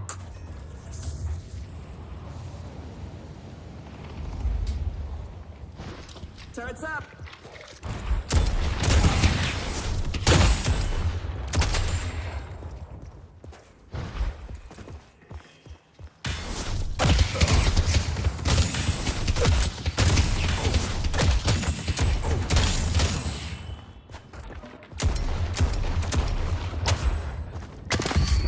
My power is your power. I be here.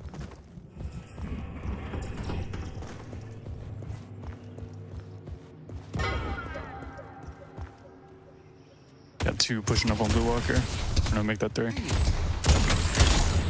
Oh, shit. Talon, come here. Walker is under attack. Took out Great Talon. Shit. There's No, too many yet. just run. Yeah, there's three.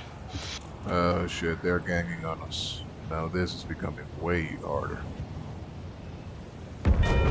Our blue walker has been destroyed. Ah, the old New York tuxedo. They're gonna take yellow too. Our yellow walker has Ace been is going green defeated. now.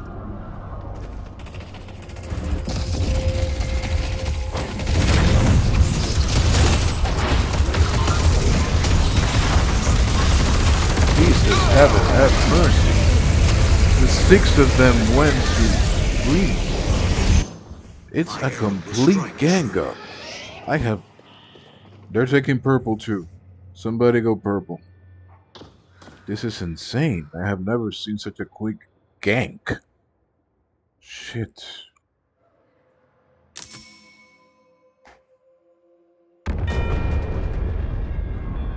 Inferno, see if you can push purple.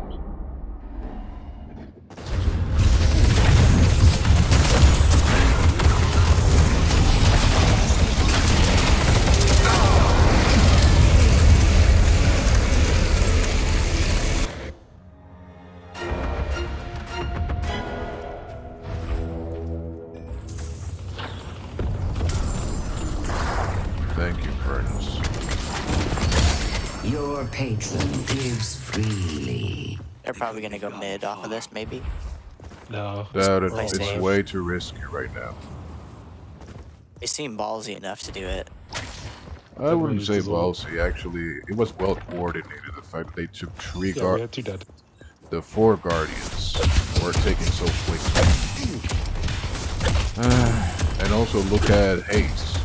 She has been farming like a crazy motherfucker. She's not right now the most dangerous character. So be careful with her.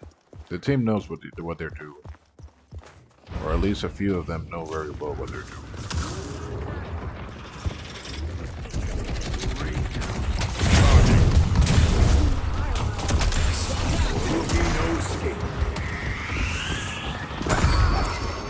Nice.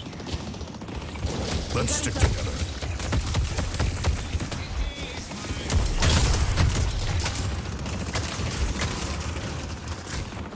Hayes trying to take purple again.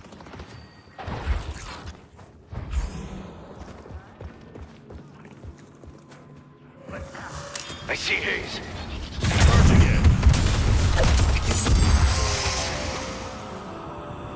I see Dynamo. Here I come. That's huge.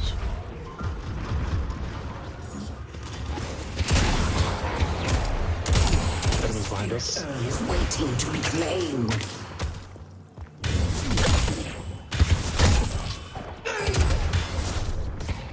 Nice.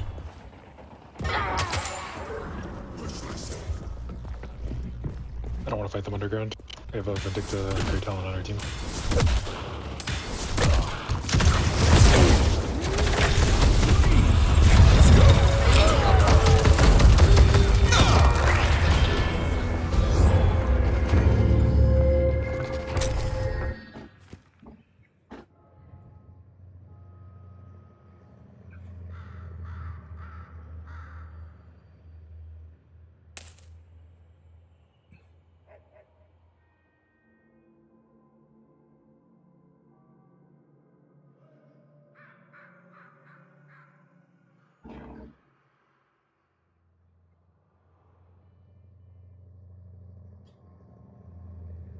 Look at that.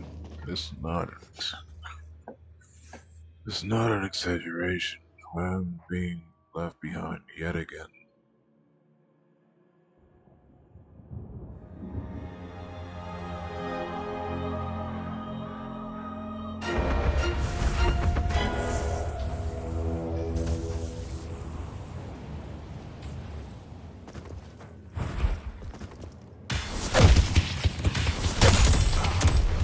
Headed this way. Defending purple. Oh, free Yeah, we can't be by ourselves. They're too far ahead. Ready to purple. They're ganking. No purple. Our purple has been defeated. It's too late. Don't go now.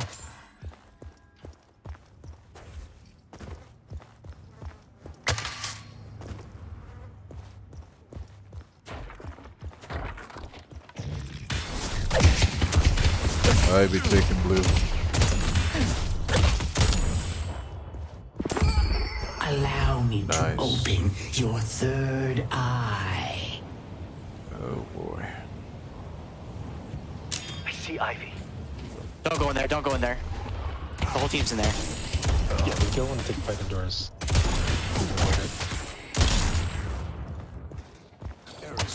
Let's just back up a little bit.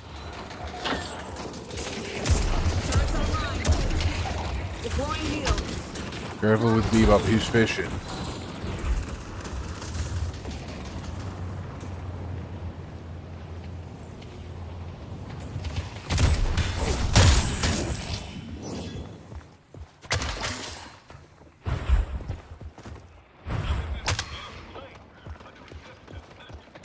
hot pocket.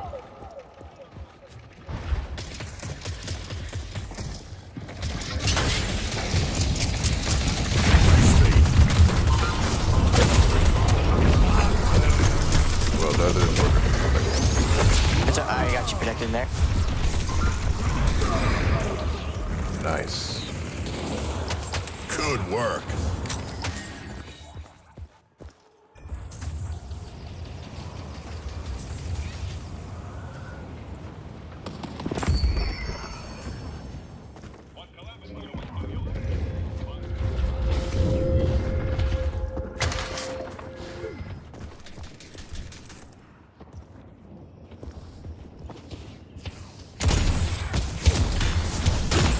I see Dynamo.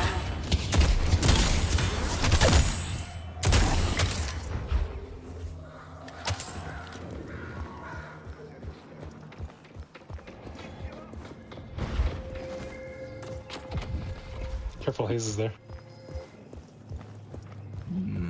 Well, that's worrisome.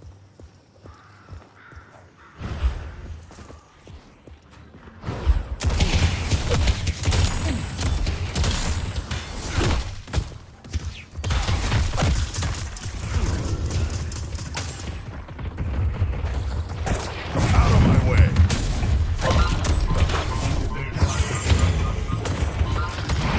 I see Hayes.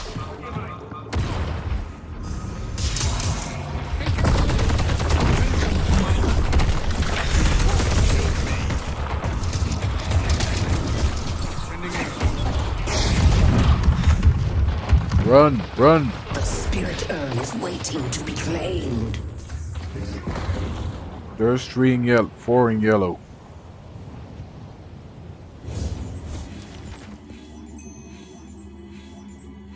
You're looking to survive. You came to the right place.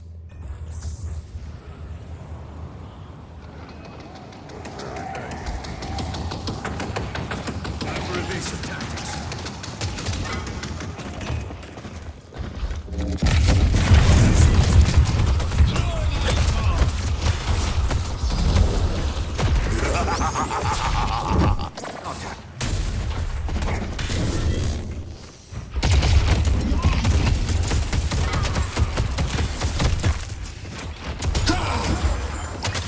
Nice Thank you, try. Guinness.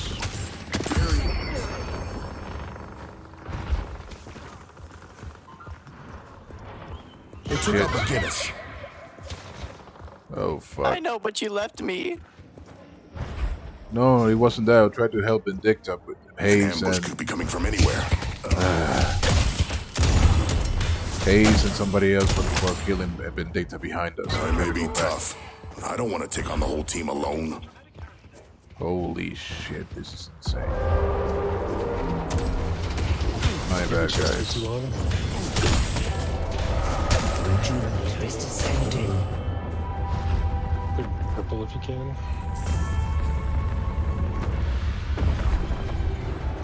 They got the Rejuvenator. We need to be smart.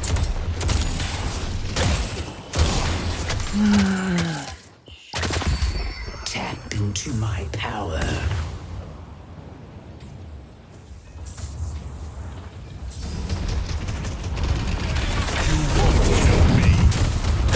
We need to make a stand and stop them. All the money in the world, my talent. Killed it. Gotta build in some backup.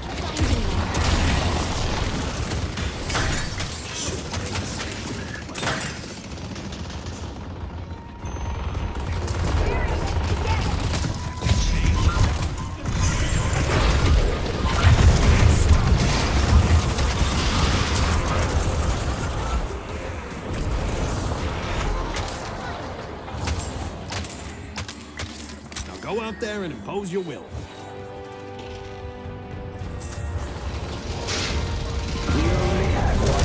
Killed it.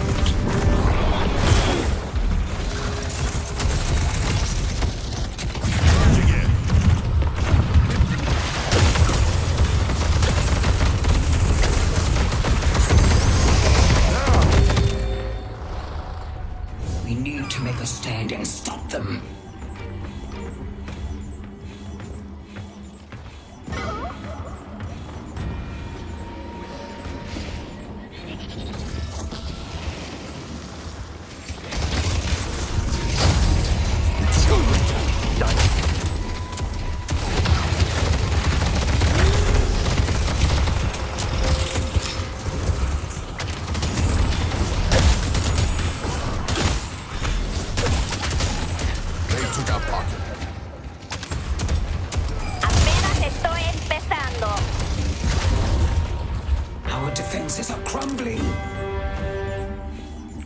think this is over. We need to make a stand and stop them.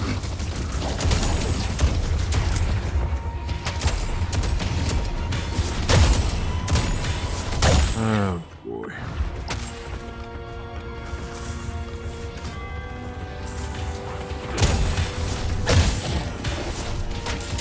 Seems like we're just not doing enough damage. I sincerely believe I don't it's know. still doable. It's gonna be a pain in To the be ass. honest, I think it's gonna be difficult, but I think we might be able to pull back from this. Me too. It's definitely still winnable. Not really pressing their numbers advantage.